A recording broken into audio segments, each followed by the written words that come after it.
What's up, everybody, and welcome to the XP Podcast, episode 13 for Wednesday, June 8th.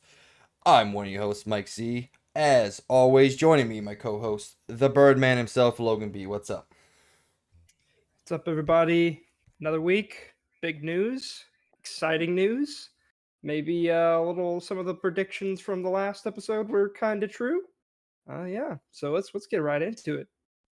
And welcome back for the first time since the Fantasy Special episode part 1.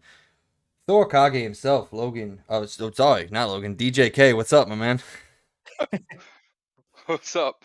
Yeah, glad to be back. Can't wait for this episode and then maybe talk a bit about setting up for our fantasy special part 2. So Yeah, excited to be back.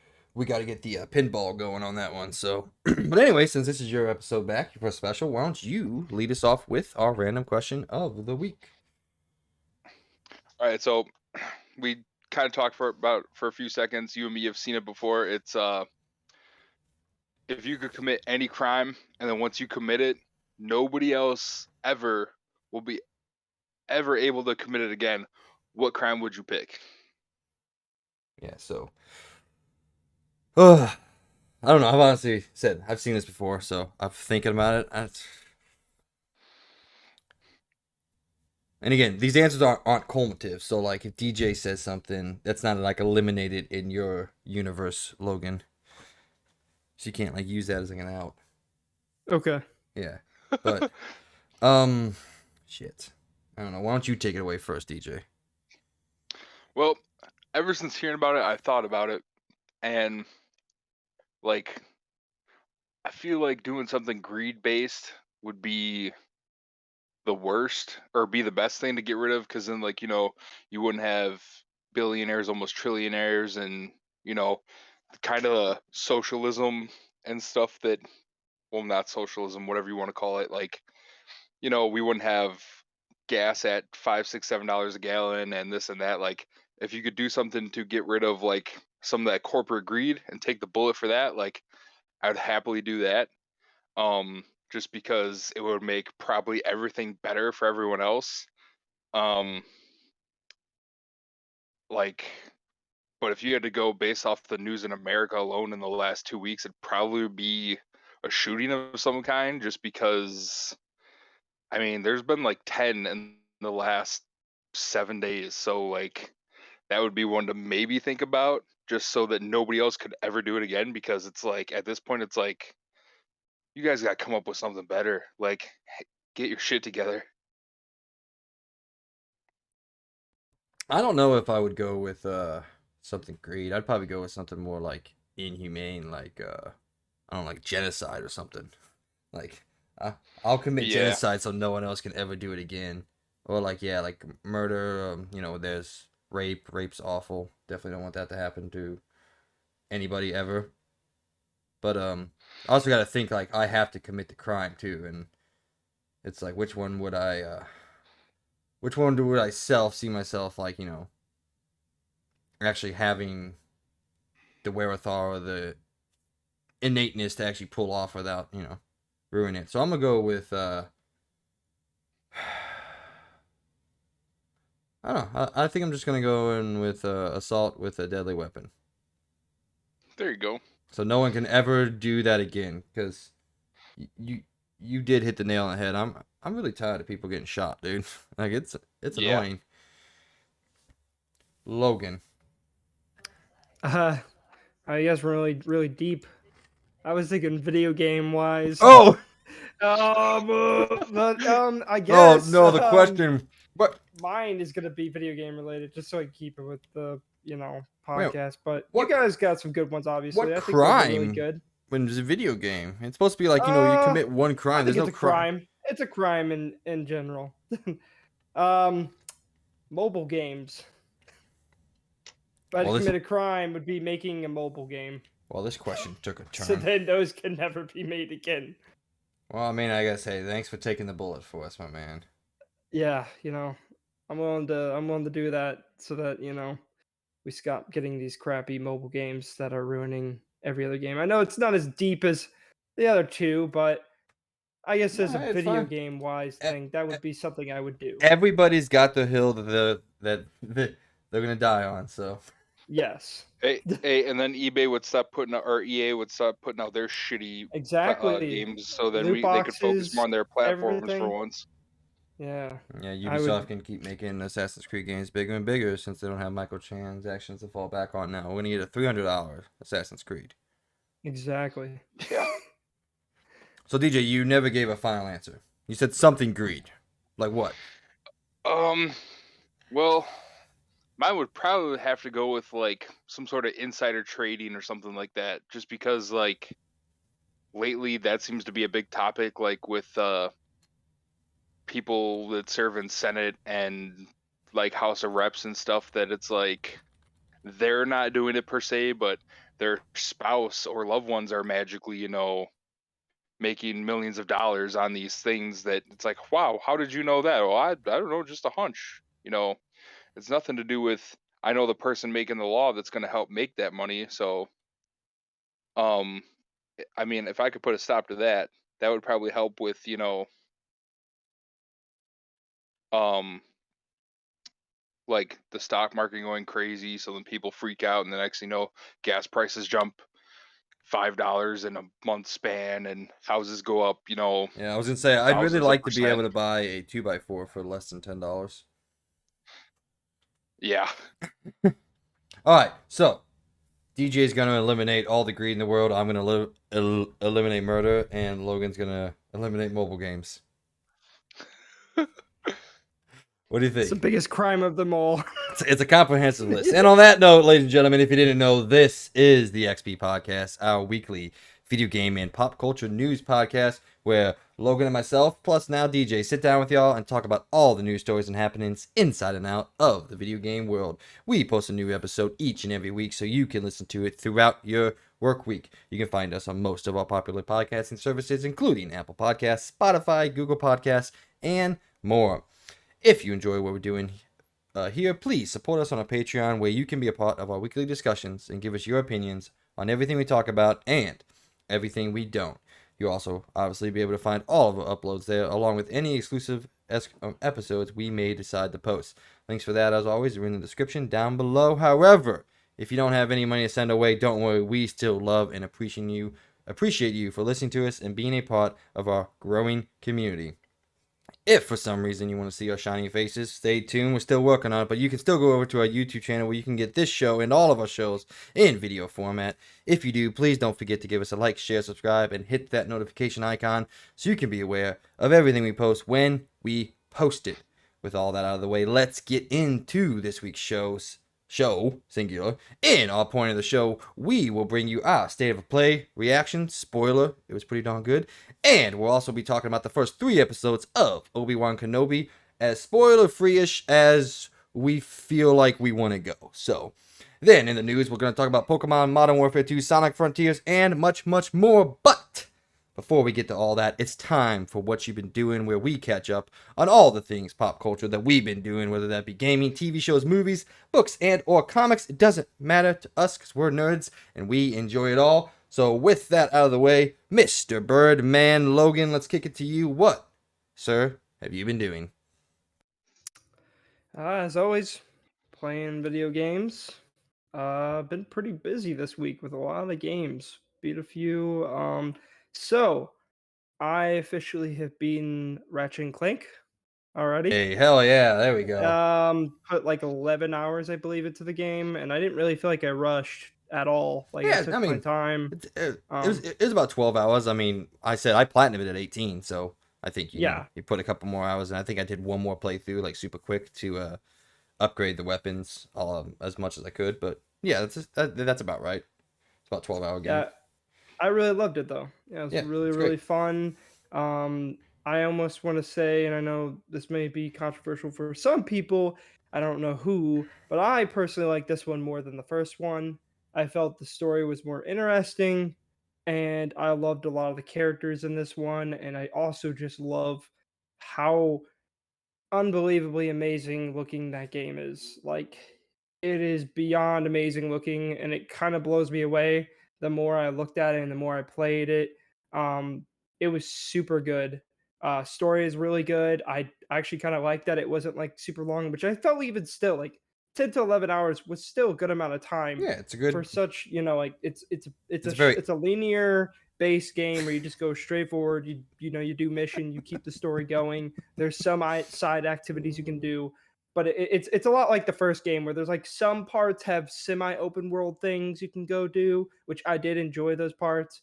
But I don't think they really needed to make it fully open world or anything. I thought it was great the way they did it as always. I think it's awesome how the story kept going forward. I love the characters. I loved how just everything kind of came together at the end. And yeah, I thought it was great. It was a fun little story, and I think it's better than the first one in my opinion. And let me And interject real quick yeah, for the audience out there. When he means by first one, he actually means the ninth one in the series. So the yeah. first one that Well, he played, the reboot, the reboot which I of keep calling the first one, the reboot of yes. Ratchet and Clank, not the actual first Ratchet and Clank. So, but yeah, I think yeah, I liked it a lot. It was really Right. good. So did you want to sit down and do an in-depth review of it, or do you just want to like? Sure, Okay, we if can you do that. want. Obviously, But I don't know how obviously much not right time we now. have. I know we still got No, not yeah, right we still now. got Elden Ring and that to go through. I have that still written up and ready pretty much whenever we want to do it. You just let me Um, know. but I also have started playing the Order 1886. First time, right? Yes. Yeah. Man, It's I gotta beautiful. say that game for coming out in 2015, Oh my god, it looks amazing. pretty insane. Like I did not expect it to look as good as it does because I remember at the time a lot of people were like, "Man, this game looks really amazing." I never played it. I didn't have a PS4 at the time. I didn't get a PS4 till like God of War and Spider-Man came out. So I finally got to start playing it, and I know it's a super short game, so I know it's only like what 5-6 hours. Okay, I think the no, game. I hate the people that say that. People are like, oh, this game lasts 4 to 5 hours. It does not. It's about an 8 hour game on a fresh playthrough. If you're just kind of experiencing it, not if you're sprinting from objective to objective. Okay, yeah, I Yeah, didn't know how long it was gonna be, it's about 8 hours. but It's about as I'm not long gonna as like an lie. original Uncharted. It makes me sad that this game will probably never get a sequel so far. I mean, I haven't beat it yet, so I need to beat it to get a better opinion. But so far, I am absolutely obsessed with the whole universe. I think the style is fantastic. I think the gameplay, I like it because it really is reminiscent of Gears of War, and I Yeah. love Gears of War. So this is basically Sony's Gears of War in a sense, and I think it's really good. I like the gameplay. It actually feels a little bit better sometimes than Gears of War does in a way.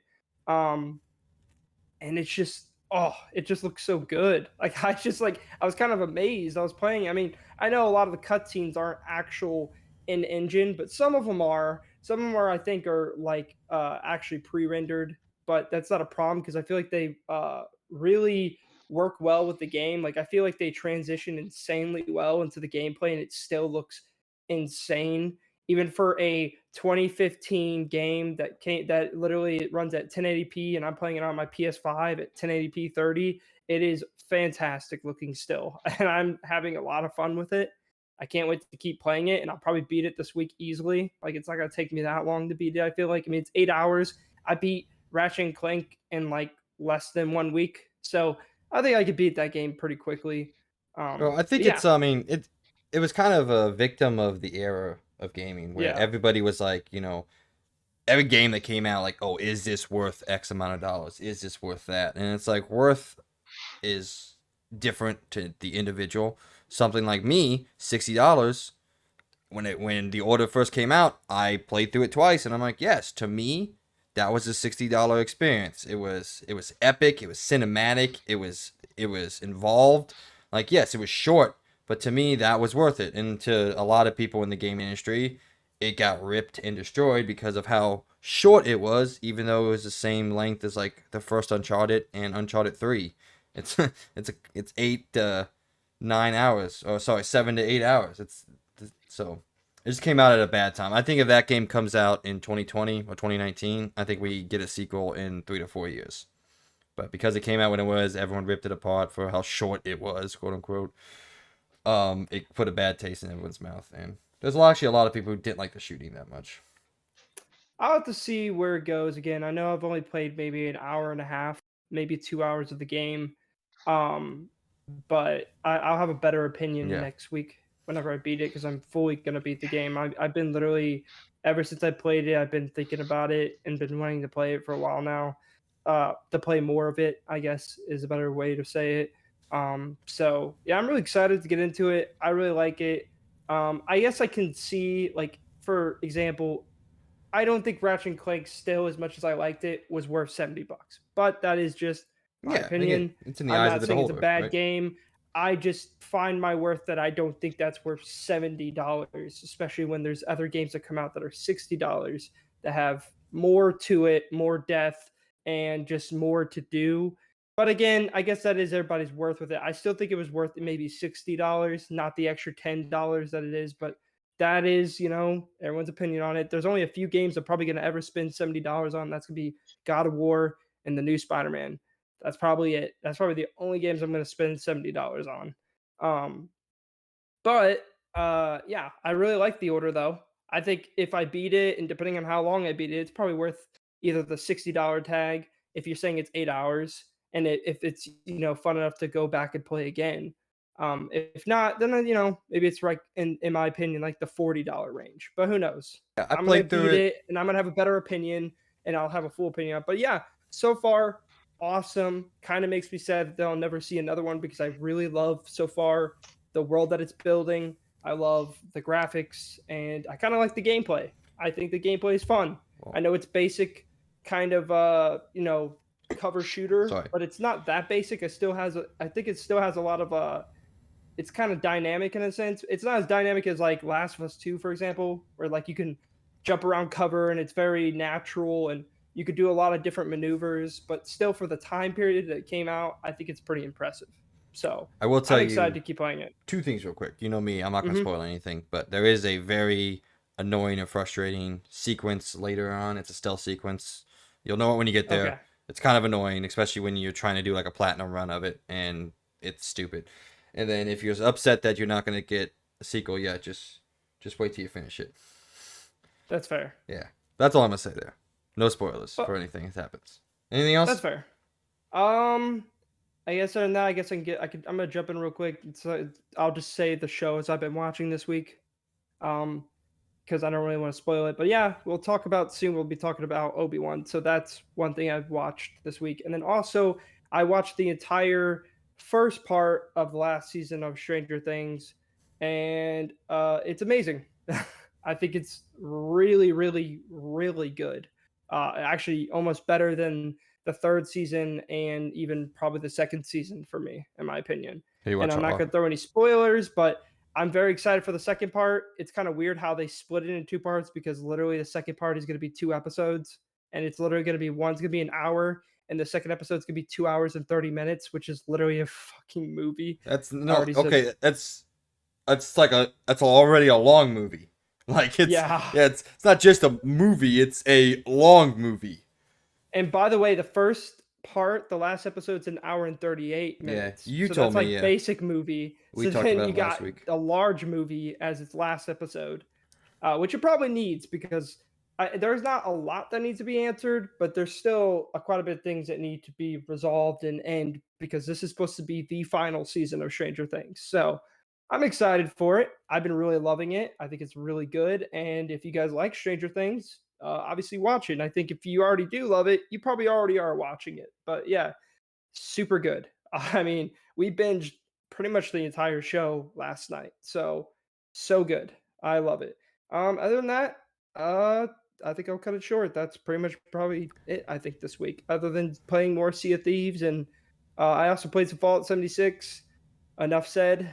Uh but You yeah, played it. Hey, that's the I first played it hurdle. with my wife because I think it'd be a fun game to play. They actually added NPCs now into the world because I don't know why they didn't do that in the first place. 4 years But later, you have NPCs in I know, a right? fucking video game. But yeah, that'll be it. So I guess yeah. What have you Okay. guys been doing this week? Well, I will also make it quick. Haven't been doing too much. I stalemated on Cyberpunk.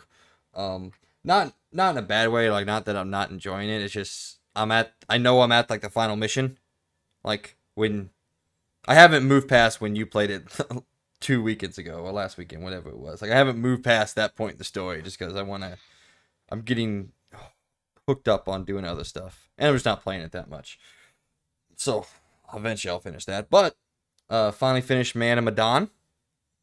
Started that up. Ooh. You were right. Okay. I had the game clock on my PS5 said 38 minutes played. So Yes. that's how much longer I had to go. By the way, everybody died almost on me. There was only 2 people that survived my playthrough. So that was awesome. The ending, not Who awesome. survived? I mean, it's not really a spoiler because Yeah, well, it's because really anything up can to the happen. person. Yeah. Brad survived and his brother survived. Really? Yeah, Okay. those are the only 2 that survived for me. Okay. Fliss died because Peyton could not complete a simple button command. Yeah, I know exactly what part 2 you're I talking actually killed 2 characters. I killed Brad's girlfriend and I killed Conrad Oof. too. Was it I the didn't mean bullet to. I scene? was legitimately trying to save them. And Yeah. do you know that conversation with the pirate who? Yes. Yeah, Yeah. with That's the exact part that headband. happened to us too. Yeah, Yep. Yep. I went the route that I was like trying to be on the same page with them. Like, hey, this mist, we're all kind of all in it together. Like let's just let us go and we can figure our own way out of this. That was not the right path to Yeah, take I with that know. one. We thought the same thing. The exact same And thing happened then to you us. didn't get this because you were Conrad and you bitched out at the very beginning of the game. But when you're playing as Yeah. Brad, he gets into the mist and he sees this vision of this monster. And there's this choice. You can either stab yourself because you're actually getting eaten from the inside out for rats. By the way, all this is a vision. It goes crazy. And Yeah. you can attack the monster or stab yourself. And I attacked the monster, and the monster turned out to be Conrad. So I killed him. Oh. And I didn't know that Oh, boy. until after I killed him. And then, Yeah. like the camera pulled back and it was Conrad. And I was like, well, fuck. Almost everyone died. Like, whatever. Jesus. And then, yeah, the ending sucked. It just ends. You don't really learn anything. Yeah, It's like, the okay. ending's a little lame. It's like, I guess it was just a mythological force. Like, obviously, I mean, I don't really know what I wanted to know. But whatever I didn't know wasn't satisfied for me. So. Again, I think the second game is a good one and done kind of game, and the third one also I think is probably the best with the most decisions Well, you the can make. second and third one will be here Monday from Amazon. I already ordered Okay. them. They were on sale because And then days of play, so I actually got both of them for 50% off. So, and then now we got the other game coming too soon by them. which So I think we'll I be talking got about later. my lady, also known as Sugar Mama, to buy me the Koi, so I don't have to spend $70 on a linear Yes. narrative-driven game. Not that I don't think it won't be worth it, because I do consider game worth different than Sir Birdman does, but I really didn't want to spend $70 on it, so. Well, the good thing is too, supposedly it's supposed to have a lot Like of 100, content yeah, in it. like 180 Yeah, so endings. if that is true, that makes it worth it. But it really depends. And then just today, after we got done with Man of Medan and we did some other stuff, with what happened in the state of play, which we will talk, I got a hankering to play a certain series, so I put in Resident Evil 3 and started playing it for Peyton. Remake, obviously. Okay. And I love Resident Evil. I love the entire franchise, almost front to back. And never really got a chance to sit down and play 3. The remake, I bought it. It was on my shelf. It was wrapped for like 2 years, and now it became unwrapped. And played through the first hour and 30 minutes of the game, and yeah, it's good. It's fine. It's not as good as RE2 remake was because it's a very different game than the original Resident Evil 3 is. But Yeah. it's very good, very entertaining, much more action packed than RE2 was. I at one point I turned to Peyton and I was like, I have like 60 rounds of handgun ammo. I don't ever remember a time in RE2 that I ever had anywhere close to that. Yeah, so. no, it is very action. I've been kind of wanting to play it because I do like the action-packed Resident Evil games, so I've always wanted to play this one, but I was waiting for it to be on sale because of the lack of some things that weren't in the original. Yeah. So. And then going over to movies, finally, after much delays and a very stupid decision on my own part, Peyton and I went out and bought and watched Uncharted. Oh. Yeah. What do you think? I thought it was great. It's fair. It gave me everything that I wanted to see in an Uncharted movie. Now, if you ask me my critical reception, like my actual like filmography, it's fine. It's whatever. It's an average It's an average action movie. But if you're talking about me being a huge fan of Uncharted, I got everything I wanted. Other than a good casting from Mark Wahlberg, but Yeah. at least his character was written like Sully. It just didn't look like Sully. He was supposed to be Nathan Drake originally. Yeah. When the movie originally went into production 8 years ago, he was cast as Nathan Drake, and then by the time they started making it, he was too old. So they said, "Hey, just go be Sully." And like, That's look, funny. I like the way that those two play off each other. I thought it was super entertaining. Was he grossly miscast in the movie? Yes, obviously, everybody knows that. He was written like an old character. There were multiple lines in the movie where they reference, I can't do that, or I can't be running around. I got bad ankles or whatever like that. And it's kind of humorous hearing Mark Wahlberg, who is still ripped the shit in this movie, say those lines. Like his character was written as an old character, but then they had Mark Wahlberg perform his lines, and it's like, all right, whatever, that's fine. But I liked Nate in the movie. Obviously it's Tom Holland. Well, there's not much to not like. There's a little thing for fans towards the end of the movie that is so cheesy and so stupid, but I loved it because it was cheesy and stupid. I was like, that is the dumbest thing I've ever seen, and I love it that they put it in there. So, have you seen it, DJ? I have not. Okay, I was gonna say what it was, but That's on the list, and it's probably one I gotta watch alone, just because my wife might watch it with me. She's not huge on stuff lately, especially when it's video game wise. I mean, she didn't see Doctor Strange with me because she was just like, meh. She's kind of like how you've been with Marvel movies. It's like ever since Endgame, it's been like, where are you guys gonna go or take this? Like yeah. What maybe did I'll did you hear our review of Doctor Strange? um. That's one I was listening to, and then I came inside and was getting ready to. I That's was cool. making dinner and getting ready to come up here and do this, so Logan and I I were did not both hear all of it. we were both very mixed on the movie. Yeah, I was too. Okay. It seemed more like a Scarlet Witch movie than a Doctor Strange movie. Yeah. Spoiler. Yeah. Yeah, we tried to Yeah. keep her name out of the review the best we could, but I'll say what else? I know there's something else I'm missing. By the way, it is coming to Disney Plus soon, so I Well, will duh. probably rewatch it just because I want to have another opinion on it. But yeah, No, but yeah, I remember you saying that you really did not like the Uncharted movie, and whoa! maybe I what? said it is a good treasure hunting movie. It is not a good Uncharted movie. Oh, see, I think the exact That's opposite. I where think it's an average treasure hunting movie, and it's a good Uncharted movie because it gave me everything that I wanted in an Uncharted movie, which is a whole bunch there of. was like no reason for all of it other than just Was there any what ever? Okay, is there any reason for there any is of a the reason for Uncharted? all the other ones. There's literally a bigger meaning behind all of them. What is the big meaning behind this one? What do you mean the big meaning? Yeah, what was the big meaning behind the whole thing? What was the big meaning in Uncharted 1? To show that basically the treasure was cursed. Well, This one doesn't even have that in it. Like it that's not doesn't even really a have. meaning. That's just a thing. Like I would say, the meaning of the Uncharted series is the chase and lack of I can't think of English words. Like I don't know. It's whatever. I can't think of it. I was trying to think of a filmography word for it, but I couldn't. So that's okay. Agree to disagree. I think this movie captured exactly what Uncharted is. It's pulp action at its finest. It's Again, I don't think it's bad. I just don't really think it's that exciting as an Uncharted movie. I think the Uncharted name doesn't really have that much of importance when it comes to the movie, as in just it just has references and that in it. When more, it's just it's a good treasure hunting movie. It's like all the other treasure hunting movies I've ever seen. I think it's good, just yeah. not great. I would say like National Treasures or stuff like that is a much better treasure hunting movie Oh than well, this movie yeah. is. Like that's why I think it's an average treasure hunting movie. I mean, you go to like all the Indiana Jones movies, and this movie's ripping off of things like that. Like all those are significantly better treasure hunting movies. Well, But yeah.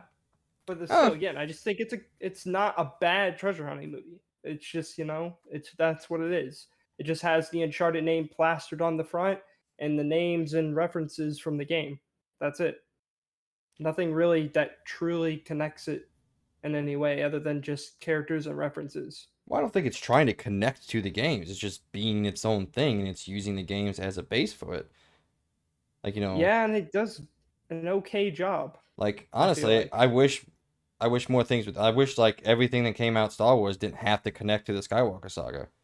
I don't like that. I wish things would be their own thing here and there.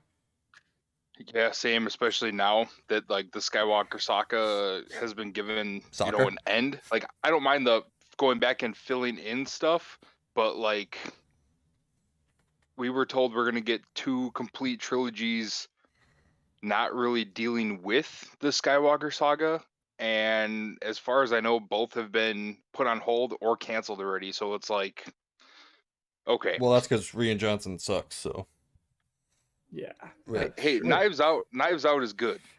Dude, I can't support it. I was so excited to watch it. I can't support it.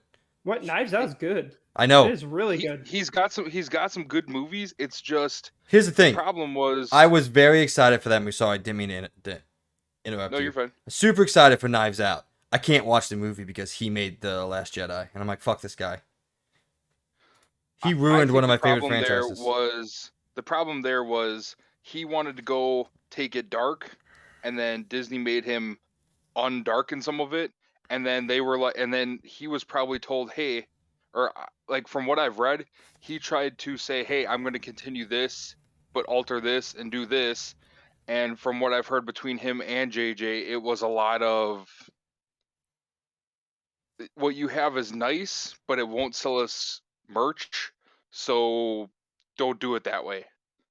So and then you lose the cohesion because they didn't have JJ and Ryan sit down together at all. And then when you had a third guy that was really going to give the OG fans like a big send off to the Skywalker saga, and then Disney was like, no, that's nobody wants to see that, and we're all like, no, no, no, we want to see that. And then it was just, yeah, but we can't sell any from that, and it was just X everything out, and then it just became a jumbled mess because instead of buying Disney, taking, they bought it in 2012. The first movie didn't come out till what, 2014. 15. So that means okay. So but still, they went they basically Yeah. bought it, signed on the dotted line, and went right into pre-production.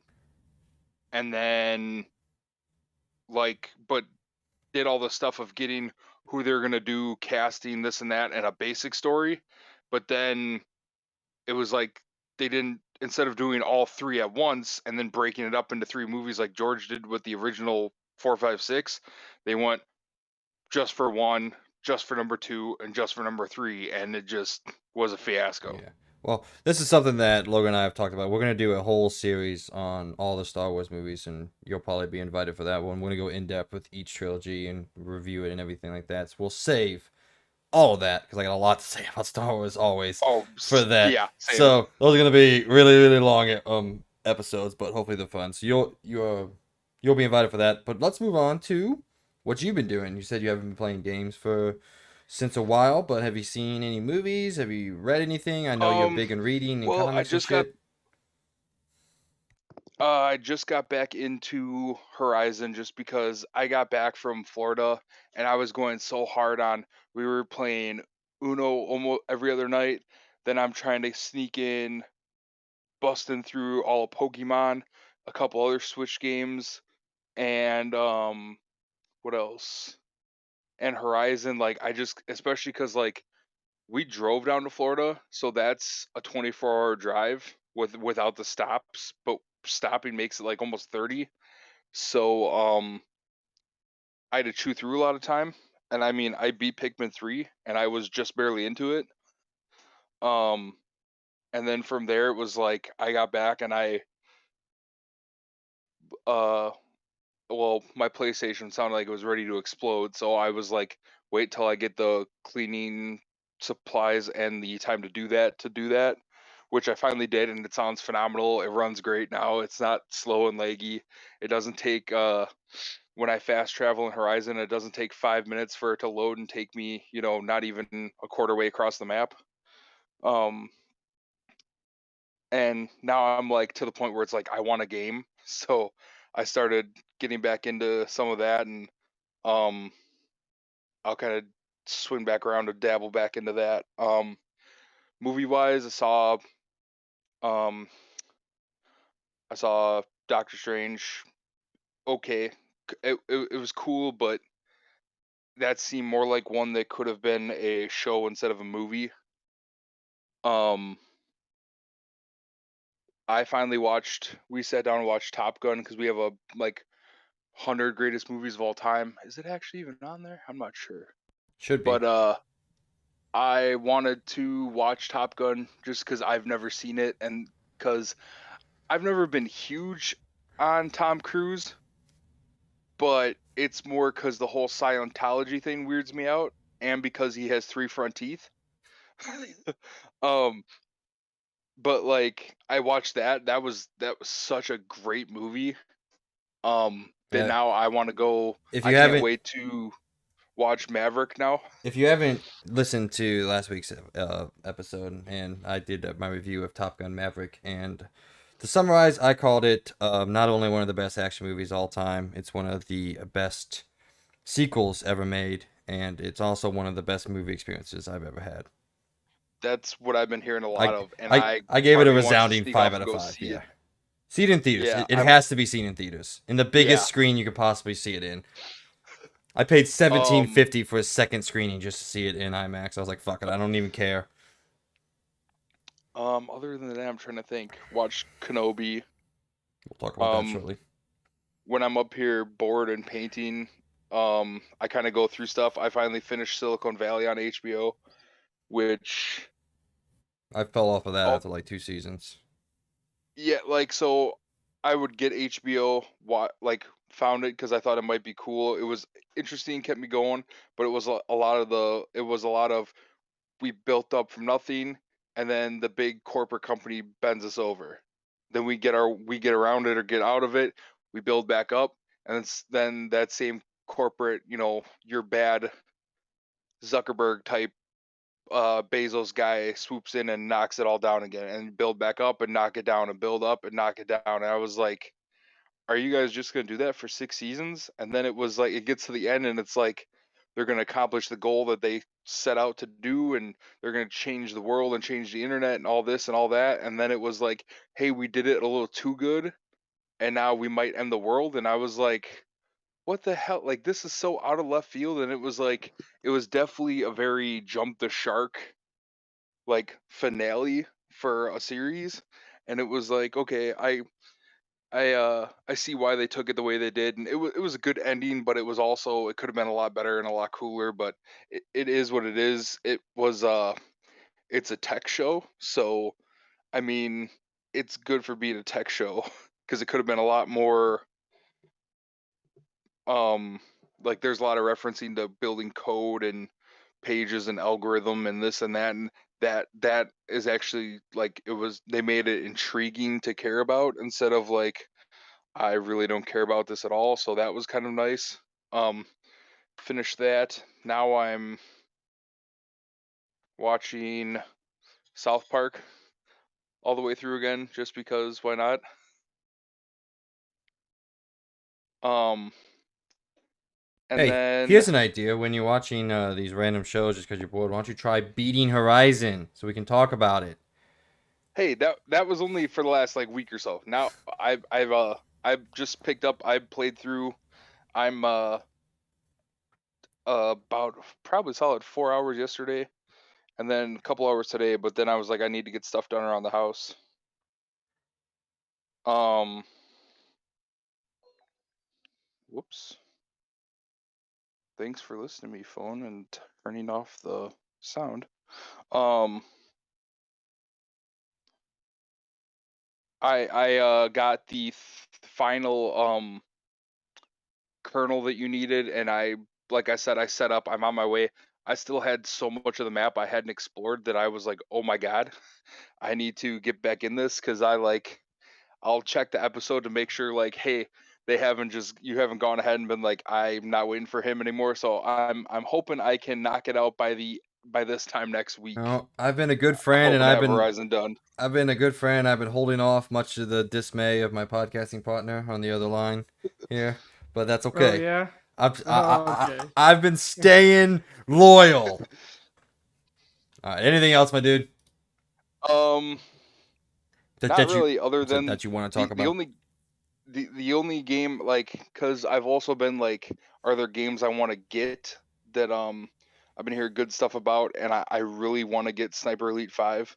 Sniper Elite games may not be super great, but this new one, you can hop in and try to kill people that are playing the campaign.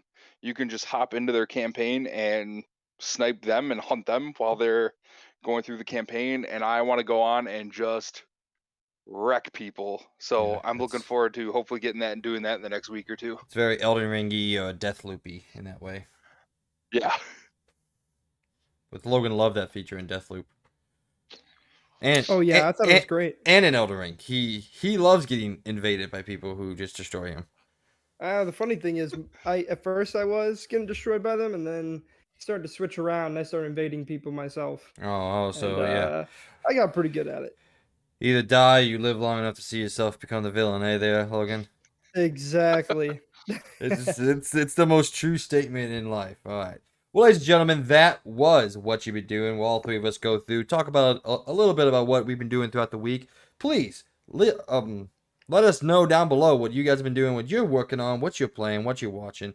We are now going to go into pots, which is our point of the show. Number one, the big one this week, the one that we were all hyped up for here at the XP Podcast, is that state of play. And before we get into it, before we go through game by game, I just want to go around the table, the proverbial table, and get just a score, an immediate reaction, nothing real long or detailed or anything. Out of 5. 5 being amazing, 4 being great, 3 being good to okay, 2, 1. Obviously, you know those. So, excuse me. So for me, this was a 5 out of 5. This was an easy 5 out of 5 showing in every aspect of what I wanted this state of play to be. It gave me everything I wanted, gave me one or two things I didn't want. Yeah, there was like one game that I didn't care about, but that was it. It was in, out, done, and I had a hell of a ride watching this. Logan. I would say 4. I thought it was good. I really liked it. I mean, I would say good portion of them. I mean, personally, I don't care about, but I know a lot of things were showed, and a lot were really excited about it. It was pretty cool seeing some of the updates, seeing the VR game and all that. We'll be talking about, I guess, soon. And then, yeah, I mean, I thought it was good. Well, maybe I'm being a little mean. 4. I guess I'll say. Well, you know what? I mean, you I'll said 4 just to let me give it. 5. I'll You give gave it. it a I'm great. gonna give it a 5. I'm Okay, gonna I was give it a like, 5. I was Screw it. fine with you saying 4 Because out of 5. I was literally, fine. like, I was gonna say 4.5, but no, I don't want to do that half crap. I'm just gonna go Yeah, full it's on and say, yeah, I think very it's 5 out of basic. 5. I thought it was great. A lot of great things were announced. I mean, there was like 3 games in here that I think they announced that I'm like, I don't really care at all. Yeah, But but there some of are them people got out drowned there. out badly. Like, Yeah, I feel sorry for some of them that showed up. I'm like, you guys really just did not have any luck in this showcase at all. yeah, but you got to think So when you're putting together a showcase and you have hundreds of millions of people watching. Oh, that's probably not true. You have a lot of people watching that have a lot of diverse opinions about something. You got to have those one or two games, and I'm sure there were people out there who did care about the games that we didn't care about. oh yeah, yeah. But So I think a lot of big ones, even ones that I don't care about, were announced. And I felt like at first I was, thinking 4, but I'm like, it has to be 5 because I feel like they did showcase a lot of very exciting games. Um, I do have something to say about one of the biggest things that got announced, which I'll have to say it's kind of good and bad. Kind of I don't know, but yeah. well, we'll talk about that in a bit. DJ, did you get a chance to watch this? If you did, what'd you think?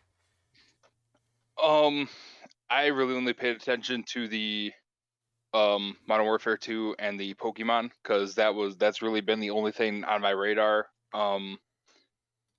Just other than seeing, what else did I don't know if it was shown on this, but that 2 of the games that I think I cleared the bids and I have in our fantasy now, um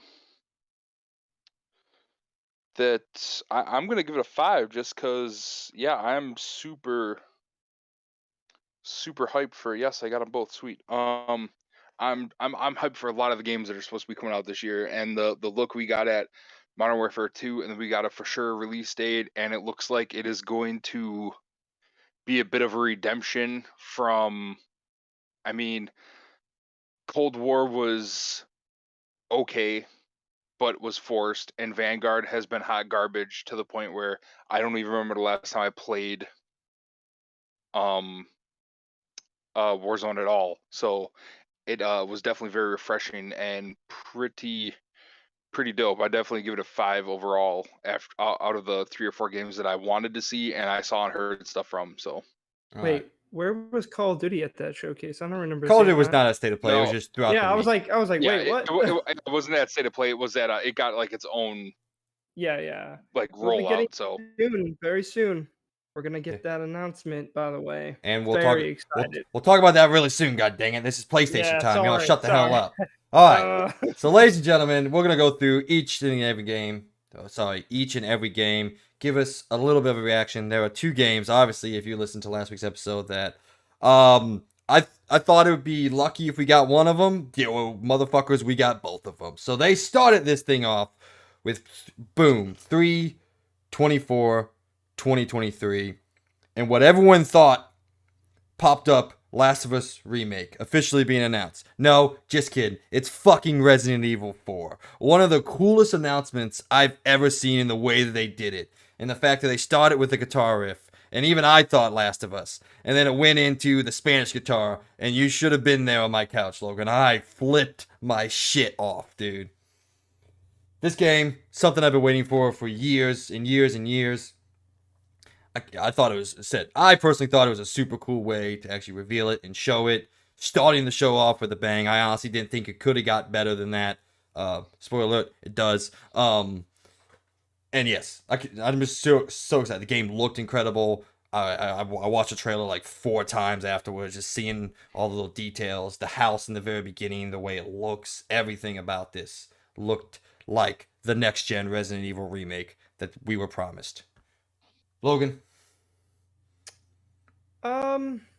Yeah. I mean, I definitely felt you're gonna be right on it. I didn't expect it to be the very first one, which, by the way, this announcement got ruined like right when I got on YouTube to watch the show. Well, I that's was why you literally the watch it first thing that live. popped. Well, I don't really care. I still got to see it. I still watched the whole thing. I mean, I kind of skipped past a couple things because I didn't really care. They were like indie games that I didn't really care about, and I'm not gonna lie, and it was really sad that they even showed them because like it was kind of a massacre with all the other big things that were kind of hiding it more and more. Um, so I'm really excited for this, obviously, because you've been wanting me to play it, and it's gonna finally get me to play it because, well, it's a remake, and it'll be really exciting to try it out and see what they do with it. I'm curious to see the new additions that they might add to it, or what things they might change. I hope they don't pull a Resident Evil 3 and change a lot of things. I hope it's at least very close to the original. Um, but I don't know. Something seemed weird about it. I don't know. And it's not that it looked bad. Something seemed off about it. Like I've watched my dad play Resident Evil 4, a lot of it. I've watched YouTube videos and people playing it in lots of different forums. If something about this seemed weird, like it almost seemed like this was not like this is like a an alpha version of this game because things seem very rough. Like, and I know this is being nitpicky, but I mean, I played Resident Evil 2 remake and it looked a little bit more crisp, better looking than this. And I felt like it showed some scenes of like people's hair and stuff, and it looked really weird. It looked Okay, you like also can't. very off. And again, I don't know if this is pre-production or not. I don't know if Well, this is like it's also just fade. a 1080p YouTube video What? compressed to holy hell, so it's not running That's natively. true. So That's why I'm not saying yeah, it looks bad. I'm saying it. The trailer made it kind of look weird, and I also kind of wish they showcased not so jumpy. Like I wanted to see more set pieces, like from the game. Like the village part was really cool. I got to see that. That was really cool looking, and I guess a little bit of the car ride there, but still something seemed weird about it. Like it didn't look like I don't know. Again, I feel like maybe I'll have to wait to see more about it, but something just didn't seem right about it. I can't really put my finger on it. It just didn't seem as good looking as Resident Evil 2 remake did. But again, I don't know what it is. I don't know if it was just maybe the compression of the trailer, but some things just didn't look good. I don't know. Maybe like even the forest didn't look as good as I was hoping it to be. So I don't know. Maybe that's being nitpicky, just saying it looked weird to me. And I watched it 3 times, this trailer, because I wanted to see if I was just wrong. Maybe I seen it incorrectly the first time I seen it. It just looks weird. Well, I don't know. we'll Maybe that's definitely. just in my own opinion, and I'm being very I nitpicky. said we'll That's fair, definitely but agree to disagree on that one because I thought this yeah. looked incredible. I thought it looked like the next gen leap that they said it was going to be. DJ, don't know how big of a Resident Evil fan you are. Those of you that listen to our top 10 games, you know Resident Evil 4 is my second favorite game of all time. So this was going to hit with me no matter what happened. So maybe I'm not the most trustworthy source. But anyway, DJ. Um, I actually played this one on GameCube with 2 discs. Oh, hell yeah, you I did. think Let's fucking go. That's what I'm I talking about. I think this is the only Resident Evil I ever played. And it's been a hot minute, but yeah, I was just glad to see that like this one is getting a remaster because like yeah, they 1, 2, 3, like but I feel like a lot of people were kind of waiting Well, there's a lot of people waiting for this one. because 4 has always been like I don't know for a lot of people, but I know among us, like 4 has always been like the top of the mountain for the Resident Evil games. Like, I mean, there's a lot of people I out there that consider Resident Evil 4 to be one of the greatest games ever made. And yeah. So that's not just my own personal opinion. I mean, it is my personal opinion, but there's a lot of people that would back me up on that.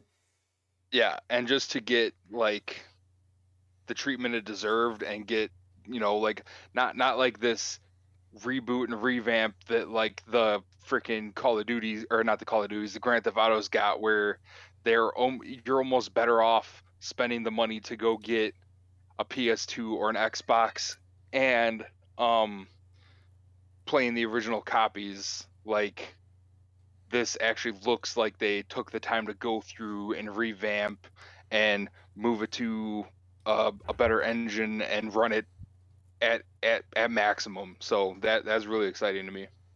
And then they close this announcement out with announcing that PSVR 2 gameplay is in development. Pretty exciting there. I know Logan's really excited to play Resident Evil 4 and then immediately go play Resident Evil 4 VR, seeing what that's like. So, Heck the, yeah. the fact that RE4 Remake is also being developed for PSVR 2 is pretty cool. Speaking of PSVR 2, like they promised, we went straight into a look at 4 new games.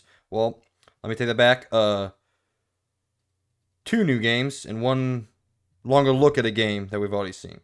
Anyway, they announced went straight in from Resident Evil 4 Remake to Resident Evil Village VR. Just like Resident Evil 7, this game is coming out in complete and utter VR. Logan, you are the bigger VR fan here than I am. I appreciate it, but you really love it. So I'm going to defer to you on all of the next 4 games that we talk about. What did you think of Resident Evil Village VR? So I'm not gonna lie, I didn't really take that deep a look at that. But I respect that they actually are making a legit VR port of Resident Evil Village. It looks to me that they are actually implementing where like you can actually interact with everything. It's not a fixed camera like the Resident Evil 7 VR was. Like everything's more interactive, and it seems like they're building it not from scratch, obviously, but they are changing some of the mechanics in the game to work with VR so that it's more immersive and it actually feels like you're a part of the world. Like kind of how like Resident Evil 4 on VR, they updated that almost completely to work with the VR headset. So it actually is basically a full VR port. It's not just a, you know, they let you look 360 and everything, but the camera's all fixed and all the mechanics are done the same way. So it's not really a very interactive VR game. This looks great. Awesome.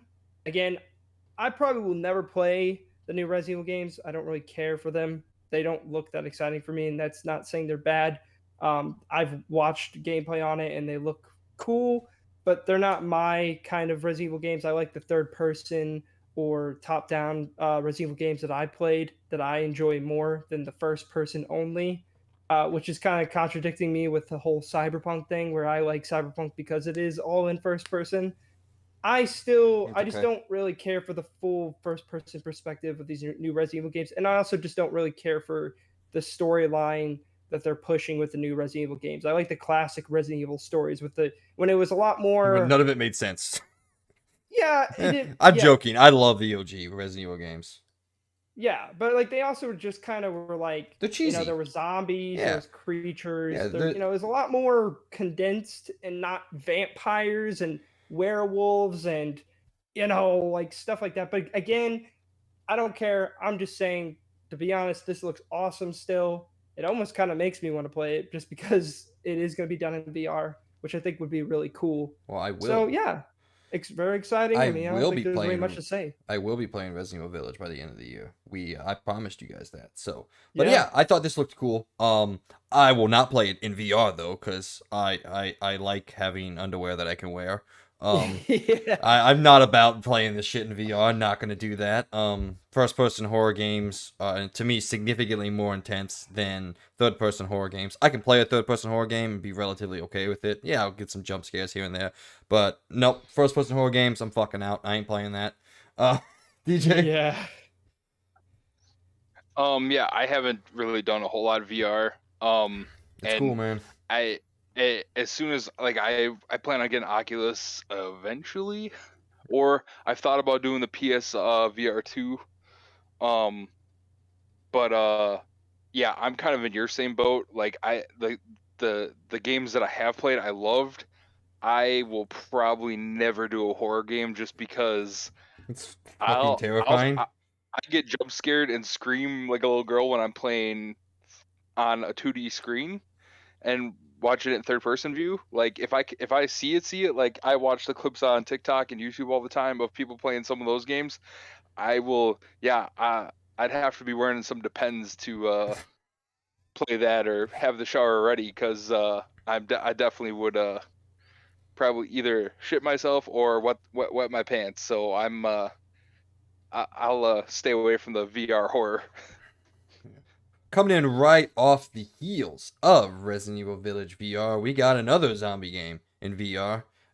This one's right up Logan's alley. I'm sure he popped for this one. The Walking Dead Saints and Sinners Chapter 2 Retribution was announced to be in development for both the original PSVR in late 2022 and PSVR 2 in 2023. So confirmed, we are getting PSVR 2 in 2023 sometime by 2023 because everything that was announced here said 2023. So I believe that's what you and I both said quite a few episodes ago, Logan, that we were going to get it then.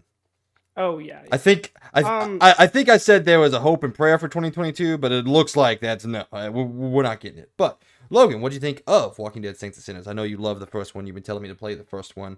What did you think of a look at Chapter 2 here? I'm not gonna lie, this isn't anything new. This was already announced like a month ago Oh, was it? at the Oculus showcase. Wait, no, So it wasn't. Was it? yeah, yeah, they just showed some more gameplay. That's really all they did that was new with this. But I already knew about this game. I already knew, like they already showcased it in the whole Oculus showcase like a month ago. So yeah, I mean, again, very excited. I haven't even beat the first one, but it is easily one of the best VR games I played. Other than I can't wait for that other one that's coming out. I already forgot the name of it, which is kind of sad because I'm really excited for it. Oh shit, you're It's right. Bone Labs, I think is what this other one's called. Really excited for that game. But yeah, it is one of the best VR games I've ever played. It is very interactive. It is very what I consider VR to be forward or from here on. It's very interactive. You literally feel like you're a part of the world, and it's not fixed in any way. And there's a lot of physics to it, and a lot of like we talked about this before, but like when you stab a zombie, you literally feel like you're stabbing a zombie. You have to actually put force into like pulling it out of their heads and stuff. It's super cool, super fun. And if you like, well, not super, well, I guess it is fun, but it's also horrifying. That's why I haven't gotten through it because I have been scared my few times. It kind of gives me some motion sickness because it's a bit of a hardcore VR experience, I would say, because it has a lot of motion, which you could change settings to make that a little bit easier on you. But I like personally being able to move myself and not do the whole teleport thing. I don't like that. I don't feel like I'm getting the true VR experience if I do that. So that's why I can't really play it for long, but I also am willing to sacrifice my well-being to play it in the best way I think it should be played. Jesus, man. But You went very dramatic fun though. You meant What? dramatic as fuck with that. I'm willing to Yeah. sacrifice my own well-being. Fuck off, mate.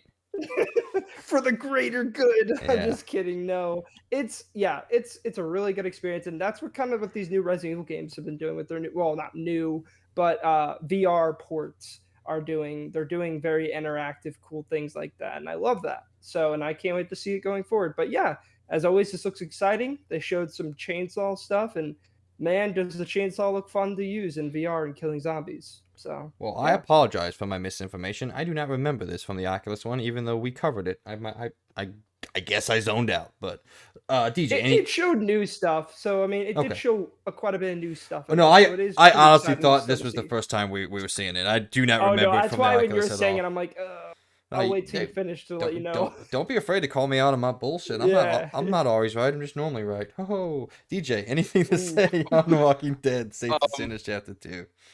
Oh, that's Not really. I'm still on like season 6 or 7 of I'm Walking not. Dead, the TV show. I So went off a long time ago. I'm not watching that thing at all. yeah, I stopped like season 5, dude. It's nothing to do with the show. Just That's letting good. you know, it has nothing to do with I it.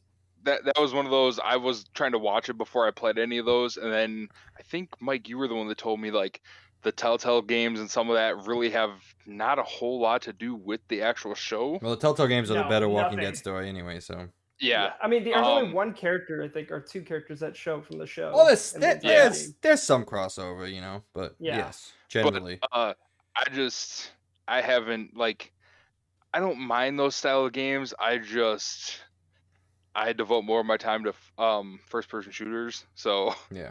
that's not really up my alley at all. So maybe someday I'll sit down and play through a bunch of them when I can't be loud because there's a child down the hallway. So we'll see. Well, next up was the confirmation that No Man's Skies is getting its own its own port onto PSVR 2, which looked cool, was exciting, but also came with a little bit of negative news if you kind of read into this a little bit. What this tells me is no, VR2, a PSVR and PSVR 2 will not be backwards compatible, which was the fear for most of the industry insiders based on the way that the two headsets are designed.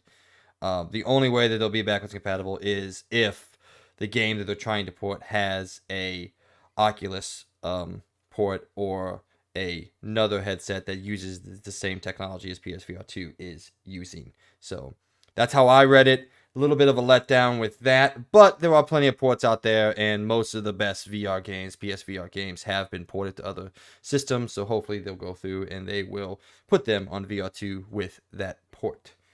But other than that, I don't have anything to say on No Man's Sky. It's No Man's Sky. I know people love this game. I never got into it because of how it was announced. I know it's completely turned itself around, and it's one of the better games out there now. If you're into that kind of stuff, I'm not into it, but good for people that are. Logan, what you think?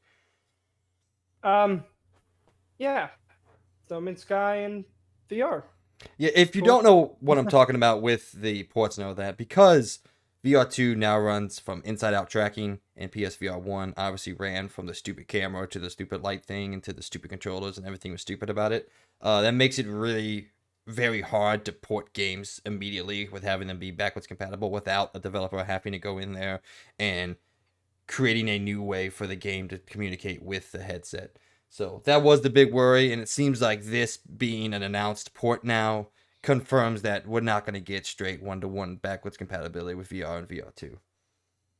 Which makes sense, but it still sucks.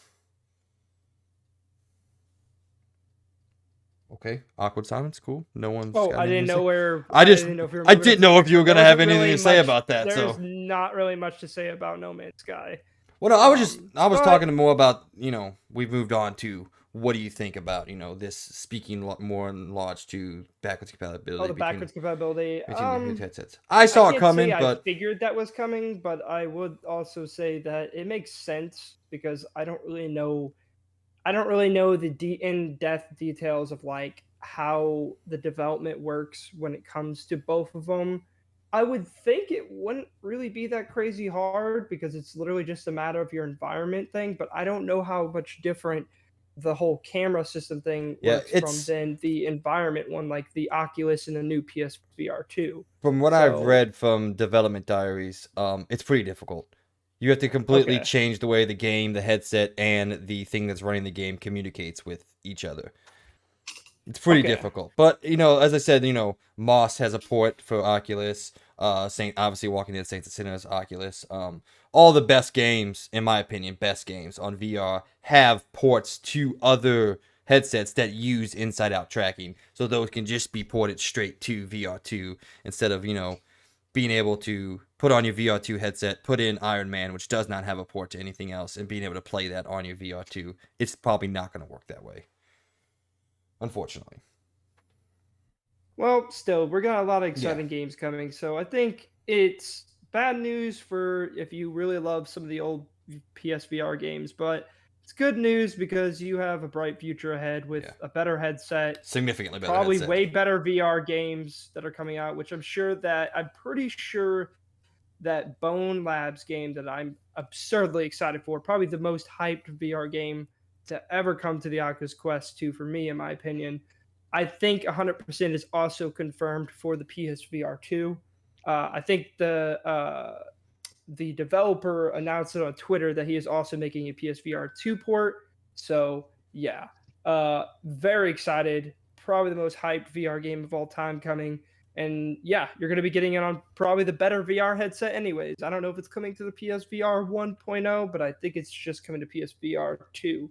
But I'm really excited to see some actual people, I guess, a showcase of the PSVR Yeah, we'll 2 probably get in action. yeah. That's what I know that's kind of, well, it's not a spoiler, but yeah, I kind of hope soon, maybe within this year or the beginning of next year, they showcase some actual a tech preview of the Yeah. PSVR 2. I'm sure you'll get some tech Um, previews. Depending on when it comes out is when they'll show that. If it is coming out earlier in the year, like in, the springtime, April, March, I'm sure you'll get a state of play later on in the year detailing everything like that. Although it is Sony, we may just get a blog post. Who the fuck knows? They love PlayStation blog, man. They love that thing. But yeah, I'm sure you'll get a small little show of what it is, and I'm really excited. The tech seems really cool. It seems very powerful. It's when it comes out, it'll be the second strongest headset on the market. So I'm really excited. We'll see how much it costs though. That's a big one. I think it's gonna be probably 350, Oh, there's no 300 to fucking way. 350. There's no fucking way. The first one came out at 400, dude. You are way off base there. Okay, well, I didn't know what the first one was. Yeah, So the then, yeah, I'd the probably say $400 again. I'd I say think they're gonna stick 400 with at that. best, but 400. I honestly think it'll be 500, just like the PS5 is.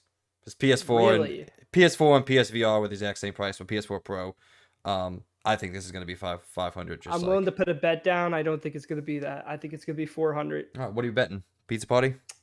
Yes, pizza party. Okay, well I don't eat pizza, so fuck off. What else you want to bet? I'm just kidding. I had pizza last night.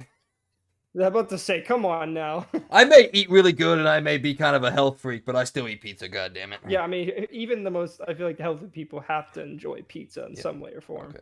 All right. Well, let's finish up. Oh, sorry, DJ. Do you have anything to say about No Man's Sky or the greater VR2 as a whole before we moved into the last VR2 game, which is a weird way to. I'm not surprised at all that it's not going to be backwards compatible because it's Sony and they haven't done that really, except for or since the version 1 of the PS3. One and But that two. was Yeah. like, The first two SKUs on PS3 were backwards compatible.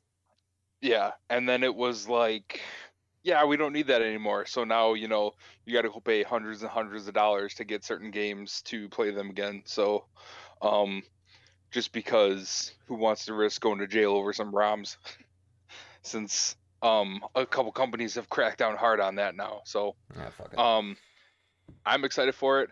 I don't know if they'll be able to price it that high. Well, I'm sure they can put whatever number they want on it. People will still get it. Well, I Because don't know if it's $800. I'm probably not gonna. People Yeah, probably don't no, buy I that. there's mean, no way. Oculus Rift 2 is, depending on the version you get, I think tops out at 350 or 4, Yeah, but that is depending on the memory and stuff. But that So I And that you got to mean, is be competitive too in the market too. So if you want to be competitive, I would say 400 would be right on the dime. oh well. I mean, yeah. the market goes all the way up to 1200 for the HTC Vive too. So I mean, Yeah, but you 500 know is what the super most competitive. competitive headset is right now? Oculus, Oculus yeah, Quest 2 yeah. is the most sold headset, and that is only $300. So that, Something tells me, something tells me this isn't gonna. They're gonna give a little more info at the end of this year. Um, and maybe even do something around holiday season this year. I think they're gonna give something um in the form of coming, like, a year from now, and they're gonna put it out before Christmas next year. Um just to cause, that kind of mayhem, because that seems to be like, I mean, did they do PS5 was a holiday time release? Yeah, November. yeah. Yeah, so I have a feeling they'll do that as a holiday release too. Just because, I mean, it gives them more time to work out any last bugs, complete a few more ports for it, a few more games and all that with it.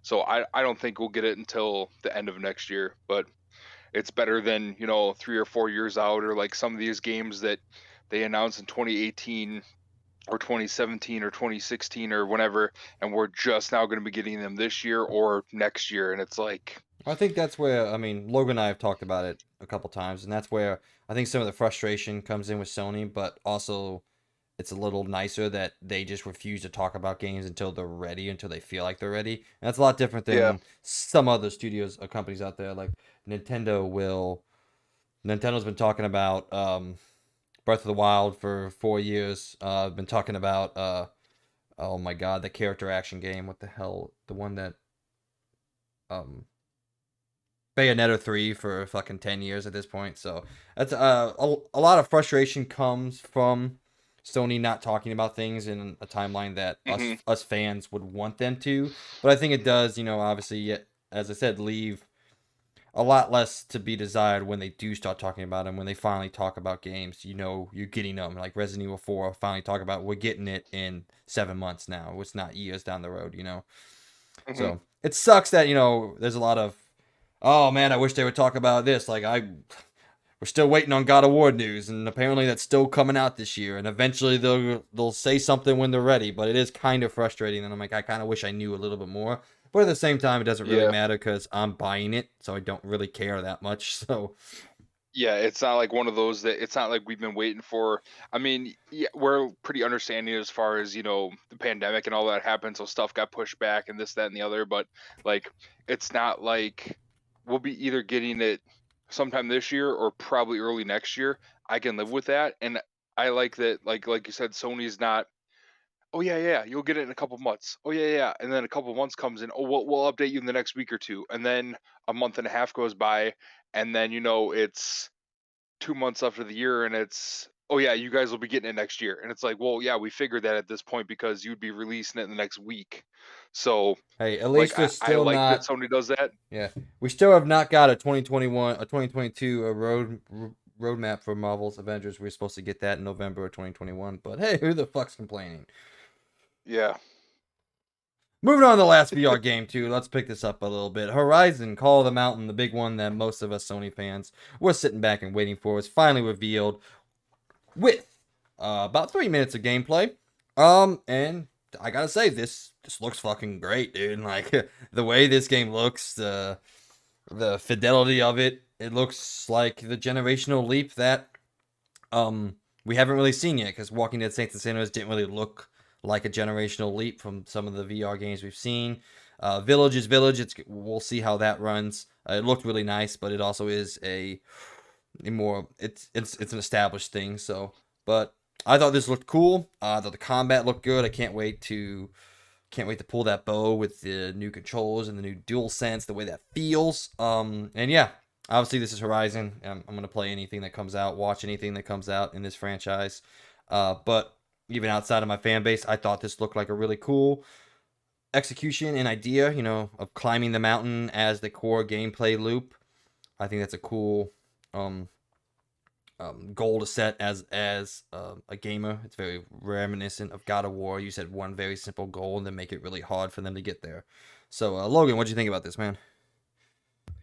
I think it looks pretty cool. I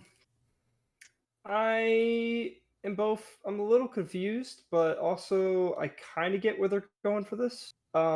Looks really. So at first I thought, is this just like a boat ride, and you shoot some robots on the side or something like that? Is this like a roller coaster experience where you're on rails? But then they showed you kind of like move around and do some jumping stuff. So it's like I'm trying to figure out what kind of game they're trying to make here. It looks really cool I think and they're it just sounds making a, really cool. a linear, story-driven VR game. Yeah, I know. I'm just curious to see how on rails it's going to be. That's my thing. Because I feel like that's the only thing that I would say that would kind of disappoint me if it's very heavily on rails the entire game. Because in my opinion, what makes the next gen, the next thing we're looking for in VR is something that's very interactive and not so set to on rail experience. So I'm really curious to see more of it. I'm not saying it actually looks really good, and it looks really fun, and I could just imagine the experience of being like, you're going to be wearing that headset and you're going to see the what do they call them, the robot demons. Isn't that what they call them in the game? It's been a while since I played the game, What are you talking but about? I'm pretty sure, yeah, aren't they called the demons or whatever? The robots, is that their official name? Or are they just called Well, robots? I the forgot. machines in the first The game, machines, the that's what they more, are. Okay. I guess I would say, uneducated of the natives called them demons. Yeah. Yeah, But okay. this is But yeah. I want to read real quick. You were talking about on rails and all that, and there's some more information that Gorilla gave to us in the blog post. So it says, throughout your journey, you'll master various tools and weapons and use the world's many materials to craft additional gear, equipping you for any situation. But you won't be going out alone. Along the way, you'll meet Horizon characters new and old, including Aloy herself. Alongside the game's main story, Call of the Mountain will also offer an exciting, immersive river ride experience. Take a seat and enjoy the gorgeous views of the world of Horizon, but look out, some uninvited machines may try to come aboard. The river ride is the perfect way for a player using the PSVR 2 headset to share the magic of PSVR 2 with your friends and families as they watch along on a connected display. So it sounds like that river stuff is separate from the campaign. Okay, yeah, Which I is just really wanted interesting, to. honestly. I know they first, like the first thing they showed was the river ride, but then they showed more after that. I kept watching. I didn't just assume it was on rails, but I'm really curious to see about it, and it's just gonna be crazy to see it in VR experience because just imagine the scale of the machines while actually being there. Yeah, I mean, It's dude, gonna be pretty walking under crazy. walking under the tall neck, I'm like, oh fuck. It's like Yeah, you that's don't gonna be crazy. because you feel the size in the main games, but you don't really feel exactly how big the size is. Like when I see the tall neck in this game, I'm like, oh shit. When I run into him in Forbidden West, I'm like, yeah, that's a big dude, but I can just easily climb him. Just get up there. Anything Yeah, else, I'm. Logan? I It's mean, exciting. sorry, Yeah. DJ. Do you have anything to say? Sorry. Yeah, this was like the only VR thing I paid attention to, just because Fair enough, I it's guess. Horizon. Um, like the only thing I was more hyped to hear Horizon wise, or at least rumor wise for Horizon, was they're talking about making a movie adaptation Oh or a no, show it's not adaptation. rumored. We talked about it last week. It's coming. Amazon's making it. Oh, okay. That's wrong. I Netflix is making that one. Amazon's making God of Yeah. War. I oh man, well, Netflix might do okay. They do some See, stuff okay yet, but you and me are on the same wavelength. Logan was I completely do opposite. not understand Amazon that. Okay. Amazon Studios is so good at making shit. I don't think you understand how good they have are. you How does watched the Netflix? boys? Wait, no. My question is, how is Netflix having being bad? You know how much money they spent on just Stranger Things? I'm not saying Netflix bad. I'm saying Amazon I think is personally better. Well, I mean, you Yeah, like some of the things better on there, but that doesn't mean that the production value is going to be less.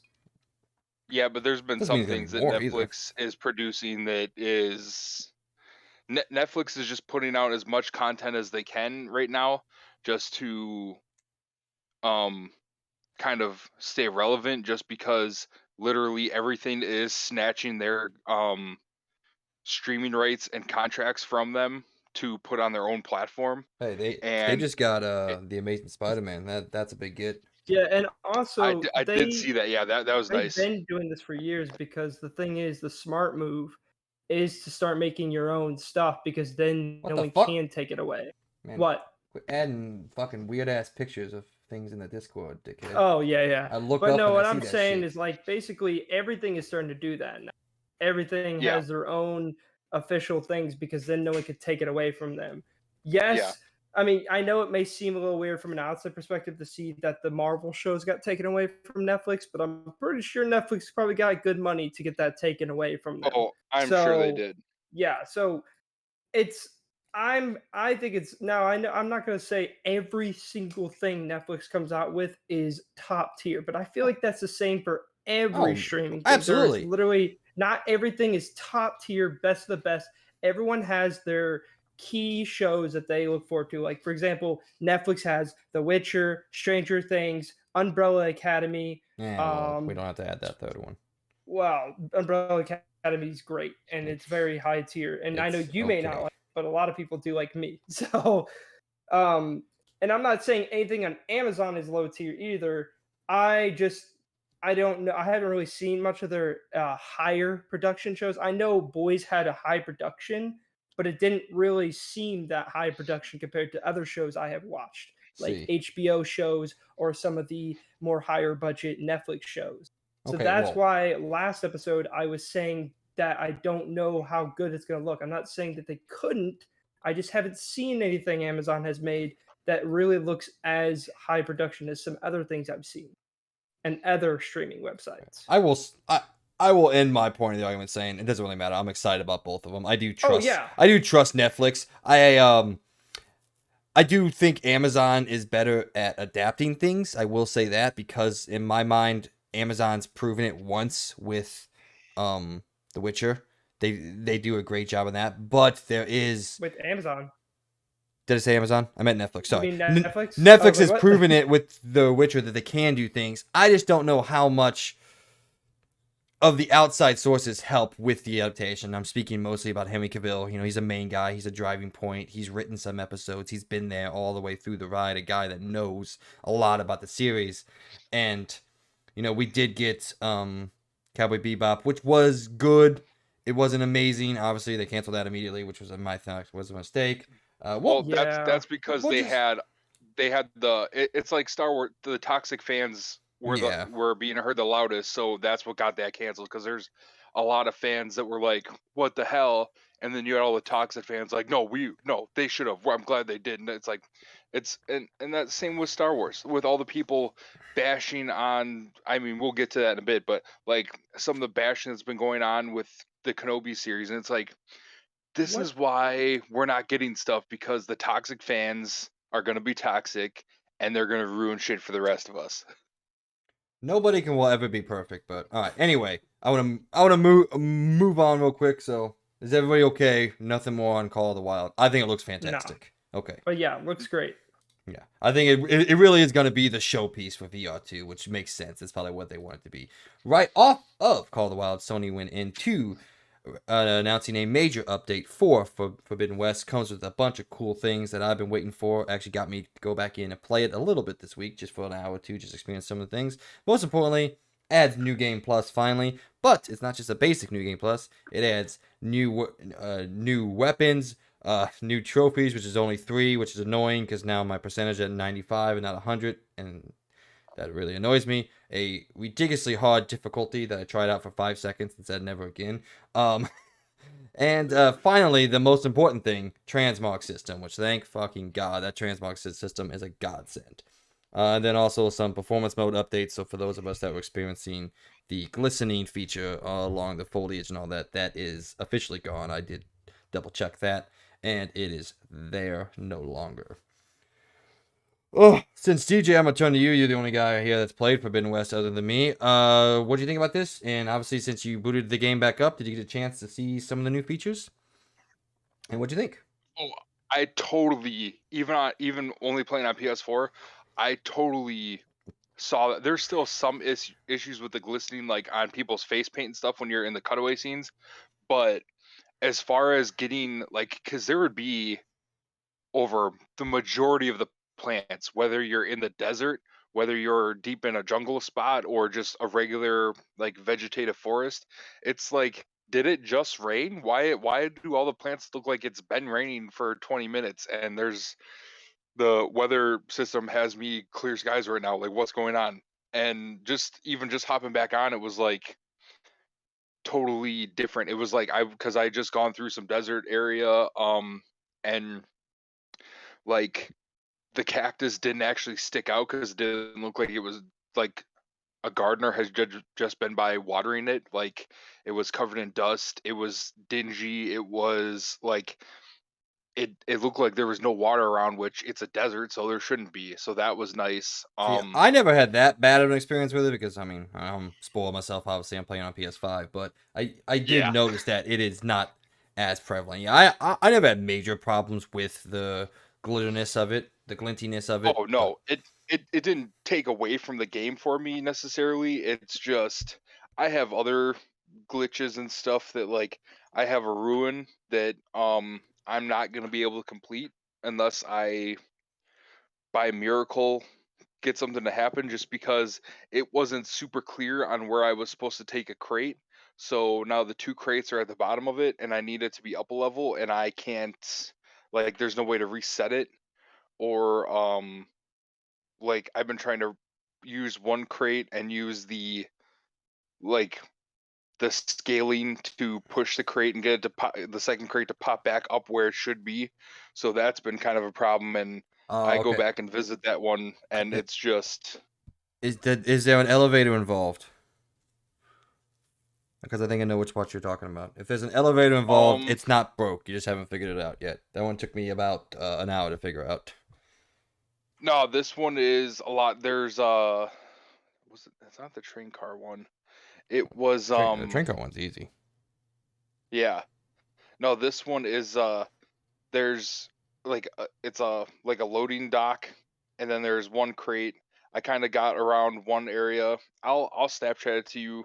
Oh Um yeah. No, so it's um you have to have certain equipment to do that one. But Snapchat me, Snapchat it me anyway. So, yeah, but cuz there's that one, but other than that um I hadn't gone through cuz I still had a lot of hidden trophies just cuz a lot of them are involved with having certain weapons or being different parts of the game, but like I've gotten so many trophies in the last 2 days of play, which has probably been maybe 5 hours at most, and I think I hit 4 or 5 trophies that were just like, oh, that's dope that I got that. Wouldn't even thought about that being a trophy, and so I'm I got myself rehyped to try to knock this game out as quick as possible.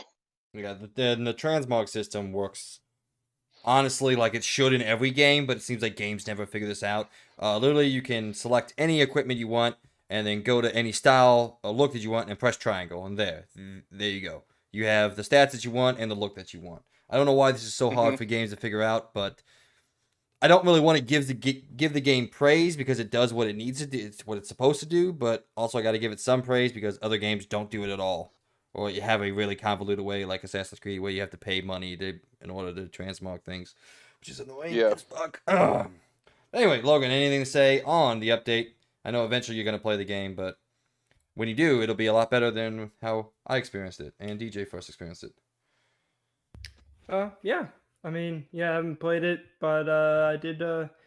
Transmog system's always cool to see in any game. I always love when games add that, so you can actually choose the look that you want with the stats that you want. So I always enjoy that in all the games. And the performance mode thing it's a pretty good update. I like that. I like that they're updating it and fixing little things because I did notice in a lot of videos a lot of problems with the shimmering and performance mode on the PlayStation 5. So I'm happy that they updated it.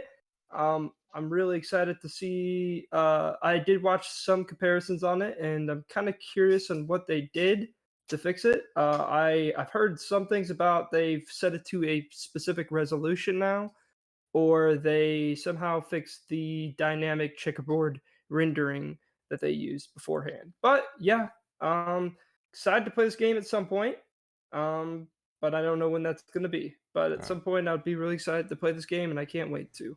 Moving on to the next game. I believe from here we went into Stray. I believe. I don't quite remember the order of it. The article that I'm reading off of is all over the place. But anyway, so we finally got an updated Stray game. I've been pretty excited for. It is on my fantasy draft, but not only that, it is a game that I want to play. I like the entire concept of it. It's very much speaks up at my level with the indie exploration, and just a unique video game experience. And excited to say, coming out very shortly, and the big shock of the whole presentation, other than the fact that the game I personally think looks really cool and could be a pretty big surprise. It's free for everybody that has extra or premium tiers on the new PlayStation Plus. So did not see that one coming. Logan, what you think about being a cat? I didn't really watch this one God damn it, Logan. because I'm not gonna lie. I mean, it looks exciting, but I was more excited to look at the other previews for this. It looks great, looks cool. Am I excited to play it? Not really. Um, I think it looks interesting, and it looks like a cool indie-ish title. Don't know the budget they have. I mean, it's probably more of a budget than most indie games, but it looks cool, but not something I will probably ever play for the longest time. Man, I don't know So, why this hit with me the way it does. I'm not even a cat person. There's something about this world and the vibe of it, and especially in this demo, not just the first time we saw it back at the showcase last year. I don't know why. It just, man, I'm actually very excited for this game. Oddly, I've been waiting for the release date, and now that it's a month and a half away, and I get it for free, that's well, awesome. not free. but Okay, yeah, you free. say free all the time every time we talk about Game I'm Pass. So you joking can sit with the you. fuck back You down. always say it's not free in that either. So I I know. just wanted to joke with you. There was a reason I said free because I thought it would set you off, you little ex fuck. Hey, I set you off too. I know. It works. We set each other off. That got weird. DJ, what do you think of being a cat? Since you are the actual cat person in the grouping here. Hey, I like cats. I Come on now. You don't even own a cat. Fuck off. I have want two to. cats now. We just got a kid. We got a kitten a couple months ago. His name is James Bond because he's wearing a little tuxedo. That's adorable. He's got other names too. Like we call him the Professor because he's always trying to do stuff in water and like explore the water and how it works for some reason. I don't. He's pretty weird. But like I had seen that original thing for it, and I was hyped for it then, and then it was just like check in on it every once in a while, like, hey, I wonder if that game actually came out, and it was like, no, nothing, and then I seen this, and I was like, I can't wait, like, I'm pretty stoked. You saying that I think I'm the right tier for it. You That got I'm to gonna, be the extra or the premium tier, so everything but the basic one gets it. yeah, I might be basic, so I will not be might have basic when it to. comes out. I might have to up that just to get it for kind of free. But yeah, like I showed my wife that, and she's like, a game where you get to be a cat. Like even she's all in, and like games for her are Mario Party, and that's it, and Sims. So like I'm pretty hyped for this because I've been kind of waiting for this one for a hot minute, and now that it's finally coming out, I'm excited for it. Yeah, I'm very excited for it. Can't wait to play it for free when it comes out on July 19th, 2022. Right after that, we got honestly a kind of surprise. Sony announced their next PC release, which most people thought it was going to be in the vein of Returnal or one of the smaller games like Sackboy, but no, they came in hot and said, we want to print money. So Marvel Spider-Man Remastered is coming to PC later this year on August 12th, 2022. And I looked up the sales for the original Marvel Spider-Man. It has already surpassed 33 million copies sold since its 2018 release. So I can only imagine Sony said, hey, let's make a shit ton of money and do something that's not even going to take us that long to do this. And have Nixus make Spider-Man for PC. Super cool. Can't wait to play this thing in high frame rates, as high as my PC can go. Logan, what do you think about this, my dude? Excited, but I know a lot of the hardcore PlayStation fanboys out there are very angry. Why? But I mean, if you I'm didn't, a I'm hardcore not. PlayStation fanboy. There's a difference. I'm talking about the Oh, crazy the bad PlayStation. hardcore. Yeah. Yeah. I'm Yeah. not saying all PlayStation. I'm saying the crazy ones, because I mean, if you didn't see it coming, well, I mean, you should have kept with the times, because it's. I think all games now are going to start doing that. They're going to come out later, some probably longer than others, and I'm pretty sure Returnal. I don't know, but I'm pretty sure it's been confirmed already that it's coming to PC. Well, Um, Returnal and Sackboy was a part of the Nvidia leaks late last year. yeah, So those were all part of the leaks. That's why most people thought, well, those are the two games that we haven't gotten yet. But like I said earlier this year or last year with God of War, Sony likes releasing the PC ports when the next game is on the horizon. And if, Spider-Man 2 is still slated for 2023, it's the same kind of timeline. Get it out for PC, let people experience the whole story, and then when it comes out exclusively for PS5, get them to buy a PS5 to play the game that they want to play. I honestly think it's good marketing. Is it like consumer friendly? No, but like it sells consoles, so theoretically. But it also is really cool that people get to play these games, and it was confirmed later on that Miles Morales will also launch on PC in the fall. They just haven't oh released. yeah, I They definitely haven't figured that. announced a release date for it. But I Yeah, am I'm very excited to see excited. what it looks like on PC now. I'm really curious to see like what kind of settings and stuff they do, and Yeah. people playing this game at 240 FPS. Well, I'm not gonna play it To that high. see, My PC's not I that know I'm good, but joking, I but I I'm just I want to think I can see. get to 120 with this thing. I Oh think I yeah, can get it. definitely. I'll push it to Yeah. 120. So, DJ, what do you think? I know you don't have a PC, but I know you want a PC. Oh yeah, I'm actually like looking more to do that over getting a PS5, And that's not especially worth it. now that my PS4 doesn't sound like it's gonna explode on upon starting up now. So like PS5 is kind of in my back seat, and I want to build a PC. Um, I'm sooner like I've talked to my wife more about doing that than trying to look at getting a PS5 the last couple months. So she knows that that's coming. And is not looking forward to that bill already. But I mean, she's doing research on where I can find parts and stuff cheaper. Um, I've already talked to you, not at length, but here and there. Oh, I'll sit down with you and And tell you everything you need to know, brother. exactly. And it just to throw a thing out on that. I did you see the guy that was scalping all the oh,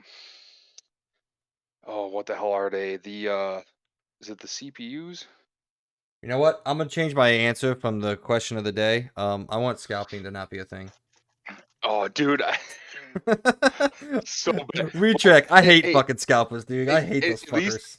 at least Pokemon wise, Pokemon Company did something about it, and they printed all the subs that got scalped up the butt.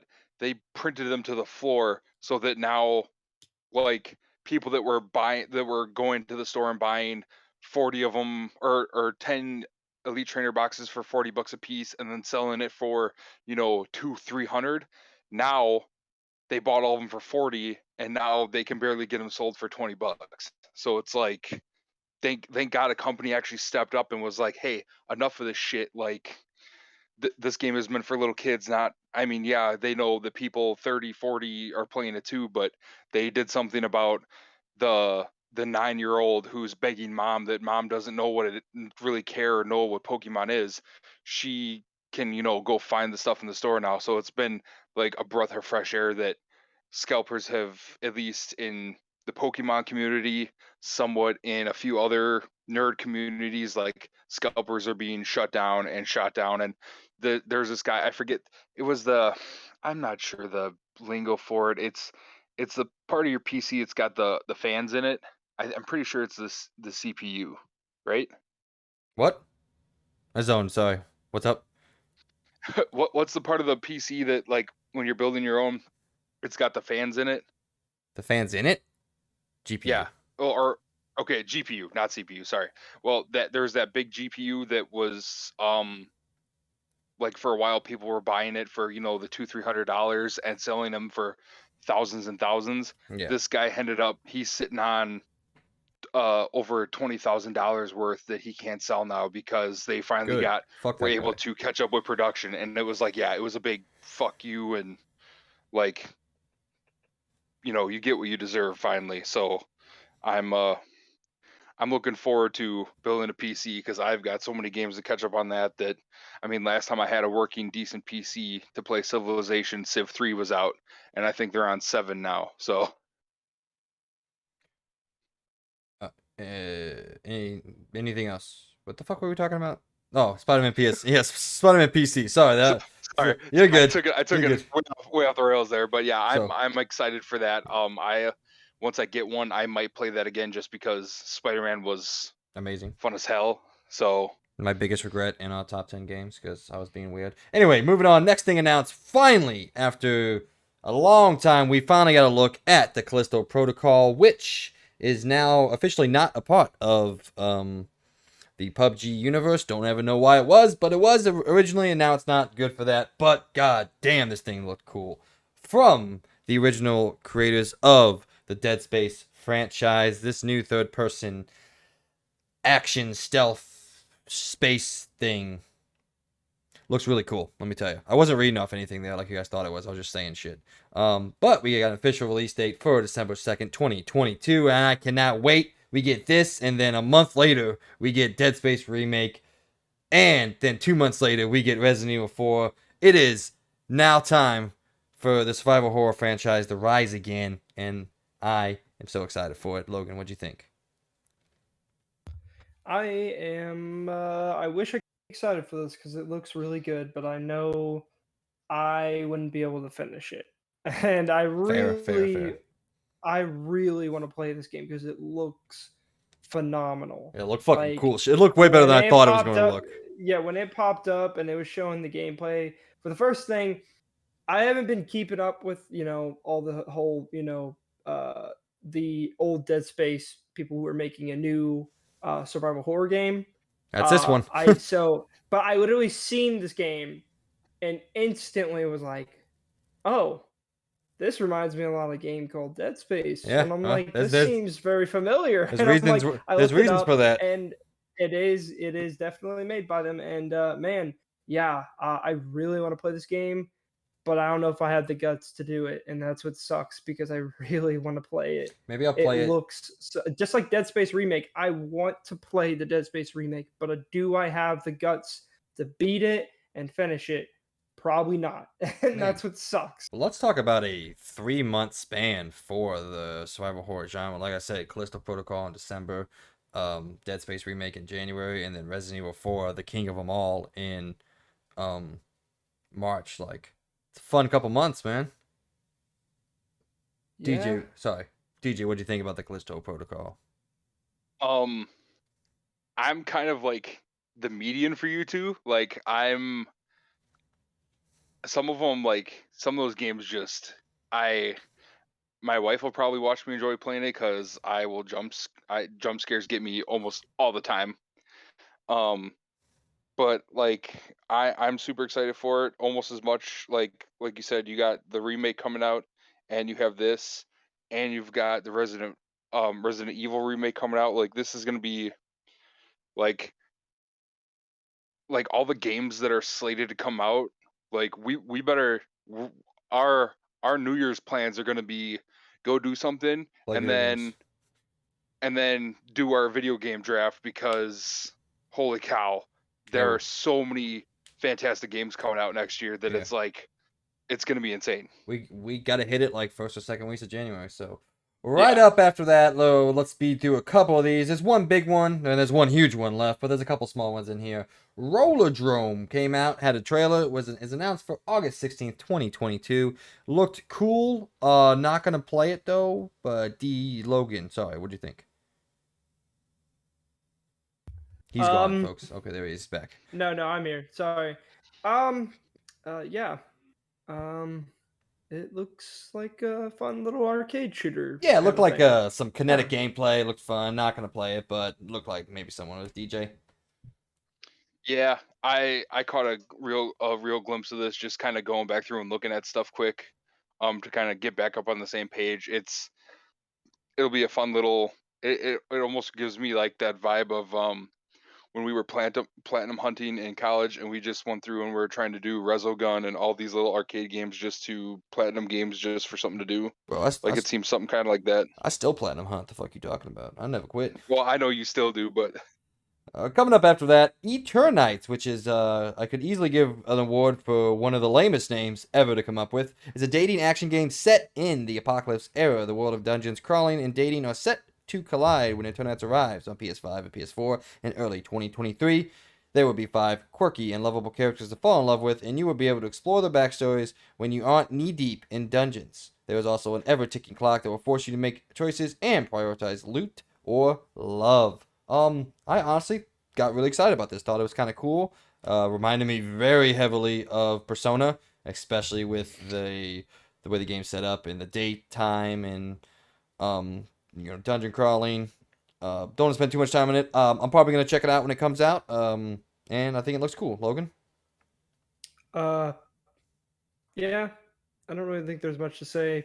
I'm not really that excited for Well, it. you're not It you're looks not really okay. the JRPG guy or anything like that. Like, Well, it's also the the whole premise of the game doesn't really excite me at really, all. I love As a dating dating sims. Dude, simulator dating sims, action dude, thing, that action dating. sounds Oh, nah, I disagree. sounds kind of boring. Sounds cool to But me. that is not meaning it's a bad game. No, Just that's it fair. That's just fair. doesn't look exciting to me. DJ?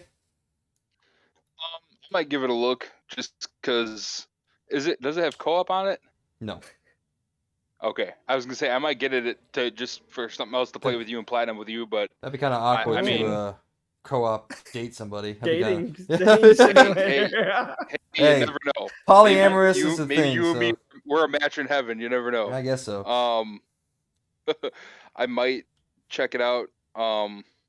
Honestly, my wife loves all those shows on Netflix and everything, so she might want to check it out just because she wants to try to find some games to play. Honestly, this seems like a Sims, game, Logan, so. that Amy would love. Oh, I guarantee it. Yeah, I you need to show guarantee this it. to her. After that, we got a big one, not exactly for this group of people, although I did think it was really cool looking, and I might give it a look. Probably not, though, honestly. Street Fighter 6 finally revealed. Street Fighter fans around the world and fighting fans around the world reacted very positively to this, from what I could read online, did a little bit of research, and everybody that I know that loves fighting games, plays fighting games a lot, this seemed to be exactly what they were looking for. That obviously Street Fighter V wasn't what they were looking for, and this one seemed to hit well. So congratulations to those of you that are excited. I'm glad Street Fighter 6 looks like it's for you. Logan, what do you think about this? So, I have a question. I have an answer, And maybe. I don't know if they Probably not. really showed it or not, but it almost like I'm not really into Street Fighter games, but it It has a almost looked single like there player was like campaign, a. yes. It has a single player But is it portion. open world? They haven't announced anything heavily 'Cause about looked it. like it. Let me read the PlayStation blog real quick and see if there's any new information in there. But it looked like, yeah, there was obviously multiple different, like, it kept flashing up on screen, different, like, what looked like game modes. Like, there's the World Tour, the Battle Hub, there's the arcade mode, obviously the original training mode. It looks like there's a lot to do. Let me scroll real quick and see if I Yeah, because it can. kind of reminded me of like Pokemon in a sense too. Because like I don't know if you noticed that, but like he randomly met up with like a random NPC and they did like an arm thing, and then it initiated like a fight thing in that area. Just imagine that. Okay, here we That go. is Here we go. such a good idea. Let's talk. So cool. This is reading straight from the PlayStation blog write-up about Street Fighter 6. It says, let's talk briefly about two of the new and foundational modes you also saw in the latest trailer, World Tour and Battle Hub. World Tour is a single-player immersive story mode that pushes the boundaries. Okay, let's not go there. That pushes the boundaries of what a fighting game is and allows you to leave your own legacy with Street Fighter 6 with your player avatar. And Battle Hub, it says. Okay, that's about it. So yeah, it's a single player immersive story mode in this game. So it seems like yeah, well, Huh. looks cool. That's honestly what I like fighting games. I played Injustice. I played the Mortal Kombat's. I like the story modes. I'm never good at them. Like I'm never gonna go online and actually win a fight ever. But now saying that, DJ remembers a time where I would consistently stomp every single person in the dorm room at Oh my god. at Fight Club. I was a champ at Fight Club, man. No one could beat me. But Oh, I was not good at like Mortal Kombat and all that. But Fight Club, bring that shit back, and I'll fucking stomp both of you at it. Dude, all I'm Sorry, go saying ahead. is they made something like this for Street Fighter, like this whole kind of hub world thing where you can it looked like you can kind of battle not random but people around this hub world in a sense. Just imagining this but with like Mortal Kombat kind of makes me hope Mortal Kombat does something crazy like this cuz Eh, I I think don't know. it's such an amazing idea. I It's a love it. cool, It's yeah, so it's cool. super cool It actually idea. makes me kind of want to try it. Kind of. No, you're good. I Yeah. know just from listening, you guys aren't into like the fighting game style thing a whole lot. But Naruto and I think maybe Dragon Ball have been doing this for years already, so it's kind of like the big dogs are Well, I didn't know that, so finally boom. doing something. Yeah, like no, I figured as much. Like they kind of have a thing like this where you can just kind of like link up and meet someone and be like, hey, do you want to fight? And like, yeah, okay, and jump into a match. And it's kind of, for me, um Street Fighter has always been like that, and Mortal Kombat. Like I have never gone out of my way to buy one of them, just because if I'm gonna get one of them, I'm gonna get them as an arcade cabinet and play them the OG way, like the way they're meant to be played. um just because to me the Did, only console fighter game that matters is Super Smash Bros. So like Amen. That game is it's cool so that it's good. cool that these are getting an update, and like that they're both staying very relevant. But to me, these are meant to be in an arcade, not that arcades are coming back all the way per se, or that like there's huge want for an arcade cabinet of Street Fighter, but or like Street Fighter 5, but um it is cool to see them staying relevant and changing with the times finally, and kind of stepping up to give people who don't feel comfortable playing online and would rather just play a single player and hone their skills and maybe dabble online. Like it's cool to finally give them that, instead of you know being forced to play online with a lot of the people who can hit the combos with their eyes closed with one hand on the controller and wreck you in two combo moves. Like it's nice not to have to go on and have to do that immediately. yeah, well, you guys can keep playing Smash Brothers, and us adults will be playing real fighting games. Moving on to Yeah. the. I'm I just love kidding. Mortal Kombat I and know. that, I so like both of them. I like all yeah. kinds of games, but I do agree with what DJ's saying, and Logan, you and I have talked about it before. It is Smash Brothers is much more inviting of a video game, but Oh yes. I do love the story modes and I love that fighting games are adopting linear immersive story modes. I think that's really cool for a fighting game. A lot of potential. I love Mortal Kombat's. I love Injustice's storylines. Uh, I know Marvel vs. Capcom had an awful storyline. It was appalled, but this one seems pretty cool, and it seems a lot different than what the other ones are doing, which is what makes me excited. But I don't want Mortal Kombat to be this. I will disagree. I like the way that Mortal Kombat is, so I want them to stay. Anything else on Street Fighter 6, Not that I can think of. Logan? Nope. All right. Next two games, we'll move through them real quick. Tunic, got the PS5, oh my God, speak. Got its PS5, PS4 release date announced since September 27th, 2022. DJ, this game was on your fantasy draft, scored well for you. Did you ever get a chance to check it out? I have not, but once I saw that it did well, and like when we were drafting, I kind of picked that one based off of the look and the small trailer I saw for it. So I will definitely be picking it up when it comes out, just to see the hype that I kind of bought without reading into it. So I'm pretty excited to sit down and play this one at the end of the year when it comes out for PS4. Logan?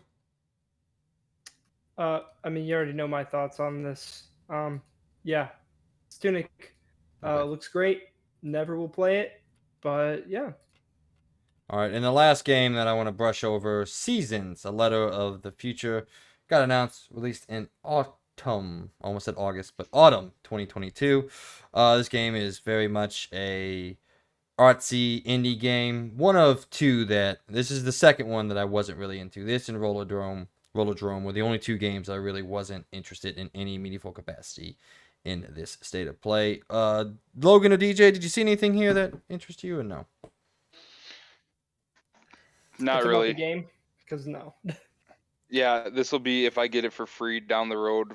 PlayStation, I might give it a look. Like some of those games have actually surprised me. One Yeah. being what's it called? Rhyme, Rime. Oh, That yeah, yeah, one yeah, was yeah. a I little dabbled. puzzler that we. Yeah, that was until I glitched it and have to restart from a certain point because I oversolved the puzzle and got myself stuck. um, yeah, like that was fun, but I wouldn't have necessarily thought to gone out of my way to buy that initially. So that's why I like getting the games for free every month, just because they're games I wouldn't have downloaded or played or bought even for $1. Yeah. So All right. Well, and that was the end of the show. Nothing else really cool. I'm just kidding. Something huge happened. Logan, we talked about this the week before. I did not think we were going to get both of them, but we did. Mr.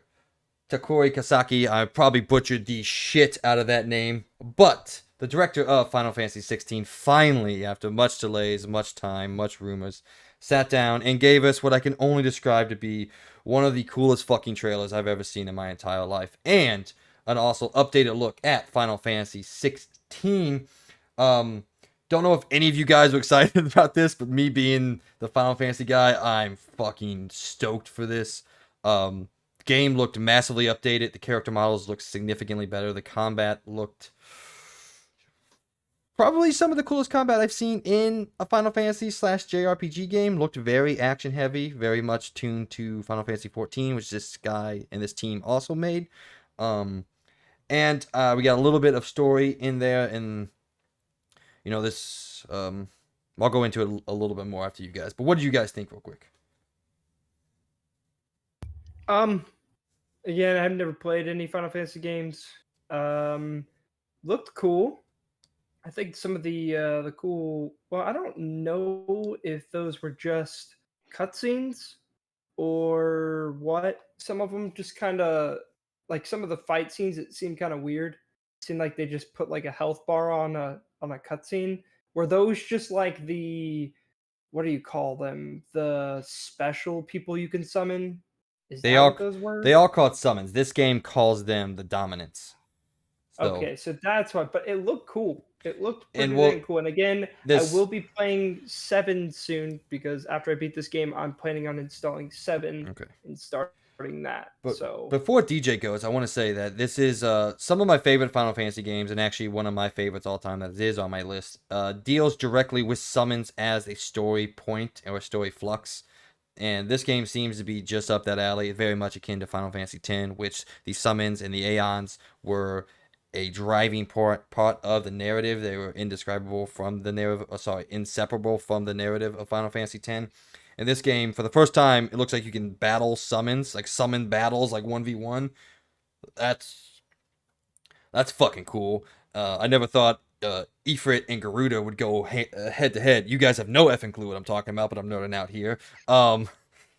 This game looked incredible, and it looks like the entire story concept, the entire premise, is surrounded and encapsulated by the Aeons or the Dominants or whatever they're calling them here in this game. I don't have too much to say. I mean, this was more than I ever could have wanted from something that I've been waiting for a long time. Slightly let down by the summer 2023 release date. Really thought we were going to get that this year. But it makes sense. They have Forspoken in October.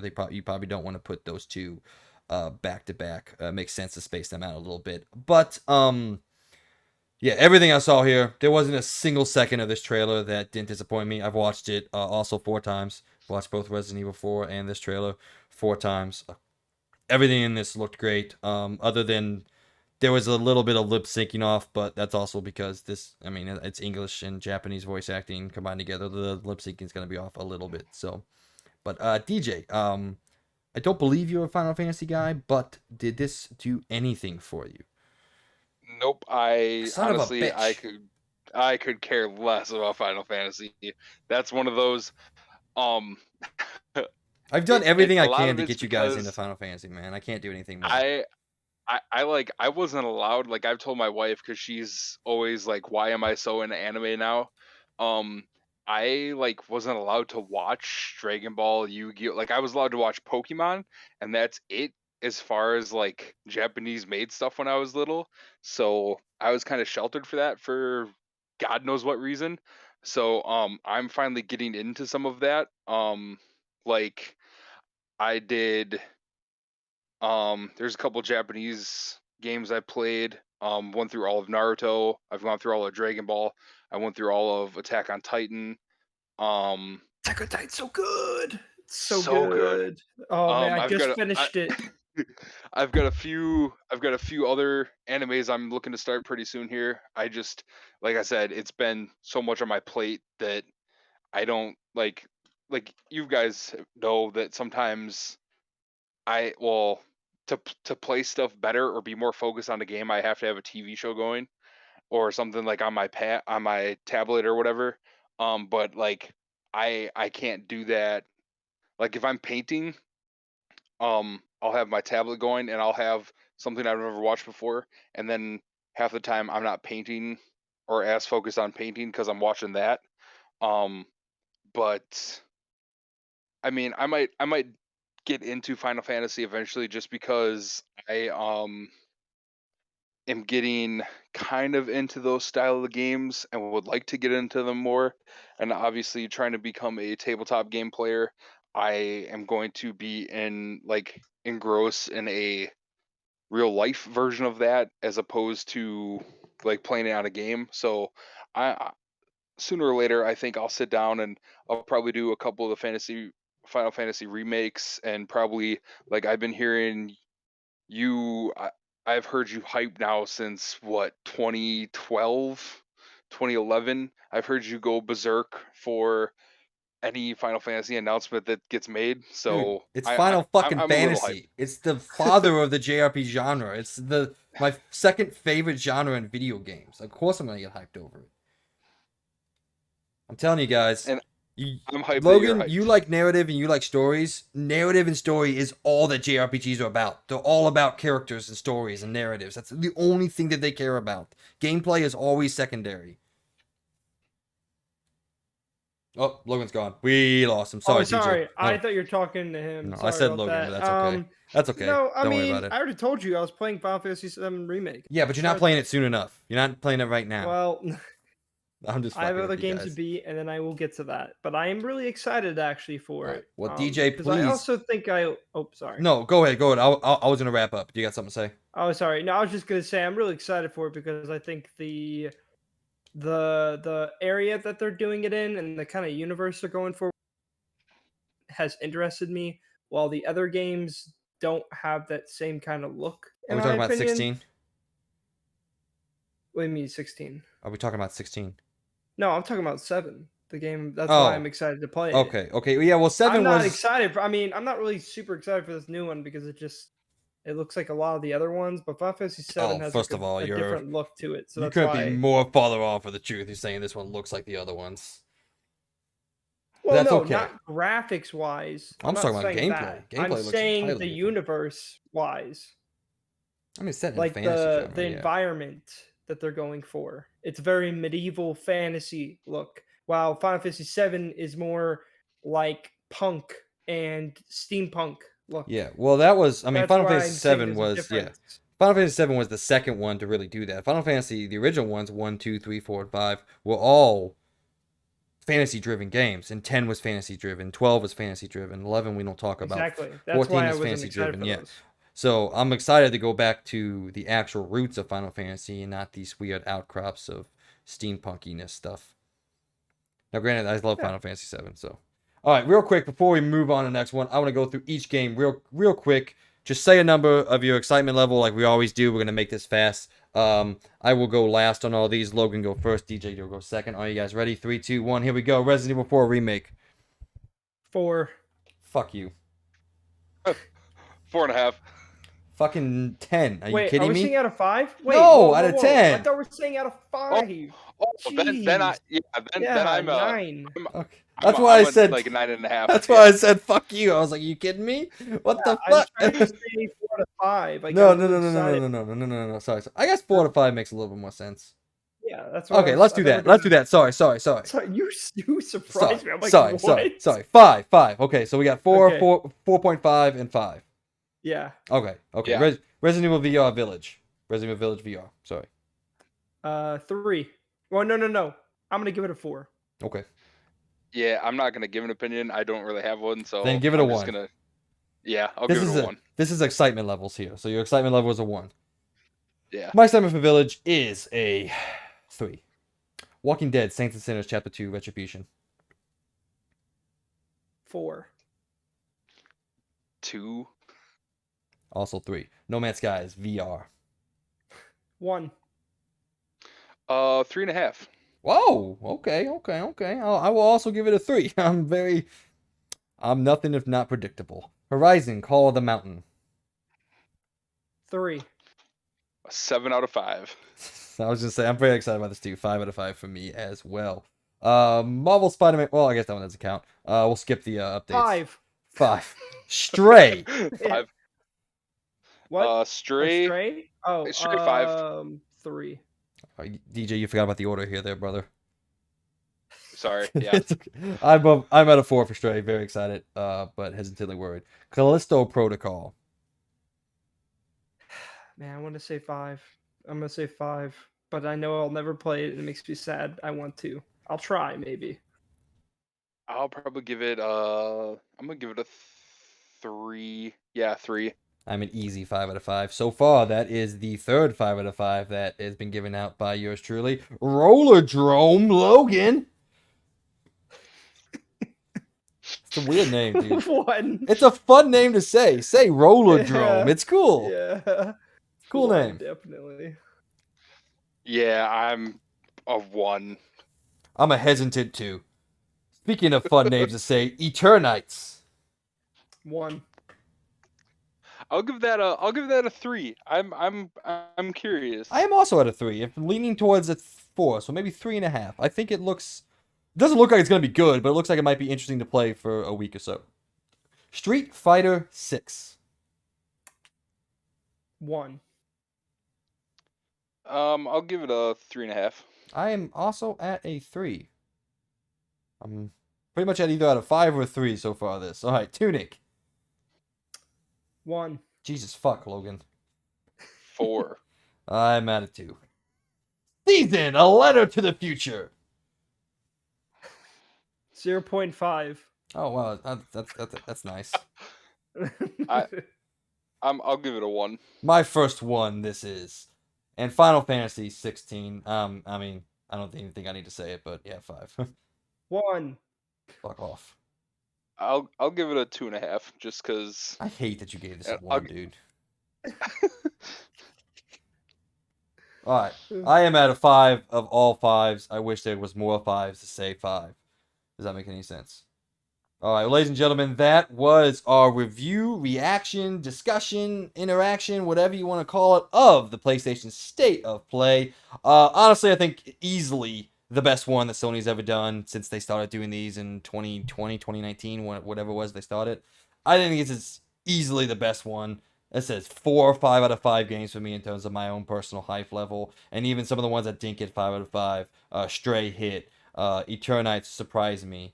You know, Saints and Sinners is a cool idea. But I said only 2 games in here I wasn't happy about.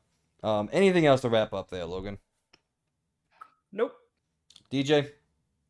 Nope. All right. Well, ladies and gentlemen, if any of you out there listening, if you have any thoughts or disagreements with us and our assumptions about the state of play, reactions, review, and discussion, please let us know in the comments down below. We are moving on now to Obi-Wan Kenobi episodes 1, 2, and 3 review and reaction, spoiler free-ish. Because I want to talk about one kind of scene while we have DJ on the podcast, and it's going to be heavy spoilers for the ending of episode 3. But I'm going to turn it over to you, and I'm going to go last because I got to go do little boy stuff.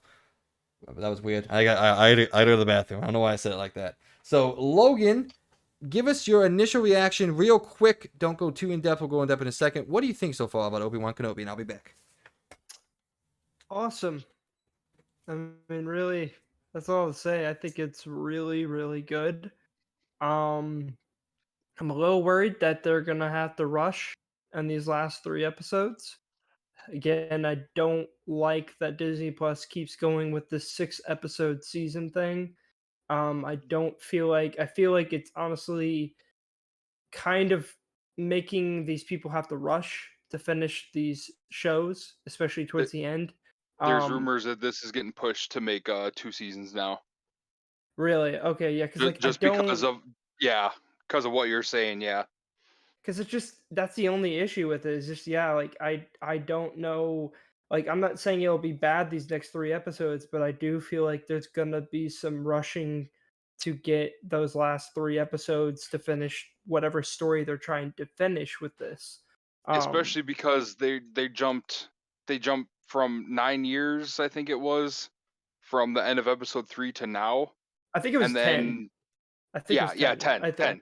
Yeah, yeah. So you got, halfway between um episode 3 and episode 4, and you didn't give us a whole lot of what's like it's obvious some changes happened to him, and I think they're feeding a lot off of this is more for the hardcore Star Wars fan, and they've probably watched the cartoon shows, so Oh yeah. they gave a little bit of Obi-Wan what's been going on with him in those.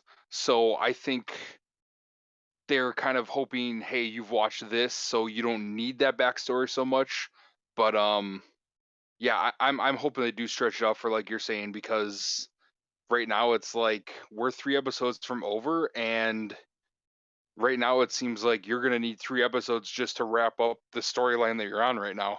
There was a rumor. Yeah. Sorry, I'm back. There was a new rumor out that actually Disney has scrapped the idea of a miniseries and taken it to season 2. Oh yeah, you Yeah, missed that. We said that earlier. Oh, cool. Yeah, but I'm again, glad I with could be this able to help. also, I still think these first 3 episodes were awesome. Um, man, is Disney getting a little bit more lenient on certain things? Because I gotta say, in episode 3, that poor stormtrooper. Yeah, well, That's we all I talked gotta about that off say. screen. Yeah. Wowzer! I mean, I didn't expect that at all, and I also don't expect how like in their video games they didn't allow people to get certain things being chopped off, Well, I and think there's he's a certain chopped in half. I I kind of have a thought about that. It's because one, episode 3 was accidental. It wasn't like driven by any player made, and in the video games it'd be the actual player cutting people's in half, which probably Disney doesn't want. Yeah, yeah, But I don't want to give too that's far on fair. that. Real quick before we But continue, I just want to give you my initial reactions because I'm guessing you guys went through yours already. this is I don't know if he for the did. most Did you part. say it, DJ? Mm. I kind of I was kind of feeding off what you said. I'm in that same boat where I hope they do give it a whole second season, just because they did. It was like a slow build. Like, hey, this is you know, it was literally what, an episode and a half for a call to adventure for him, Exactly. and Yeah. then him finally breaking down and answering the call, and then getting, I guess we'll kind of dip into the spoiler, him getting the revelation that Anakin is actually alive, meaning Darth Vader is alive. And when he sees him, that is just the chills, and seeing a tad bit of that Anakin's aggression that's left over from being turned into what he is, and not just straight up obviously he's got plot armor because he's in episode 4, but Well, they're as both in in episode the 4. series. Yeah. Yeah. But you have the plot armor of he didn't. He could have. He showed he could have disabled Kenobi, use the Force to bring him there, choke the life out of him, and maim him. And yes, he did. He made him suffer. He burned him alive. Like, Okay, wow. not that Obi-Wan was Well, trying We to threw do that, spoiler but- free-ish right out the fucking like, window, didn't we? We said, you know what? We're spoiling every single aspect of this. So fuck it. I said we'll get into it. I said I'll get into spoilers Yeah, here. but we still got like the basics to get over. Burning him alive is the Jumping biggest right spoiler. in. That's the one that I was gonna try to dance around, but that's okay. That's Whatever. the Fuck it. hugest spoiler. but Whatever. yeah. Fuck it. Okay, and like the stuff it's set up, because like now we're coming up what happens to Obi-Wan's lightsaber? Like that's gonna be a focal point going forward now. Like, is it Reva? Is how you say it? Reva, yeah. She's a character in The third sister. she's a character that's no longer an Inquisitor in the Fallen Order games. So, Well, that we know of. We only see the Grand Inquisitor, second sister, and ninth sister in that game. We don't see any other ones.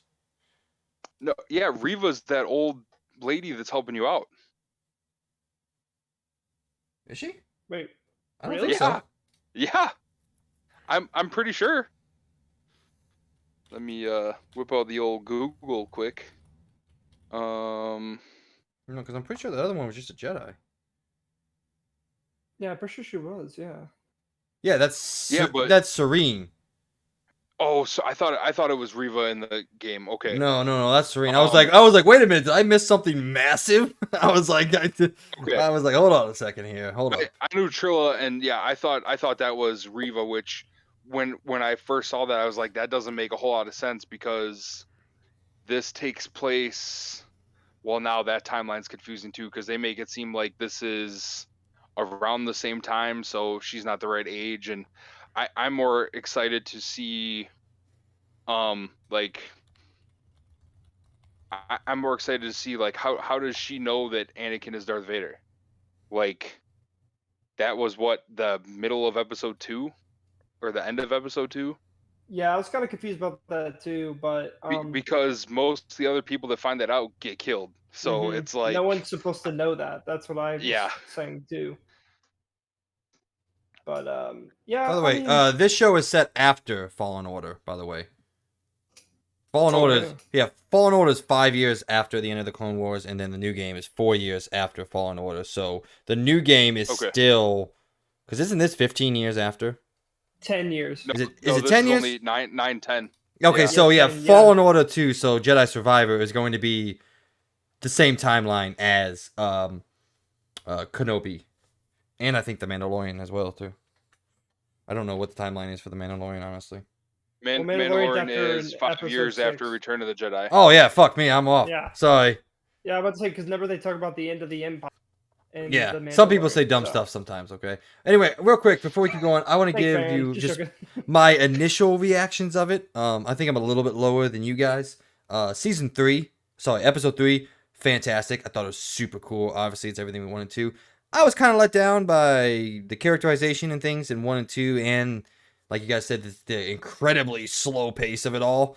I didn't really think there was a lot going on, and maybe just as I'm turning jaded Star Wars fan, why does every single old Jedi have to be depressed and, not willing to help anybody anymore ever? That's the third time. The third time So- that they've done the exact so- same characterization, and I'm tired of it. Like, why can't Kenobi just be a guy that still wants to help people? Why does he have to I be just wanna convinced to go save the know- world? I just want to know why he's acting this way, and that's the issue. Is they only have 3 more episodes to not only explain that, finish what they're doing, and then also connect in some way to what's probably gonna, how the episode 4 is gonna start. Like, I don't know how they're gonna do that in 3 episodes.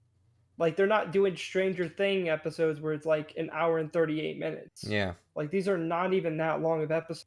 Well, I mean, so like, it's also that's going off the assumption that Disney is going to connect these two. This may just be a small side story, obviously including Leia, because I don't know how you can connect it to Episode 4. This is 20 years Well, they before kind of Episode 4. are with the whole Leia thing. Well, yeah, which we're but already in Leia's a spoilers kid. now. Like, Leia's not a kid in Episode 4, so it's a very different time We're frame. learning why she knows him, though. Well, yeah, no, it's connected, but it's not going to roll straight into Episode 4.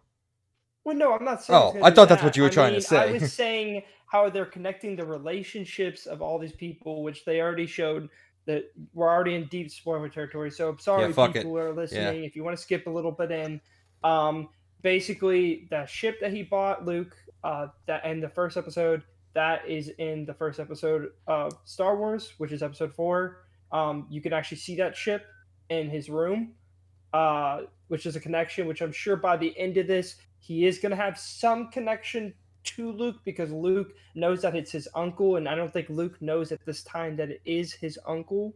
Or obviously, clearly he's a Jedi and he knows his father and all this.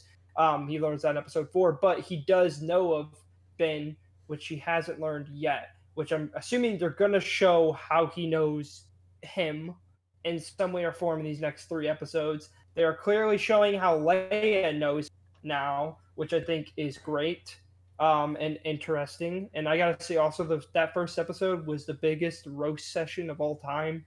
I feel like people were just getting roasted left and right that first episode. But I love that.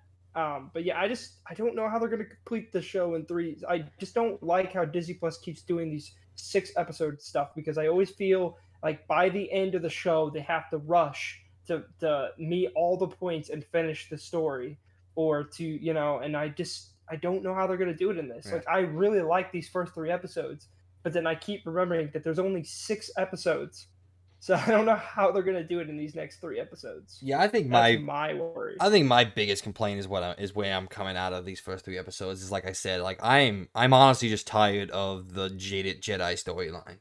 Said every single one of our favorite characters. Well, I mean, it's okay. That's not fair. Everyone has different favorite characters, but you know what I mean. Yoda, Luke, Obi-Wan, the very popular characters. Obviously, not everybody's favorite characters, but and now all 3 of them have gotten the jaded Jedi treatment. I'm like, can't we just have a guy who's a hero and wants to maintain being a hero? Like, if there would have been a scene in this episode, or in the first episode, when. Well, I guess it would have been the second one when his call to action happened. Yeah, in the second episode, where Obi's like, I would love to help, but I have to stay here and protect the boy. I have to do something. But no, he's just like, nah, I can't go. It's not my thing. Nah, I'm not even good with a lightsaber anymore, and I'm not even that accurate with shooting guns anymore. So whatever, I'm good. That's my thing. I kind of hope they answered, because I didn't really. So I watched the important parts of the Rebel series. The only parts that mattered, not the characters that they added into the story that no one cares about. Okay, we stop banging on the Rebels. We get it. You have a bad opinion about it. But basically, they show clearly in that show that Obi-Wan is still a really good lightsaber combat person. So dude, at the end of Rebels, he fucking again, spoilers. He pwns Darth Maul. Yeah. Yes. What? Yeah. Why is he old and decrepit in this thing? Sorry. Okay. Now I just got very mad. Sorry. They have to answer that in this show, because if they do not, I'm going to be very mad, because that is like a very key thing that I don't like the Rebel show, but that is now stained into the lore, and we have to know that show. We have to watch it if you want to know about what happens to Darth Maul. You have to watch it if you want to see the whole Ahsoka and Darth Vader thing. You have to watch it. So I am really curious now how they're going to show, why hasn't he trained? Why has he stopped wanting to train? Why is he so crabby old man that doesn't believe in it? Because at the end of episode 3, he said, I'm going to put the call out to save the Jedi. And they haven't explained that yet. So again, so many things haven't been explained yet. Yeah, I mean, there are some things that have been explained, but yeah, there is still a lot, and that's why I don't know how they're going to do it in 3 episodes. And in that, a Jedi comes to him, and he literally goes, "Dude, get the fuck away from me." Essentially, not literally, I guess. Essentially, and I'm like, why do we keep doing the same storyline? The jaded fucking Jedi. That's not what I want from these characters that I've loved for so long, and that were originally written and told to be heroes of the entire galaxy. You know, people that fought for good when no good was seen. And Luke, you know, fought his own person that he trained, fought someone that he loved. And why is it always, every time we come back to him, like, oh, I'm sad and depressed now and I don't want to help anybody ever? All right, I gotta jump in on all this. I totally agree. I get Yoda was the Grand Master. He's alive for 900 years, He's just tired. and and they get the he most of all got the rug pulled out right from under him with Sidious being a Sith. Now, Luke's I kind of get just because that's his two mentors as far as Jedi go. He watched them do that. Well, he watched Yoda do that. But for Obi-Wan's, I totally agree. He should have. Okay, I get him. Like, he should have been secretly helping, like this other Jedi guy was. He should have been doing that here and there, but doing it in a way that wasn't going to point to, hey, motherfucking Obi-Wan Kenobi's here doing shit. But when it gets to this point where he finds out Anakin is alive, meaning Darth Vader's alive, and then that's when he should be getting hit with this PTSD, like he kind of did. It shouldn't have been off the bat like they did. It should have been 3 or 4 episodes in that he finds out, oh my god, the guy, my brother who I left for dead because he betrayed everything I knew and loved, he's still alive. Then he gets hit with like a shell shocked or like, you know, a whole PTSD breakdown, and then struggles to cope with stuff. And then obviously when he ends up meeting Vader, which a lot of people have thought was going to happen based on some of the dialogue, thinking, you know, they're going to connect the dots with the dialogue being in episode 4. He says, you know, we meet again at last. And for the longest time it was, you know, last time you saw me as Darth Vader, you owned me, but now I'm going to own you. And now we're getting, there might be another meeting in between, maybe 2 or 3. And, you know, right now the score is 1-1. Obi-Wan, yeah, there was a stalemate for a while in that, but then Obi-Wan wins it in episode 3. Now you have this, and mercifully, Vader lets it end, letting Obi-Wan know that I could have easily have killed you right here. Like, Yeah. you could have easily have killed me on Mustafar. Yeah. So like that was like they better have. I shouldn't say better. Like I'm gonna do something about it, but I think there needs to be another fight between those two, whether it's the end of this or if they stretch it into a second season, then there needs to be 1 or 2 more meetings between them for sure. For me, I the think hope there will is be sorry. one more. Sorry. For me, yeah, the hope is in the next 3 episodes, which I don't know how they're going to do this in the 3-episode timeline, but you know, Obi-Wan comes back, heals, realizes what he has to be and how he has to become, trains back up, saves Leia, fights Vader, and now is off to be the guy that we know him to be in episode 4, and to still be the guy who wants to be the hero that we see him in Rebels and everything like that, and be the ultimate protector to Luke. But that's honestly a hope. Like, I just don't see how they do all that, because episode 4 is going to all be about Kenobi recovering from the injury. Like, they can't just skate over that, So now we got 2 episodes for him. So theoretically, episode 5 is him realizing who he has to be, getting and going out, striking out again for the second time, and saving the kid, and then coming back in episode 6, and then again fighting Vader in somewhere. However it's set up, I what also don't has know. to take place, he has to actually speak to Qui-Gon Jinn by the end of this. Well, yeah, and Qui-Gon giving him permission to, I know you wanted this for him, and Qui-Gon saying, apparently I was wrong, or you don't or Qui-Gon telling him there might still be good in him, so you can't be the one to kill him or try to change him. His son has to be, or setting that up, because you kind of have to give Obi-Wan now more of a reason to go back and watch over Luke and be more assertive to Owen, that because obviously he's going to stand up to Owen again at some point, or they might have to interact, because that's another one, especially explaining stuff to my wife, because she had me kind of info dump on her about everything.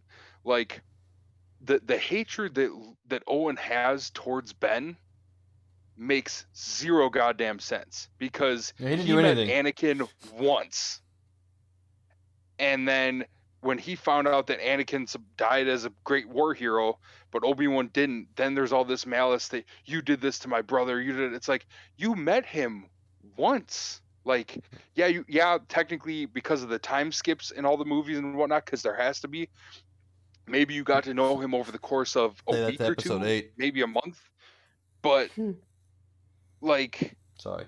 you you didn't know Anakin, like, other than stuff that your stepmom told you about him. So why do you care that, like, and he's trying to take Luke off your hands. Now the only reason you don't want him to take Luke off your hands is because you got free help there to run your moisture farm. But like, that's not even your blood. Like, get over yourself, dude. Yeah, real quick. I don't want to gloss over, focus too much on the negatives, because I do think it's a generally good show. I don't think it's amazing or anything like that. I was really blown away by the confrontation of Vader and Kenobi in Episode 3. But so I do want to say that. Wow, I spaced out. Sorry. I want to give my big positive. Say the confrontation that we've all been waiting for, in my opinion, lived up to the hype and he actually surpassed it. Because I did not think that Vader, since we are going full spoilers, would be a spiteful little fucking brat and like, no, I'm gonna hold you in the fire like you did me. And I don't say spiteful little brat in a bad way. I thought it was fucking cool as shit. Because like he still is Anakin Skywalker in there. Like he still wants that revenge. And he's not just cold blooded kid. He's like, no, I'm gonna drag this out because you fucking forced me to suffer. So I'm gonna hold you in this fire and get my revenge on the guy And who he trained me and betrayed me.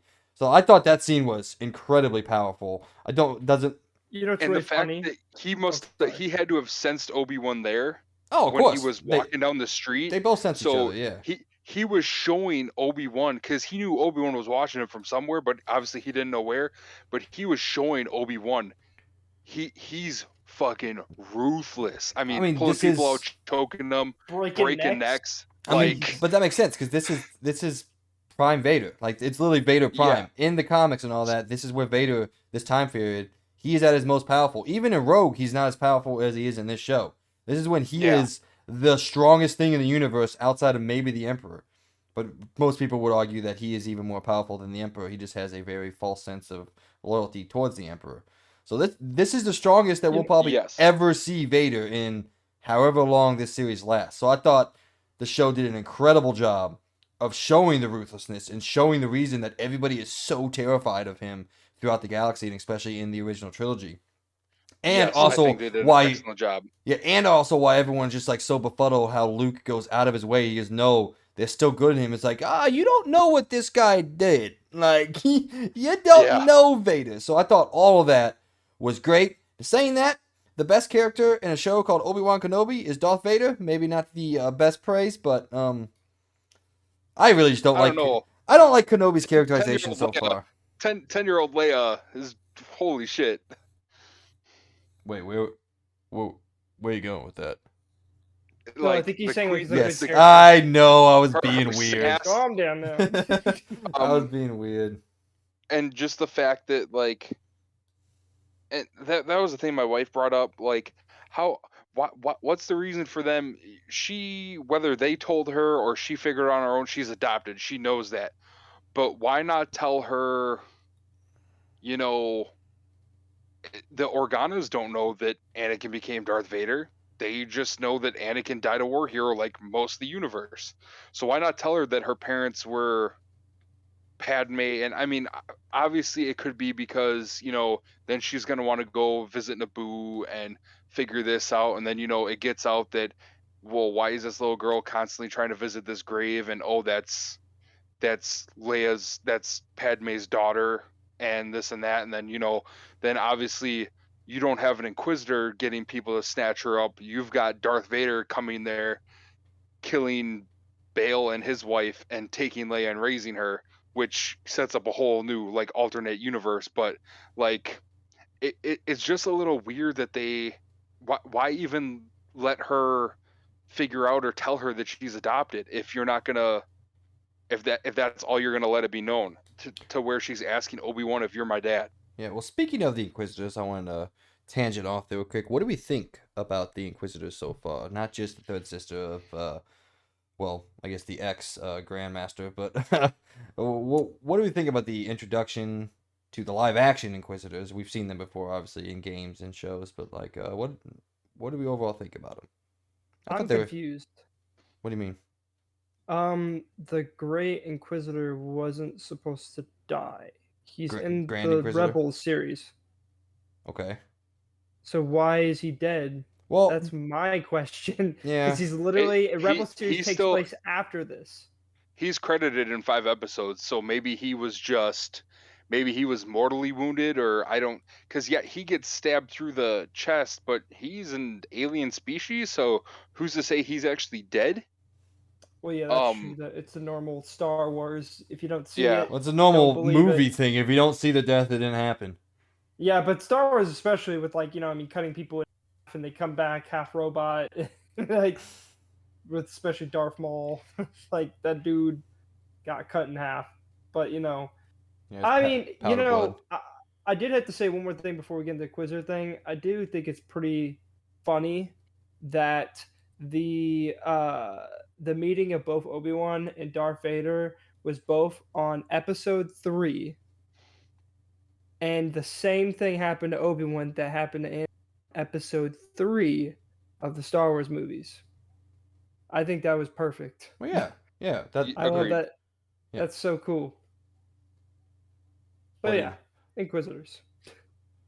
I think mean, they're pretty good. outside I of don't know that, anything wrong. outside of that weird break in continuity that I guess I didn't really catch up on. I thought they were fine. Like, Reva is an okay character at best. Like, her anger is kind of annoying sometimes. I'm like, maybe because I don't understand why she's so angry yet. Maybe I'll learn more. But So the reasoning I gather from that is because she survived the 501st onslaught at the Jedi Temple, and well, yeah, then while hiding, here's Obi-Wan's message of nobody else come here, damn near everyone is dead, like just run, flee, hide, don't hide yourselves from being a Jedi so you're not slaughtered. We'll figure something out, then we'll get in contact with you. And then it's however whenever she gets picked up and turned into an Inquisitor, she never hears anything about this meetup and reformation of the Jedi Order. Everything just goes dead. And I'm sure that really pissed her off. And I mean, you don't see that Yoda's there telling him to say this. He's the one saying it. So maybe that's the reason for her hatred, but it's very yeah, it's very kind of out of left field. that's a very paper thin explanation. Even if I'm not saying that's negative to you. I'm just saying like Yeah. even with all that included, it's still a pretty paper thin character trait. Yeah.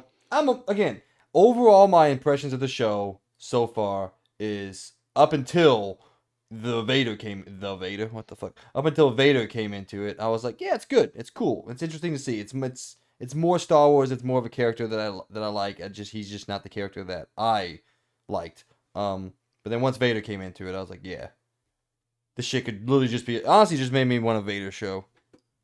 Yeah, with his castle too. Oh, I was so hyped to see his castle on Mustafar. It's so cool.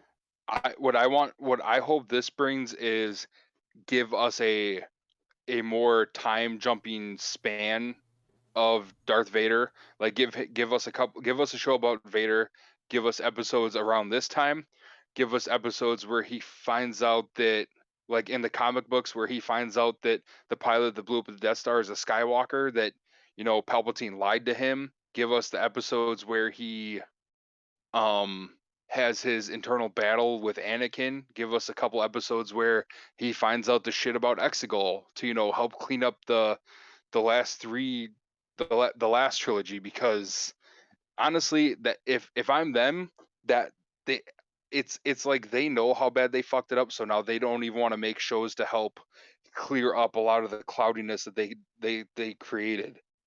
And instead they're like, hey, we're just gonna go try to fix plot holes that may have arisen from between episodes 1, 2, and 3, and 4, 5, and 6. We're not even gonna touch with a 10-foot pole what we fucked up with this new trilogy. Yeah, I just don't know, man. Okay. Anything else you guys want to say? I will say for listeners out there, I just came up in my head. After this whole series is over, let's bring you back in, DJ. So in 3 weeks, and we'll do a whole series review. Obviously, Logan and I will be talking about each and every episode, not in depth, but we'll do a whole series review.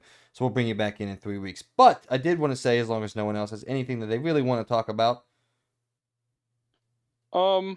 No, like Okay. there'll be a whole lot. We'll see where this all Yeah. goes in 3 episodes, and see if an official season 2 gets brought on. Well, we may not. I hope so. We may not know that for a while, but so if anyone else has nothing to say, please let's. Oh my God, I'm having issues. 1 through 5, first 3 episodes. I will start.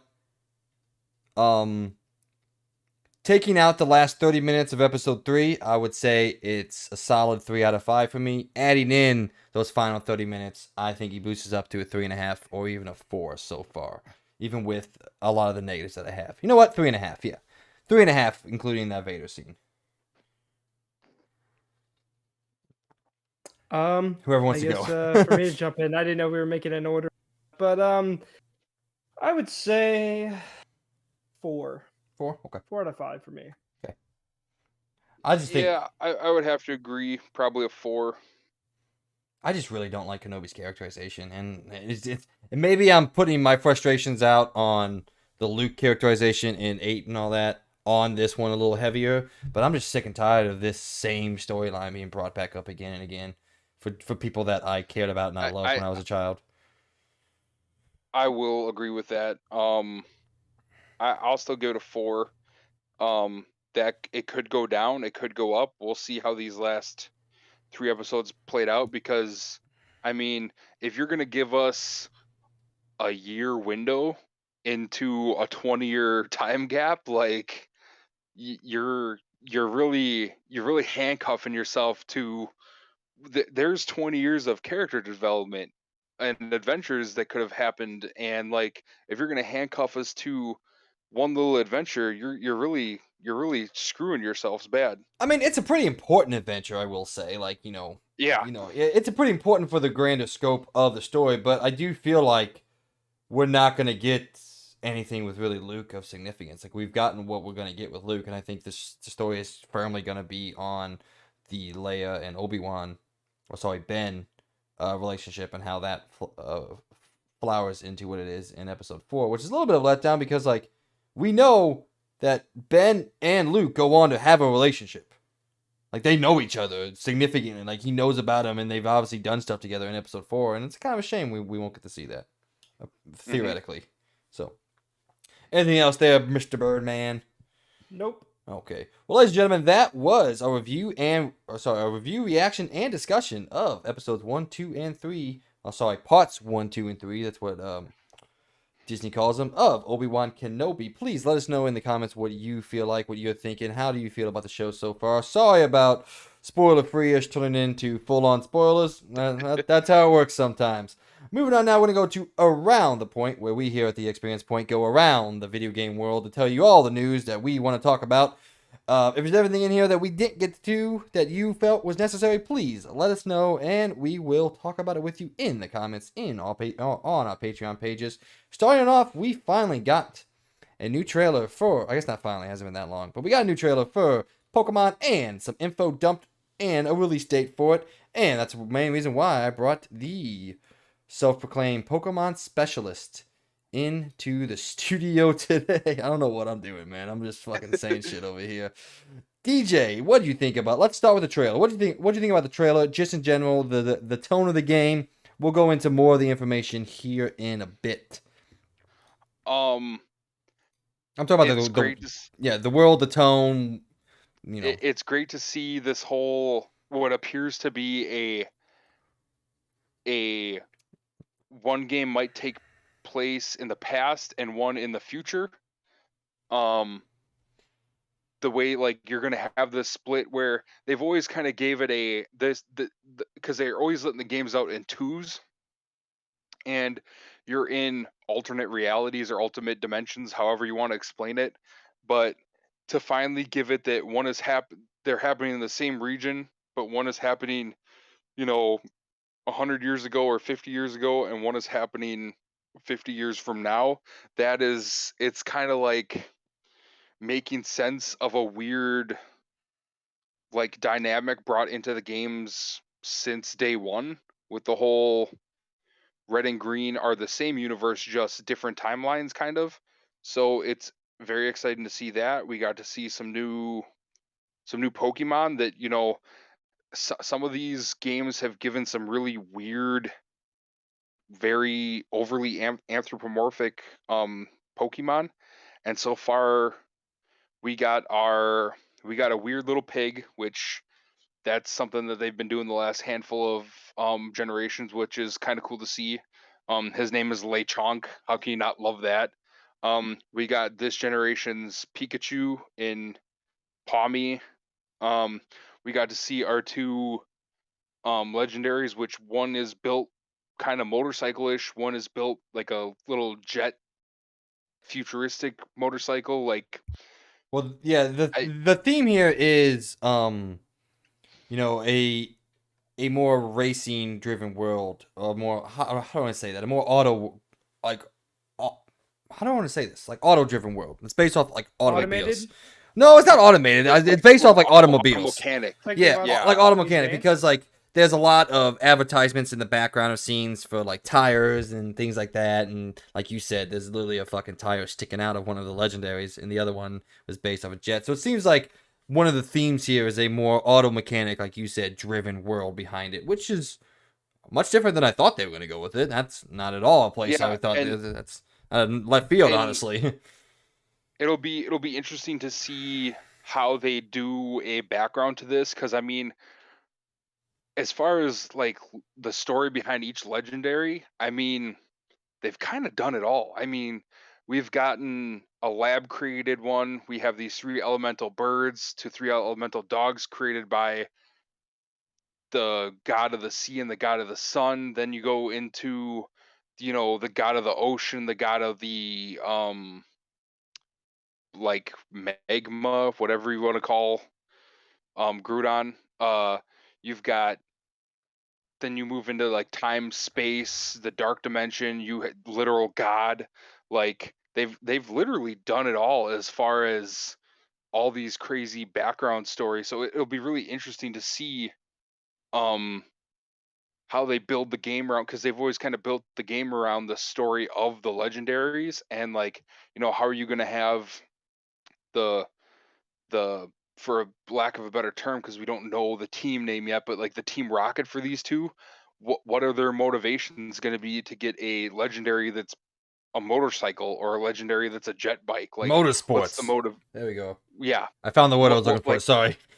what's the motivation going to be to track these legendaries down and awaken them from a slumber, or bring them into the fold and probably almost end the world, because that's typically what happens, and then you're the only one that can save the day. But it'll just be interesting to see how they handle that. And I know we had kind of talked about over the past day or two the kind of renaissance that's coming to the mechanics of the game, where you're getting some of the old school, just going through the motions type play, but then you're also getting the new mechanics they brought about that everyone has just loved with Arceus. Just before we get too deep into it, I did want to read this little excerpt from the official website about the world. It says Pokemon Scarlet and Violet offer an open world experience that only the Pokemon series can deliver. Okay, one welcoming even to newcomers of the series. And this blurb is directed exactly towards you, Logan. You can experience a new style adventure with a world that you're free to explore at your own leisure and not in any order dictated by the story. You will, of course, journey to hone your skills as a Pokemon trainer, but many more discoveries and stories await you. Meet a variety of people and Pokemon and adventure in the world of Pokemon the way you want to. So this also leads into what you were saying is, we do have traditional, not world structure, but world design. No, sorry. Yeah. With you have gyms, you have towns, but it's all in like a Skyrim-esque world that I believe we were talking about quite a few episodes. I actually think like the very first episode when we did all the Pokemon stuff and information. Um, each town is Yeah. connected and accessible in the open world, and there are stories. There is an overarching plot, it sounds like, but it's not directing you to any one place. You can go where you want and hone the abilities that you want. It has Arceus's catch mechanics. You see that in the trailer. Now it does have traditional battle mechanics. It seems like there's a splash screen that it goes to, and you have your traditional click throughs. So real quick, I did want to ask Logan and turn it over to him because everything I'm seeing here looks like it's what you wanted. And it's a combination of what I wanted is a more directed and focused Pokemon game that's not as aimless and pointless as Arceus. It sounds like we're going to get everything that we want. Gyms, the structure of the story and all that. Granted, it's not one-to-one like the old games were. It's more open, but you got trainer battles. You have everything. It seems like it's giving all three of us everything that we've been wanting that we thought we were butting heads on in terms of our wants from the Pokemon series. So, Logan, I want to turn over to you because you're the one that's not as excited, but it seems kind of like you should be, honestly. Well, learning all that new stuff, yeah, I am actually kind of excited now. Good. Okay. I mean, it's not that big of a deal. It's not like oh well, I'm not gonna want to play it now just because they're not gonna have the exact same battle mechanics. I mean, kind of sucks that they had it already, but they're taking it out in their next one. But I mean, heck, I guess enough people didn't like it, I guess, or I don't know. Now, saying that, it's not like the battle mechanics in Arceus are wildly different. You can just move around in the field, and then there's the really Well, stupid... yeah, but I kind of like that. I like the freedom of it. Yeah. It felt nice because it felt more like you're actually like there. You can move your character around and like find different angles on what you do. I know it doesn't do anything for the combat, but it still like felt like more like okay, you're actually interacting in this world. You're not stuck in a static screen while fighting. I don't think that's that like now that they're not adding it, it's not like that big of a thing. Like I'm like, oh, this game's gonna suck because of that. It's just it kind of sucks still, but more like now that I heard they're at least doing everything else, I mean, I'm fine with that. I think that's really cool. And honestly, that does kind of got me excited for this game. Honestly, I like that they're doing the open world thing again, and hopefully they will make it more polished. But I mean, I really don't think Game Freak's going to do that because for some reason they don't know how to design a basic open world.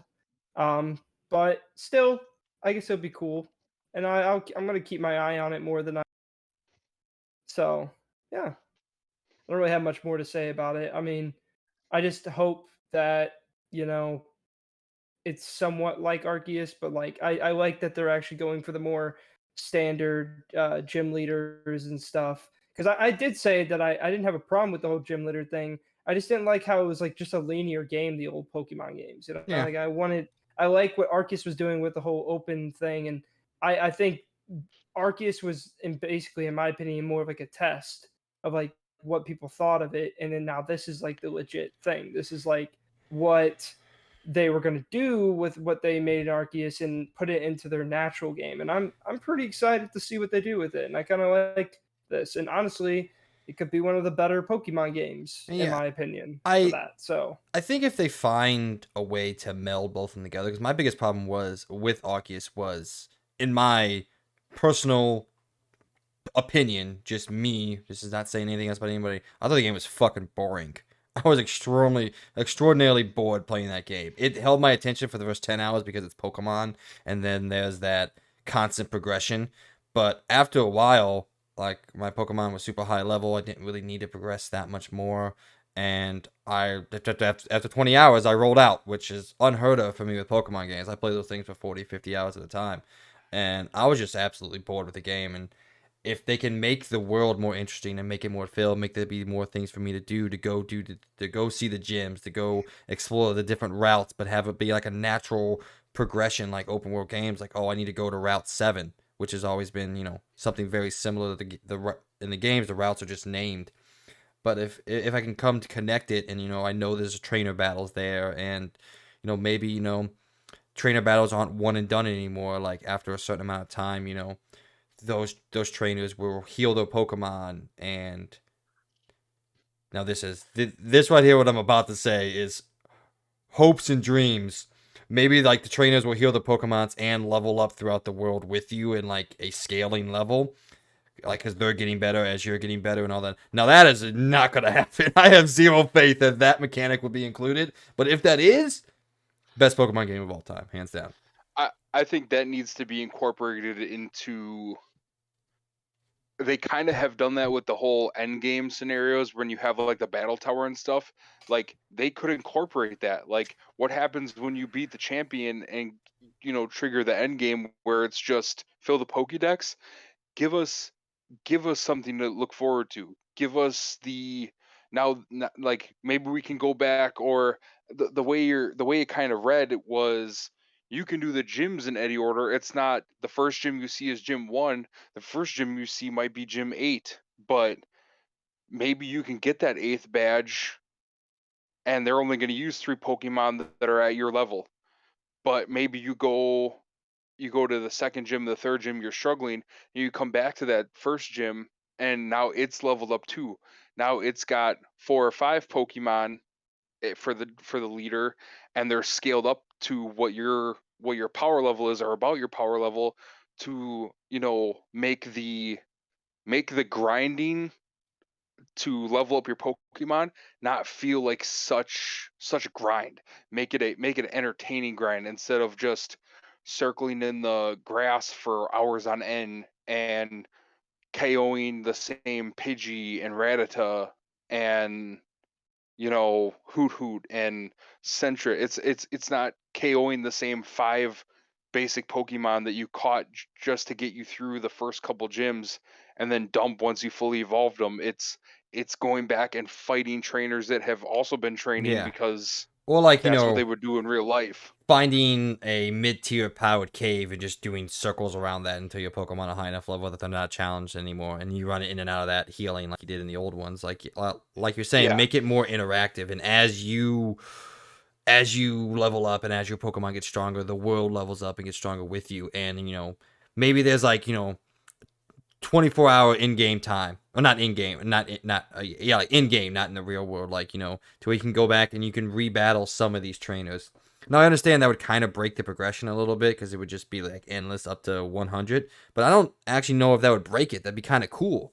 Like when you beat the game, you have something to do to get your Pokemon, and there's a reason you grind to get it to 80s, because as well as I do, once you get it past 70, it takes fucking forever to level those things up. So Yeah. I think that would And be a and like good. Sorry, go ahead. Yeah, and totally. Like you're saying, and you get to that 70 point and now you're grinding to get to, the 80s, maybe 90s, so that the Elite 4 is a challenge, or the champion is a challenge, but you're not going to steamroll them and they're not going to steamroll you. Like what are you going to do? You're going to sit in this game's victory road for 10 hours of gameplay because you're trying to level them up one at a time. Or well, now they have the XP offer off the bat, but still, that's still going to be 10 hours of grinding to get those Pokemon where you need, where instead you could go fly back to, say you're just trying to up your water Pokemon, or work on strategies that your water Pokemon are weak to. So you go to the electric gym to hone get what's the best way to take down an Elite Four members electric Pokemon. You kind of hone in on a gym leader and train against them, but they've also progressed, so you're not going to go in there and steamroll them. They progress to help you become the champion because they beat you. So what's in it? Who do they care who the champion of the league is now? Go on and be that champion, and then they can say, "Hey, yeah, I helped that dude train." Not that the AI cares, but just story wise, that would be a cool.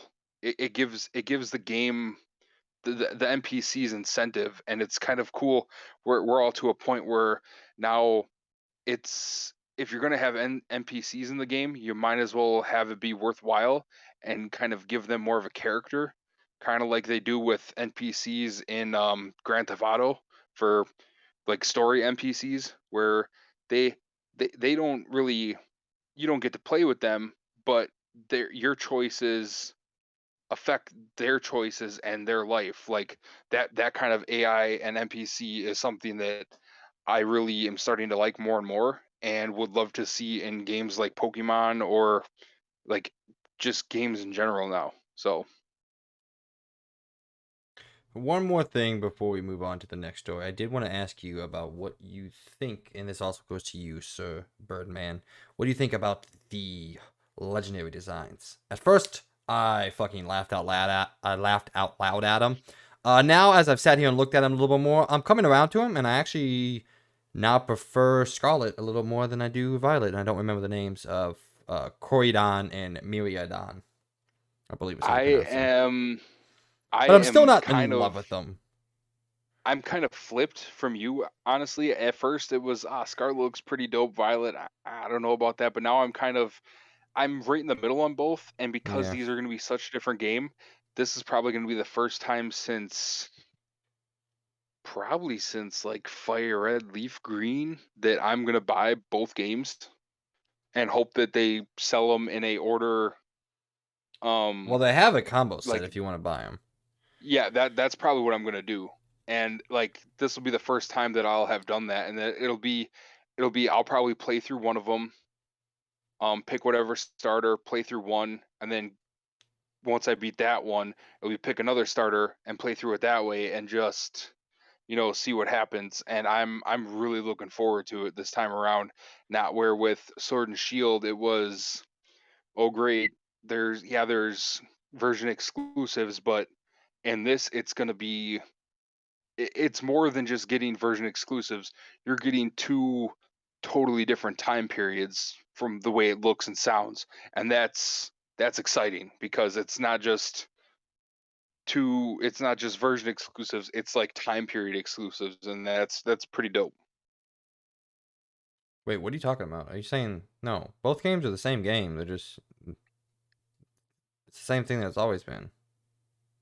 Yeah, but doesn't Scarlet take place in the past and Violet takes place in the future? Well, then you read something I have not read anywhere else, not to my knowledge. Oh, that was something. Maybe that was just a fan theory I saw. I Yeah, thought I no, read it in an I'm article that was I'm looking at this thing that says version differences in the very first line. While likely being largely the same, Pokemon Scarlet and Pokemon View have a few key version differences and exclusives. okay. Yeah, I I was thought like, because you the should have seen my because it's two face. different professors. My face was so confused for the last 1 minute. I was like, "The fuck is he talking about?" Well, And because I'm frantically the searching, trying to find professors are things. different. The professors are different, Yes, the and professors are like one different. looks Yes. one looks very caveman, and one looks very like futuristic or future focused. Well, if you look at the So I background, so the backgrounds are the exact same of the images of the two yeah. professors. By the way, can we talk about the resolution on these images? Holy shit, this game's gonna be ugly. Before we move on, Logan, what do you think about everything we're talking about here so far?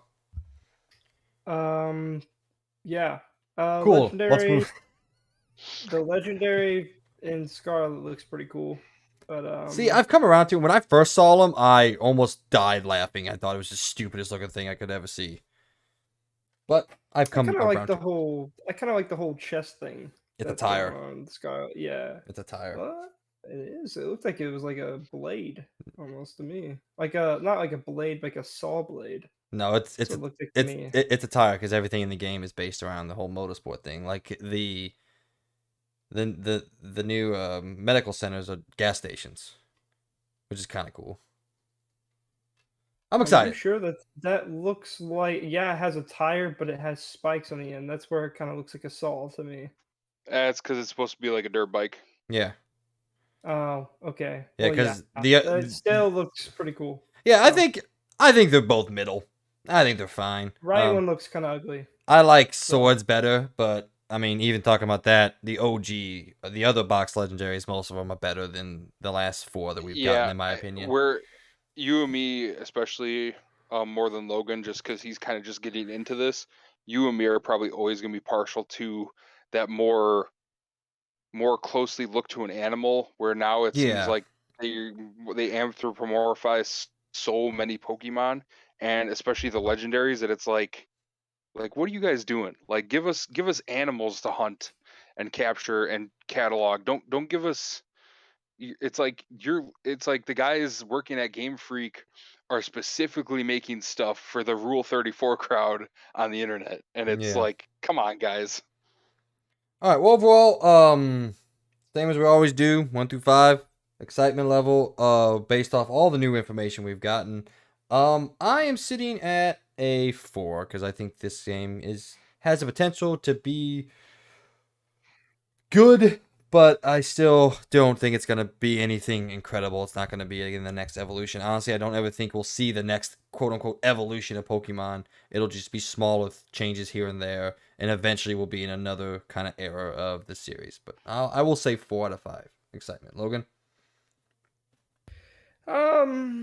You're the one that's probably gonna change the most with all the new info. 3. 3? Okay, I can respect that. Yeah. Someone who doesn't like the series that much, well, doesn't hate the series, but is only recently getting into it. I'm more excited as the more recent things, because I think the open world aspect fits very well with Pokemon, in my opinion, and especially I love the new catching Pokemon system. I find it more like you're actually doing stuff. You're not just on a stag screen pressing throw a Pokeball. Okay, now wait. Nope, didn't work. All right, now wait to throw another Pokeball. I just feel I like it also that you don't have to fight them to also capture them. You can sneak up on them and throw Pokeballs, and I like that. I just think it's more like you're actually doing something, not just hitting a button and it's doing it for you.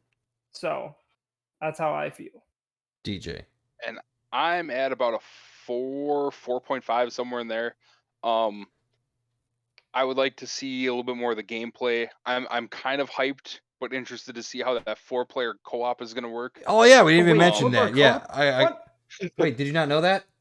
No, Oh what? yeah, That's sick. I forgot. Ah, is it though? Whoa. Theoretically, Dude, it's I am cool, so but if Emmy's it's a I'm combination. definitely playing it with her. So It's yeah, let's go. well, you have to buy both versions, then you have to buy 2 copies of the game to do that. So Well, yeah, she buys when I buy one, but okay, I'm not gonna buy I mean, both of the games it's because I don't care because they're the same. theoretically cool, but like it's also Game Freak and Nintendo combined together. Like, how good is the online actually gonna be?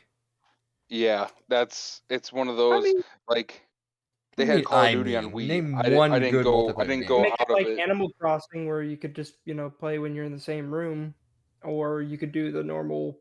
I mean, yeah, it won't have mic support because for some reason Nintendo still doesn't seem to know how to make mic support Well, I'm just for talking the about Switch. like how it's gonna run and everything like that. I just There's a don't. lot of game. Animal Crossing works perfectly fine. Well, yeah, but It's basically the same thing. it's much smaller in scale. Like the amount of rendering, Mm, the amount of things the game has to do in the background to keep it running on Animal Crossing is nothing compared to a massive open world game where 4 players are experiencing it all in the same time. That's not even close to the same well, thing. that's if they can even make the normal game run well. Well, they're not going to be They able can to. even That's what I'm saying. Arceus run well. Yeah, that's what I'm saying. Like the likelihood that they can pull that off is low to begin with. Then you throw in a 4-player So co-op. excited though. Oh, I'm I still think that's a excited. I'm cool still at a idea. 4. Like That kind of brings me still to a 3. I'm just kidding. I'll still stick with 3. All right, this next story is pretty much, I think for me, I don't know if you guys love this, but Dragon Age 4 finally got a logo. I'm sorry, I just had a laugh. Woo! No, it got a title and a logo. Title's really cool. It's honestly what we expected us Dragon Age fans to be. Dragon Age Dreadwolf, named after one of the characters from Dragon Age Inquisition of Solas. And yeah, this is really it. I needed stories to talk about for the week, so I wanted to say I'm excited for Dragon Age. And I wanted to see if you guys didn't you play Inquisition, Logan? Nope. Oh, DJ. Nope, that was one I know we talked about. I forget what episode. If it must have been I forget if it was the first episode or if it was the draft episode You guys But need to fucking play RPGs, all right? Well, I have played RPGs. I just haven't really played Dragon Good Age. RPGs, got it. Understood. Okay. Subjective. Everything we talk about is always subjective. Okay, That's anyway, true, yeah. I'm hesitantly excited. Inquisition was good, wasn't great, and it's been 6 years now of EA doing EA things, so we'll fucking see. And it's BioWare. Who the hell knows if they can even make a good game anymore? So moving on to something that you guys are much more well versed in. I'm probably very excited. Modern Warfare 2 official reveal set for June 8th, the day this podcast comes out. Yeah, I had to double check the date. And we got a new teaser this week. So second one, an actual real teaser, not just a bunch of cargo ships. Yeah, I know. A real teaser this time, featuring Task Force 141's back. I'm sure both of you guys are really excited about it. I'm a little excited about it because I have a passing fondness for both the Modern Warfare 1 and 2 games. So I'm just going to say, I'm excited. Can't wait. Moving on. You two take the floor. That's pretty much all I'm gonna say too. I Oh, mean, it didn't fuck, really never do mind. much other than just being a cool cinematic little trailer and for thing. some reason have Tin the Tatman in it. That Well, was no, kind of. that's not even it. They did it. They actually have multiple versions of that same thing. So Hey, like, there's first of all, one. Tim the Tatman's awesome. I watch him daily. Fuck off. He is. But no, if you watch it, there's like a bunch of versions of this trailer they came out with. They have the normal one, which just shows Task Force 141, and then I think there was 2 or 3 more because I know I've seen 2 different ones with 2 different people in the truck, and they're like talking, which that's cool and all. That's great. I'm more excited for the actual reveal to be shown. As much as this hypes me up, I mean, yeah, it looks that's a cool little cinematic trailer. I'm more excited to see an actual gameplay. Well, that's one And thing that maybe I hope we so. get a monster campaign. Like, obviously they're gonna revamp and hopefully bring Warzone back to what it was in the end 2020. of 2020 Yeah. when it was firing on all cylinders and it was Verdansk and it was just that's all we did, that's all we talked about, that's all we cared about. And because right now it's you got guys playing Apex and fucking Fortnite over this because it's hot garbage right now. Like there's no other way to say it. And I'm just hoping that it gets back to that original Warzone 1 feel where it's like, all right, boys, load up. Where are we dropping tonight? And how many matches are we getting in before it's a bad decision to keep playing? Yeah, I'm excited. I missed Warzone. I did hear a new rumor that they are simultaneously creating 2 maps, obviously one bigger one and one smaller one. That's exciting. Yeah, but fuck, I had something I wanted to say, but I forgot what it was. Damn it. Anyway, I'm excited. Next week, obviously, we'll talk much more in depth about it because it'll be the full reveal, and I'm sure Logan will watch the trailer a bunch of times. DJ will watch the trailer a bunch of times. We might bring you in next week, DJ, for just that Call of Duty section if you wanted to talk about it. We'll talk about That's that. fine. Yeah. But yeah, I'm excited. It's Call of Duty. It's Modern Warfare. It's my excitement never changed for it. 2.5 out of 5. It's middle all the time. Now if you ask me about Warzone, that's a 6 out of 5. No, because like DJ knows he was there for the whole ride of it. Me, and Logan, me not being the multiplayer guy. That's all I want to do is play Warzone. The only thing that took me out of playing Warzone was Last of Us. That's the only thing that took me out of it. I was playing Warzone every single night with these guys, and I don't regret a single second. And honestly, I miss it. That's kind of what I tried to respark a couple months ago when we got on Caldera and realized it's fucking awful and nothing worked. So we didn't do it, but I'm excited for the possibility that this is a new version of it. But I'm also still hesitant because it's Call of Duty, So are we saying numbers here? I just said Obviously, numbers. okay, me 5 out of 5. I'm absurdly excited for this, and I know I mean, honestly, no, I should get my hypes up because honestly, Yeah, you deserve to. Modern Warfare 2019 is what brought me to really start liking Call of Duty again, and they're making a second one, and I have faith in them because I think the first one was great.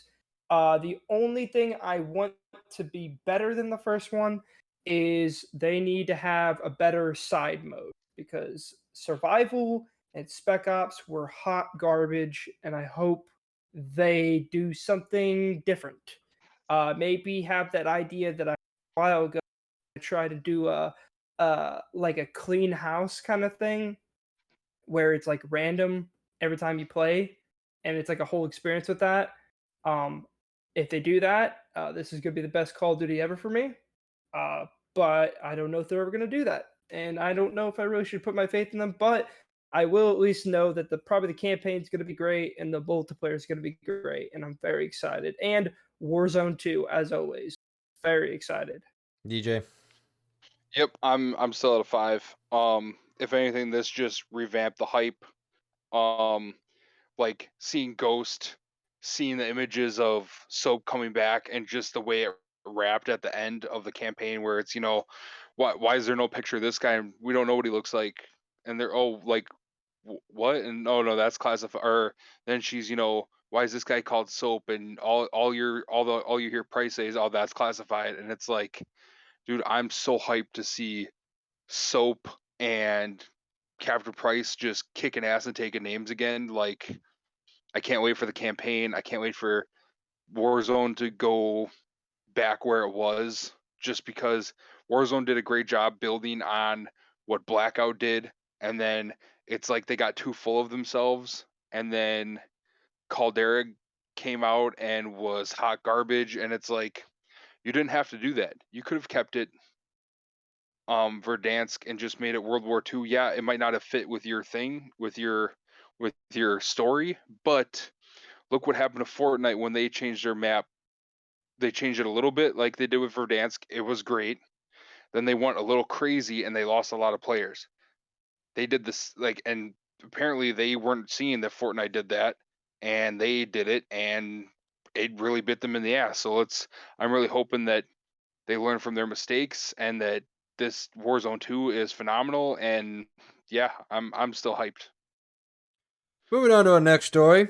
Sonic Frontiers is a part of IGN's first for this month. We finally got an exploration gameplay world premiere and combat gameplay world premiere. I was very excited about this because the possibility and the hype for Sonic has never been higher right now, with both movies coming out and this new game coming out. I think this is the perfect time for Sega to finally fix Sonic, to finally come through, and to finally give us the game that we've all been waiting for. And from the 14 minutes that they showed here, this isn't it, folks. This is not the game that's going to do that. This game looked really bad. I don't know if you guys even cared to look at this stuff. Probably not. I'm much more of a Sonic guy, I feel like, than you guys. Maybe, maybe not. Maybe I'm making assumptions there. But everything that I saw in these two videos for the combat and the open world exploration, this just did not seem like the game that they need to make right now. So I actually did watch this. Oh, okay, cool. Because I was really curious about it. I mean, I'm not a big Sonic fan. I'm not a big Sonic fan either, but I've played a lot of them, so I have the games as like something that I enjoy from time to time here and there. Sorry. I think the only Sonic game I ever played was literally on the when I was a kid. That's probably it, and I don't even know what number it was. And I was like, yeah, this is kind of cool. I like the music, and I like collecting rings, but it wasn't really that exciting for me.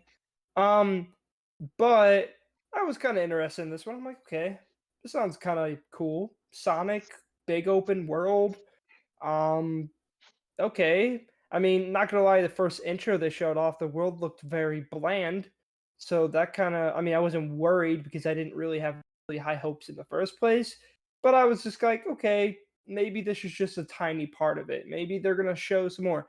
Yeah, no, this looks like those videos you find on YouTube where people are trying to remake an old game Yeah, and they like, put it in Unreal Engine 4. like a but self-made game, yeah. Yeah, it literally looks like that.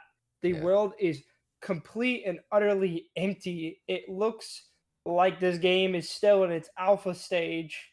And it just looks like they took assets, shoved it into a basic Unreal Engine 4 world, and said, Sonic, this is a Sonic's Frontier World game. And I'm like, this looks horrible.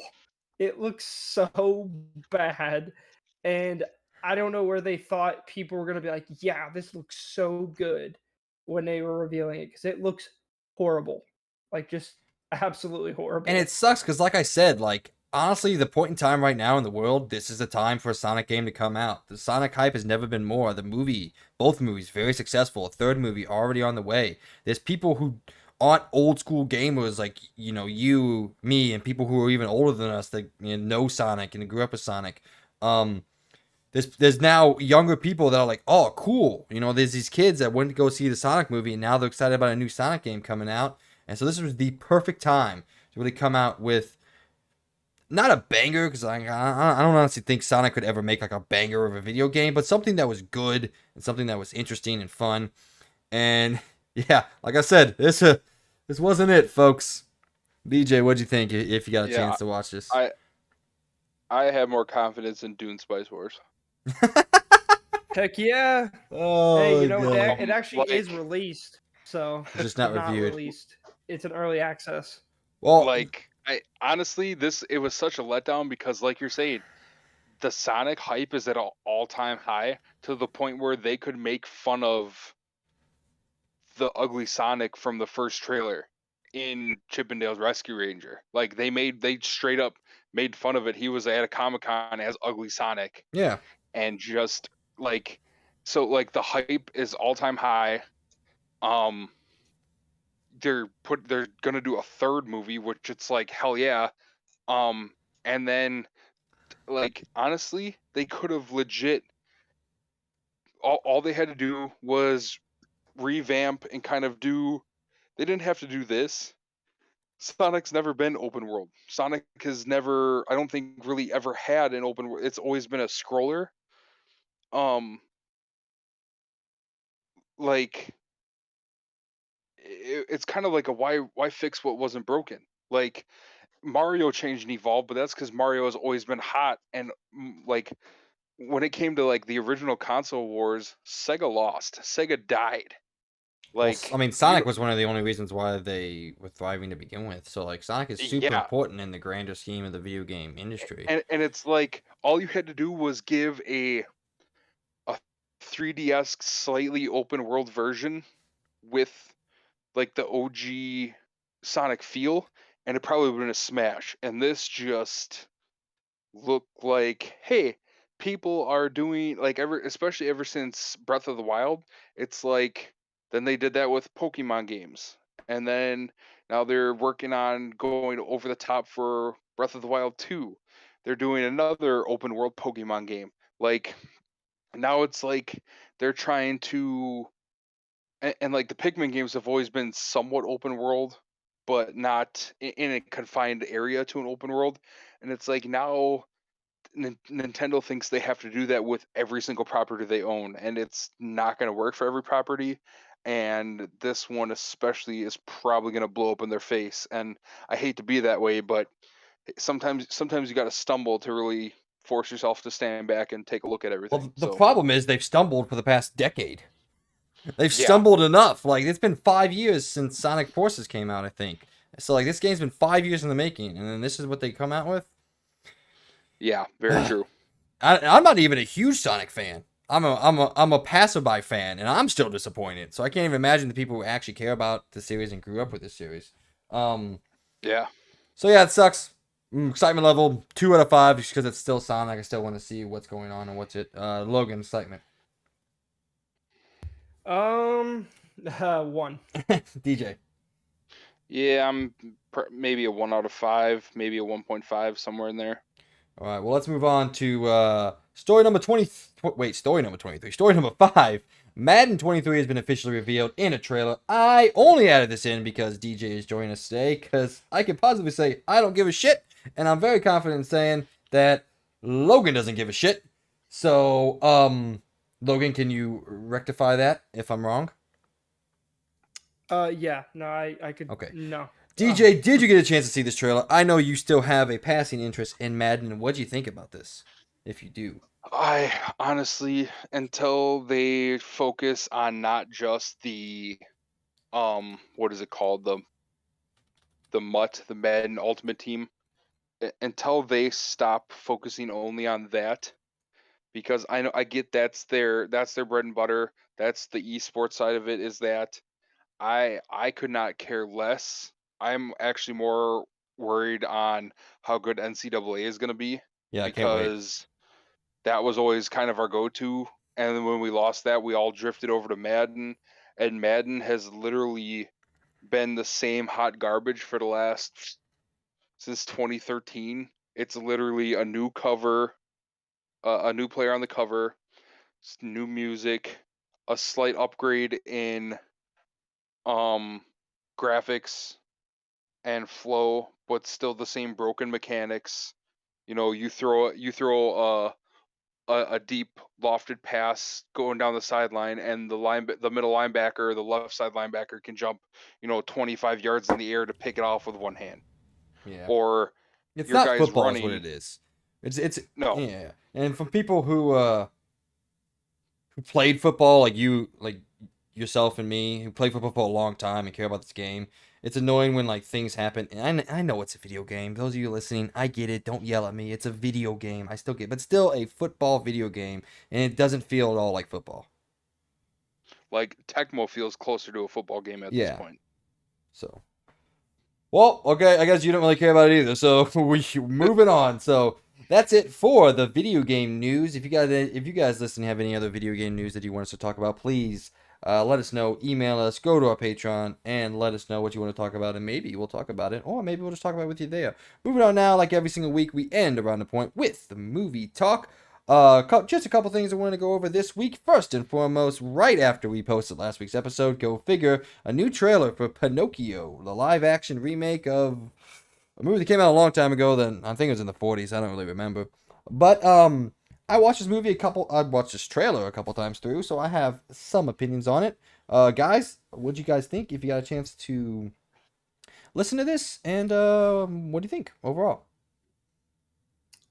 I honestly have not seen this trailer. I God didn't damn even it, know it Logan. existed Yeah. at all. This movie's been talked about for like over a year now. Oh, it has? Yeah, I had no Yeah, idea. it's fine. DJ, what'd you think? This is actually one of the live action, like, as much as they're not gonna probably ever do it, but like a lot of fans want them to do live action movies that should have been live action from the jump and not animated, like Treasure Planet, um, Atlantis: The Lost Empire. Like, until we get those, you got to put up with these. This is one of those that it'll be interesting to see.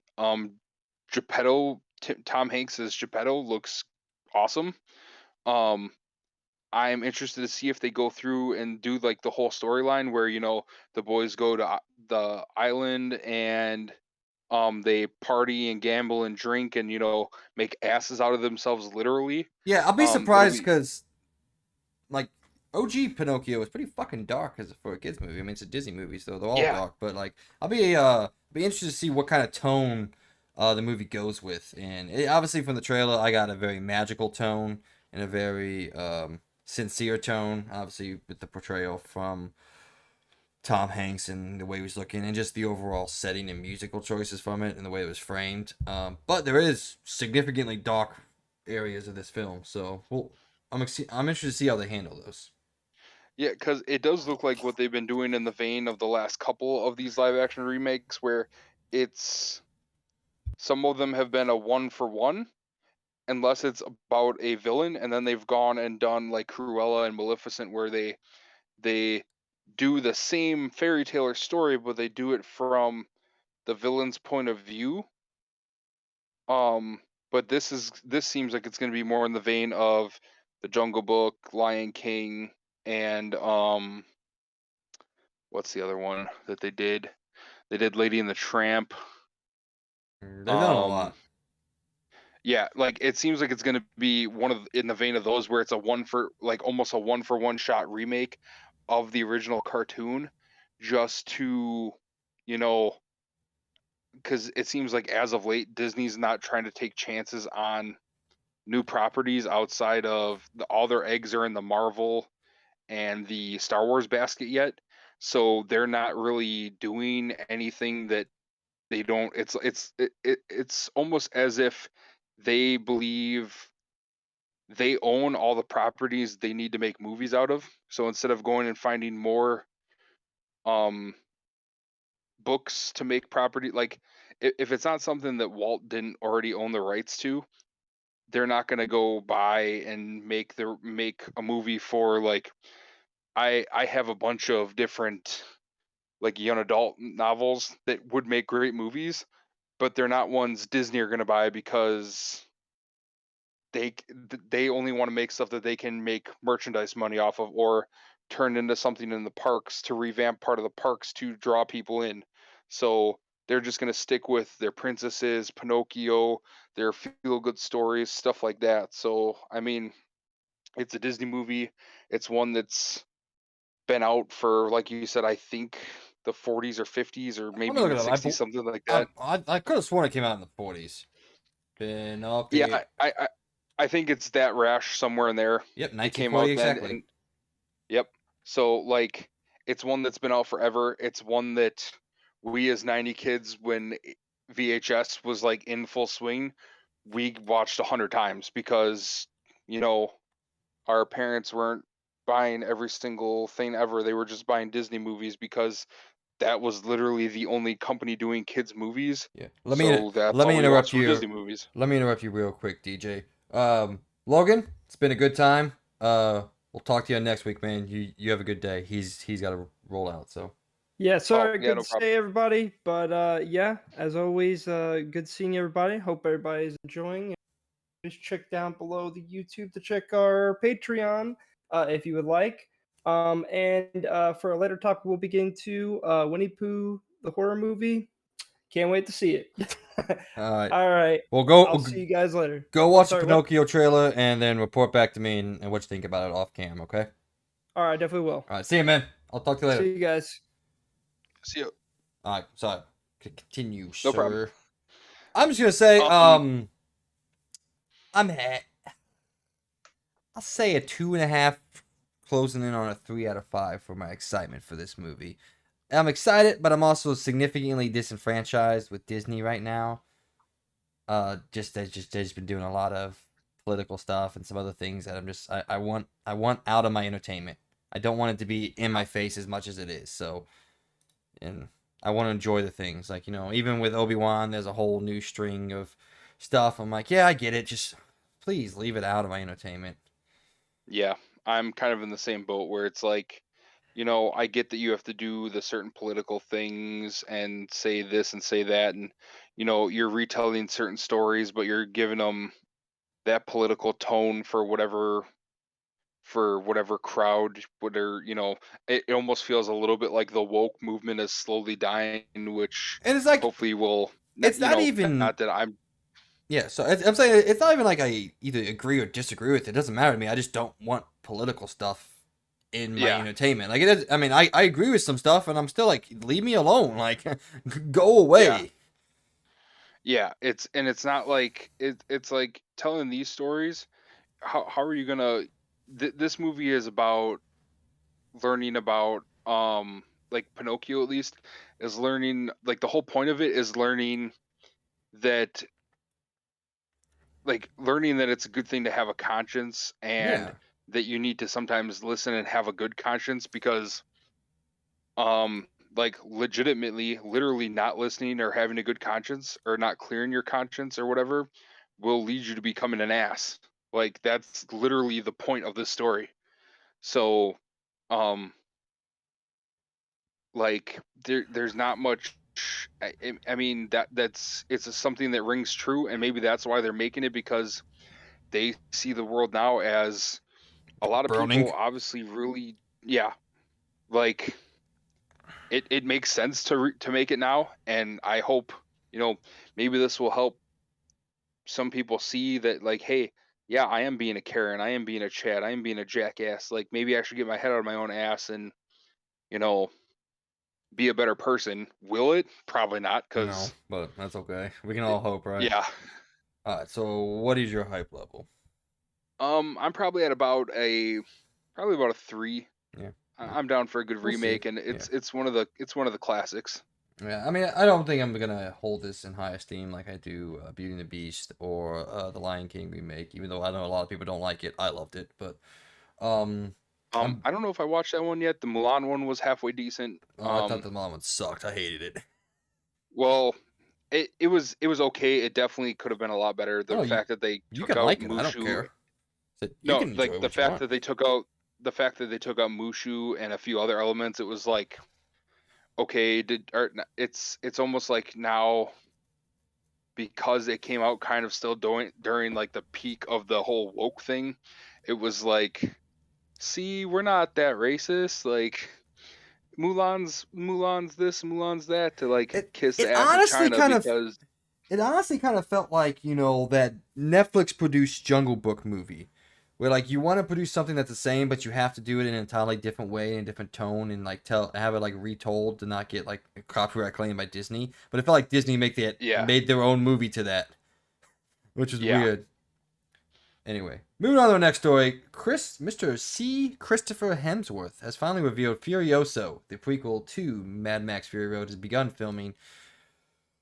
Oh, sorry, big yawn. Oh. Furiosa is a prequel to the hit post-apocalyptic film Mad Max Fury Road and will follow Imperia Furiosa, a role originated by Charlize Theron but played in the prequel by Anya Taylor-Joy. Hemsworth will step into the role of the villain opposite of Anya Taylor-Joy. DJ, I don't remember. This movie came out when we were in college together. No, it was after. It was after, yeah. But anyway, are you excited? I love Mad Max Fury Road. I love Anya. I love Oh Mad god, it's Max. so. I love Anya Taylor-Joy. I love Chris Hemsworth. I love George Miller. I don't know if I could be more excited for a movie that really. I don't know if it needs to be made, but it's being made, so fuck it, I'm in. And like honestly, if like I'm already hyped because we've got Thor coming out in July, but Oh. like I'm hyped for this. Like at this point, other excusing that shitty Ghostbusters movie, he was still like a bright spot in it. I like Chris Hemsworth is pretty much gold in anything he's been in. I, I would not call him a diamond in the rough of that movie. I call him a pearly steel in Yeah, the rough of that movie. But I mean, yeah, no, that movie was so garbage, dude. It's so bad, and that movie was so bad. And actually, I've not seen the new one because I just don't want to. well, so But everyone this tells new me the one new is one's actually great. supposed to be a sequel to Ghostbusters 2, Oh yeah, no, and no, no. like I know all about it. I just haven't felt the need to watch it I because the 2016 one was garbage. I haven't watched it either, kind of because of that reason, but I've heard and I saw kind of a spoilery clip for the end, and now I kind of want to do watch it just because of I know some of the story and this and that. Now I'm do kind of want to go back and watch it, but yeah, it is definitely I'm up for anything Chris Helmsworth does. And Yeah, same. honestly, Chris Pine too. I haven't watched, or not Chris Pine, Pratt. I haven't watched. He's in some new series that's kind of Jason Bourne esque coming out that I heard about on Joe Rogan. I haven't watched the newest Jurassic Park yet, but Wait, like the I one that came both out a couple years ago, yeah. or Fallen Kingdom, sucked. No, not Fallen Kingdom. Dominion, or no, Dominion didn't come out yet, did Yeah, it? no, it comes out Friday. I was like, no one's Okay, seen it yet.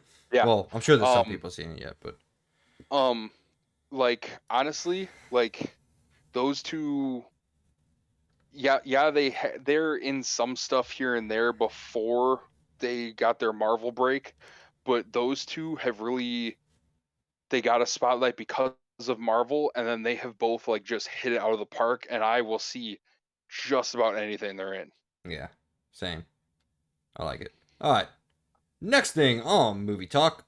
Winnie the Pooh horror movie. This actually happened a couple weeks ago, but I kept forgetting to add it into the show. So I want to see if you've seen anything about I this thought movie. this was a joke. Dude, when it first popped up on my phone, I did laugh at it, and I watched the trailer. I was like, "Oh shit, this is a thing, huh?" And Like I thought it was a joke, and then I apparently, thought it was a creepy pasta, and then I thought it was just a Reddit thing, but apparently it's real. it's a movie. Let me tell you, man. And apparently, Logan's excited about it. I don't really know if I'm excited about it or not, but I don't I'm. know if I want to say excited, but I'm intrigued. Oh yeah, I'm 100% intrigued. Yeah, excited is not the word. Heavily intrigued is the better way to put that. Like, what the fuck? Yeah, Who came up with this? First of all, because it's kind of ingenious in a way, but it's also kind of like why. And also, I don't actually know the and name of it. I just know Winnie the Pooh horror movie, or is it actually called Winnie the Pooh? I don't know. I don't know. Let me look this shit up real quick. Why are you talking? And someone our age had to have made this, and it has to be someone that um this is gonna sound horrifying, but when I think I was like 5, 6, 7, somewhere in there. um my parents had won, or my dad had won for me a like 3 foot tall Barney at the county fair that looked like Barney, but when it's 3 foot tall and it's, at the time was actually still slightly bigger than me. Horrifying to see. um it freaked me out so bad that I had cut its head off because I wanted it to not be near me anymore. I'm sorry. So like, I didn't mean to interrupt you. I just read the tagline for the movie. It is, by the way, called Winnie the Pooh. Blood and Honey is the name of the movie. And here's the oh tagline. my god, It yes. here's the tagline. It reads: It follows Pooh and Piglet as they go on a rampage after Christopher Robin abandons them. Oh, I can't wait for this movie now. I'm so excited. 5 out of 5. Who's making this? This obviously isn't like A24 or Bloomhouse. Who is making this? Oh, let me see. Let me see if I can find the production company. Oh, sorry, dude. That tagline killed me. I died laughing. It's being directed by Reese Frock Waterfeld, who I know from Zero movies. I can't find anything. Sorry, that tagline killed me, dude. I was dying laughing. That is excellent. Also stars Amber doing Thorne, if I remember right, was a lady who got her start on was it Instagram or was it like Snapchat stories? I don't remember. She was a social media lady turned, I guess, actress. So Well, yeah, I figured you're not probably gonna have a list. This sounds like a college movie through and through. all right, here we go. Jagged Edge Productions is the production company behind it. I don't know who's producing it though, so I'm sorry I can't find that. Yeah, probably because this got chopped around and like laughed out of every major studio because it sounds like somebody thought, what would make Five Nights at Freddy more terrifying? And somebody took a rip for their bond and went Winnie the fucking Pooh. And then somebody just locked themselves in their room and wrote out a script for 48 days, just out of their mind on Adderall or Ritalin, and just, yeah, Winnie the Pooh couldn't take it because Christopher Robin left, so now he's gonna have his goddamn revenge. Like, okay, like, we'll see. This I don't anticipate. This sounds like something that's gonna go straight to a streaming platform, and honestly, that's probably the only way I'll ever watch it. Okay, here is a more in-depth thing for you. Winnie the Pooh, Blood and Honey will see Pooh and Piglet as the main villains going on a rampage after being abandoned by a college-bound Christopher Robin. Christopher Robin is pulled away from them and he's not giving them food. It has made Pooh and Piglet's life quite difficult. Because they've had to fend for themselves for so much, they essentially become feral. Waterfall continued. So they've gone back to the normal animal roots. They're no longer tame. They're like vicious bear and pig who want to go around and try to find prey. This movie was shot in 10 days in England. Oh my god, bruh. This thing, the more I read about this thing, the more I kind of want to watch this. When did it come out? Does anyone know that? When does the movie come out? I was gonna say, yeah. When is this coming out? Is it just going something to stream? Like, It's just in post production. There's no launch time frame. Let's see if there's anybody I know in here. No. Anyway, okay. Realistically, this is like a 2 out of 5. But again, passively intrigued. But it definitely sounds and feels like, those really crappy B-rate horror movies that you watch when you're really bored one day and you just laugh and make fun of it, yep. From a realistic sense of it, so. All right. Moving on now to our final story. Netflix's Geek Week is this coming week, and we have a list of things that are going to happen each day. Not Logan. You are DJ. That's the second time I've done that this time. I'm sorry. I'm used to saying Logan. Do you watch Geek Week? Are you excited about anything coming out in Geek Week? Did you look at any of the days going through here or anything? To be honest, I really haven't been. It's been like it was try not to spoil stuff because I didn't watch the first episodes of Kenobi like the day they came out. I didn't watch them till I think that Saturday or Sunday. Um, and then I'm trying to think if there's anything else I was trying to like kind of stay spoiler free from. So I haven't been really paying attention to um any streaming stuff that's coming out or anything like that, just because um if there was something I was interested in, I didn't want it spoiled. So yeah, I really haven't been paying too close attention to stuff that's coming out. Well, I'll go through each day and give you a little bit of a rundown, see if there's anything, and also the people listening, see if there's anything that pops interest. There's a couple things in here that I want to listen to, and I'm excited. So on June 6th, so Monday, it was going to focus on the Umbrella Academy, the all-new Resident Evil show, the new Neil Gaiman-inspired Sandman series. Very excited about that one. Oh, Also, that I did hear stuff yeah. about. Also, Netflix adaptation of One Piece, First Kill, Alice of Borderland, All of Us Are Dead, the second season of Fate, the Winx Saga, the next season of Lock and Key, next season of Manifest, School Tales, the series, Shadow and Bone, next season, Sweet Tooth, fantastic movie, then The Midnight Club, whatever that is, and then Warrior Nun, the next season. That's day one. I don't like.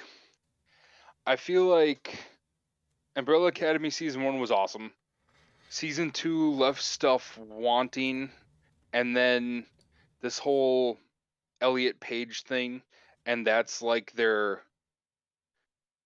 seems like the real driving force behind all this is having her in the or having him in this and be like look at us, we're so forward thinking. And it's like at this point I don't care if you're a her or a him, or if you were a her now you're a him.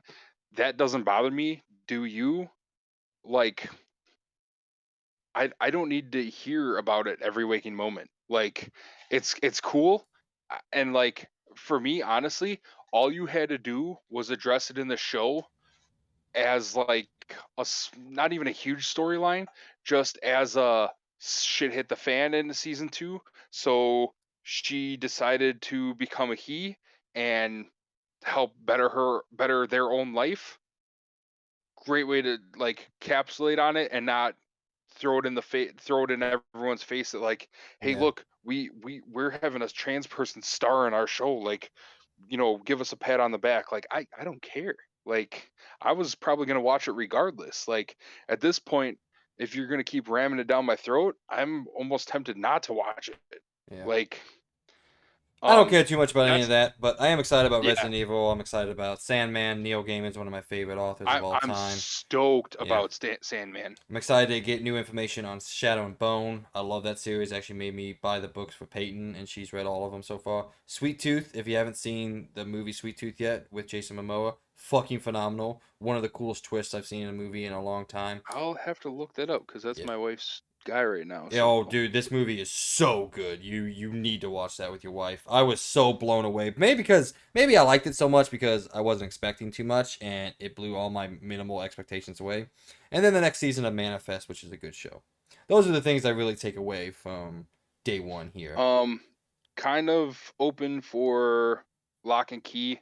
First season was pretty good, and then I think there was just so much came out. Like I think there was a severe hangover where pandemic hit. So then all these shows that they were finishing up to progress throughout the year, they just went boom, boom, boom, boom, boom as soon as lockdown hit, and then we were stuck waiting for 2 years for the second part or second season because everything was locked down. They couldn't film. So then it was like, now we're sitting here twiddling our thumbs. But and then it was like, then stuff opened back up and you couldn't just sit and binge. So me and my wife just haven't sat and binged a bunch of stuff. So now it's like, and now because we expanded a bit, we got rid of this, got rid of that, and now we have like HBO. So we're going through a bunch of HBO stuff. Like I went through Silicon Valley. Um, we we attempted Lovecraft Country, and that was kind of weird. I don't know if she's going to be into it.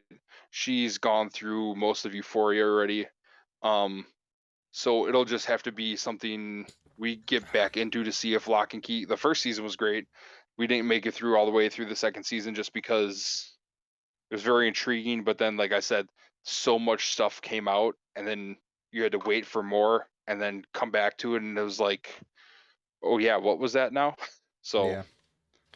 Second day, June 7th, will focus on some of the upcoming movies, including the Chris Hemsworth-led Spiderhead, Paul Feige's The School for Good and Evil, and the one that I'm most excited about, the Russo brothers' new action thriller, The Gray Man, which will see two of the world's greatest assassins attempt to hunt one another down. Those are really the only things that so come. Sorry, go ahead. I'm excited. I'm excited for that Spider-Man. Or Spiderhead. Sorry, I'd heard it, saw that he was in it, and I'm intrigued.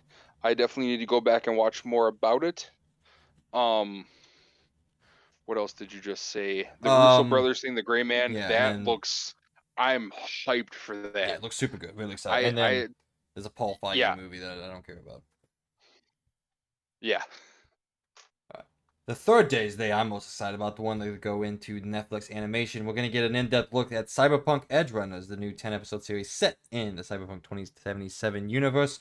It'll also be going inside of Love, Death, and Robots. Can't wait for that. The Dragon Prince. Can't wait for that. The new season of Arcane. Can't wait for that. And then the rest of these I don't care about. But it's Inside Yeah. Job, Exception, Fazar, and Moonrise. But the first four, I can't wait for all those. I'm excited about said Edgerunners. I loved the Dragon Prince. It's like the new modern day Avatar. Arcane, obviously one of the best animated shows to come out in recent memory. And then Love, Death, and Robots is always a good time. So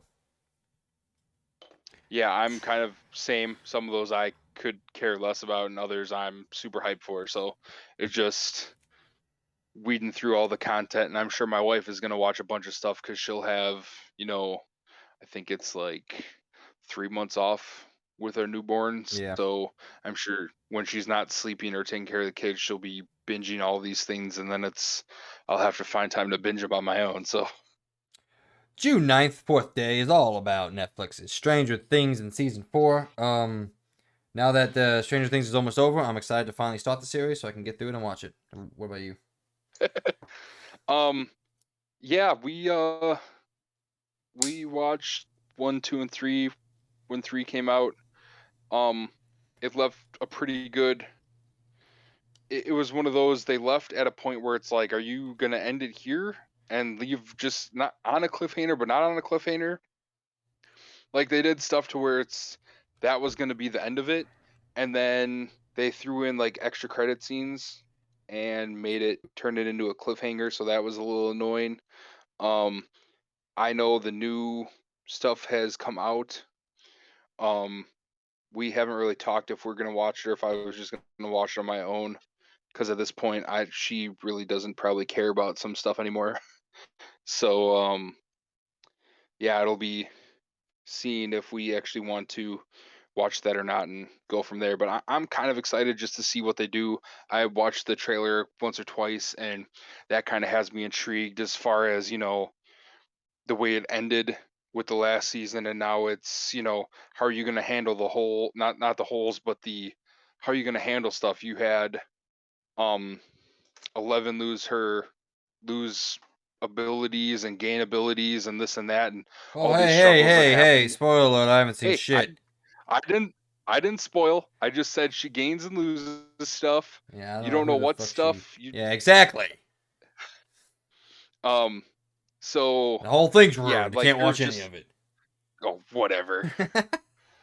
Oh. Honestly, the way I want to go back and watch it now is just seeing interviews with the people that are in it. They were looking at fan theories, and one of the fan theories is the whole thing is just a in-depth look at them as adults playing a D&D game, because D&D is like the main center focus when it first starts.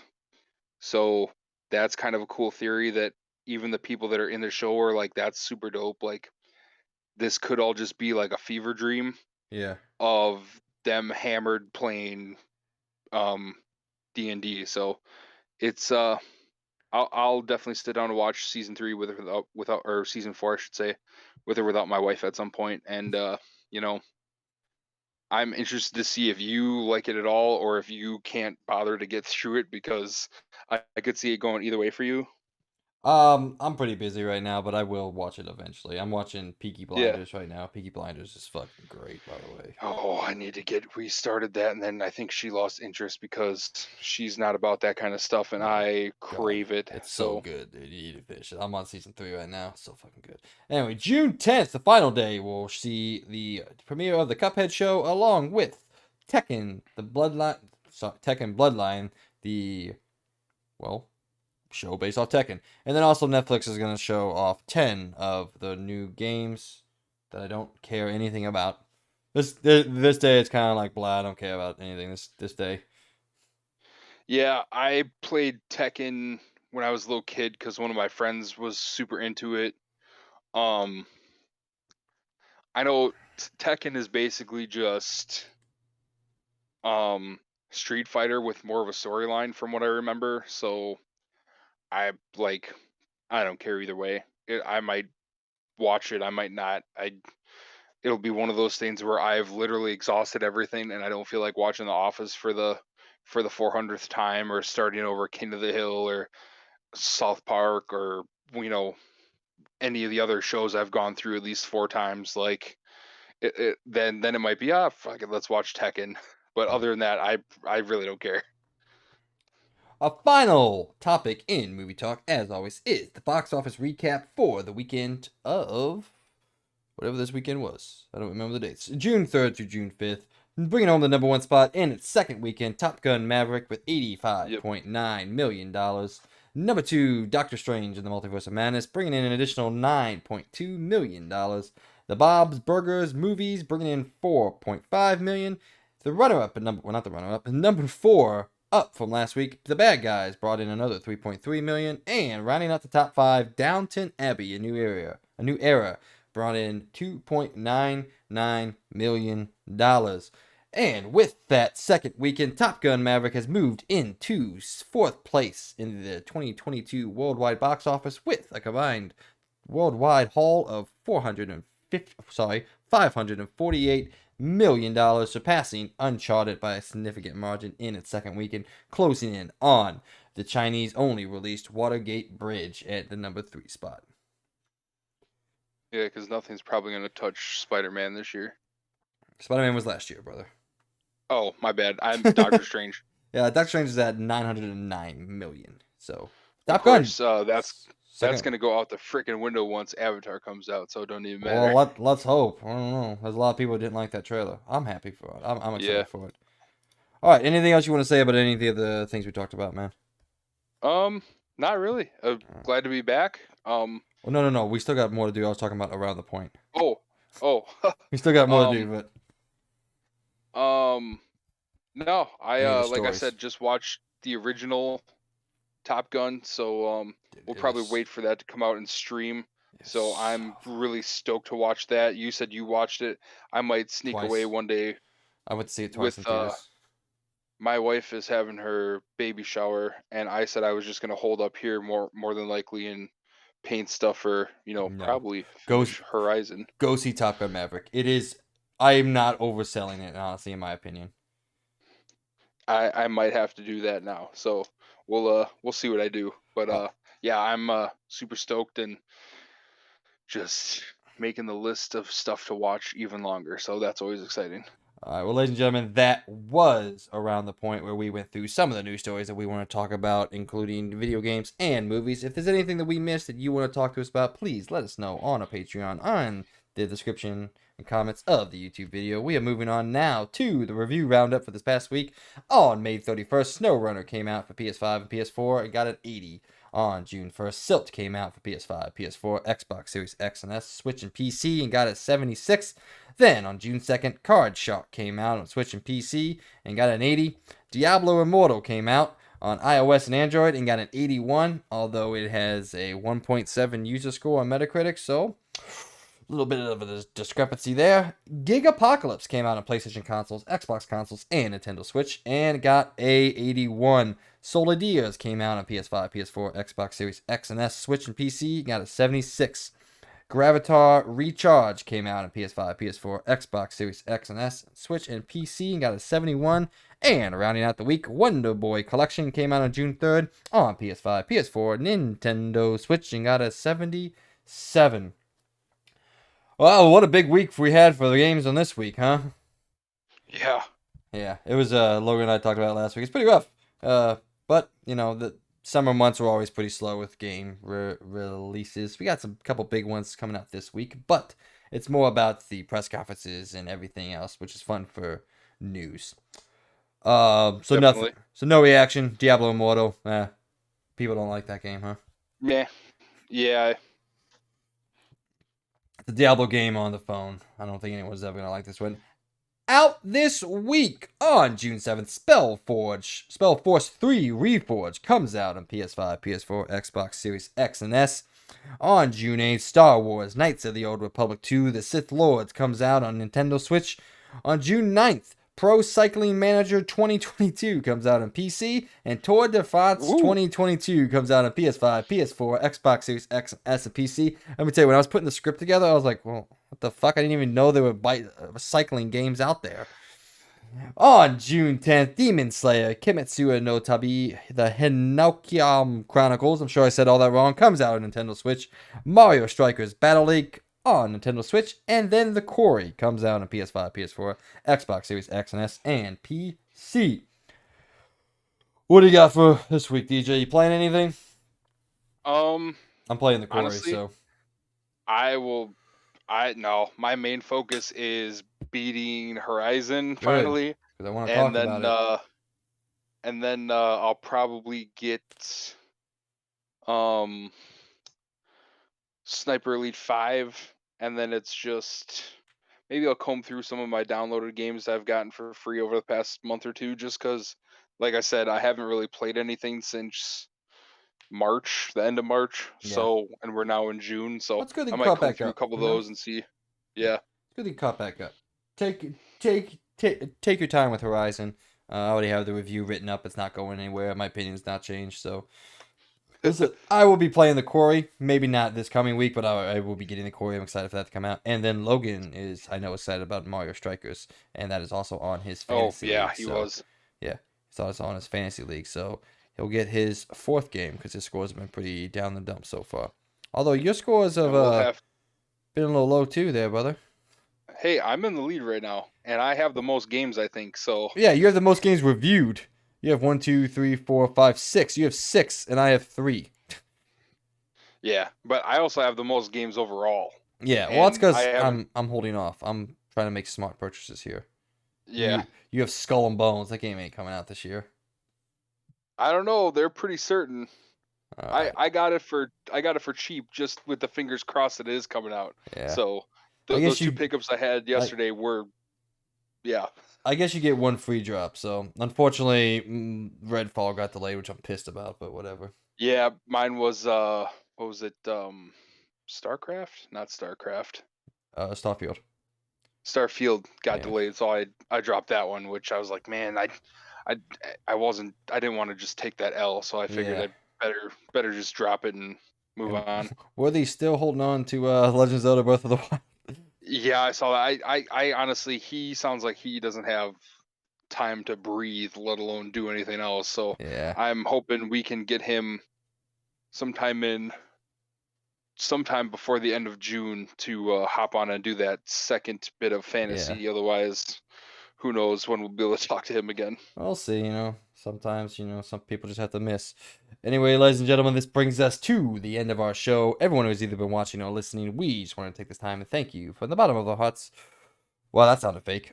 Without your support, we could not do what we're trying to do here at the Experience Point. But please help us continue to grow by telling everyone how either awesome or bad we are here at the XP Podcast. We would really appreciate it. DJ, any last words?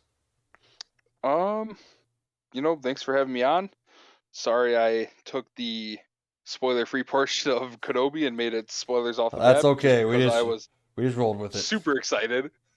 Yeah, I looking forward to get back into my gaming side of my spare time, and hopefully some of these games coming out. I mean, some of them won't come out till the end of the year, but hopefully we can be talking about how much we were crushing it on Modern War or Warzone 2 when it comes out. I mean, we'll So talk about it, but it ain't gonna be me crushing anything. All right, still well, looking forward to it. yeah. Once again, thanks everyone for listening and following along with us. I hope everyone has a great week. And guess what? We'll talk to you on the next one. See you guys. See ya.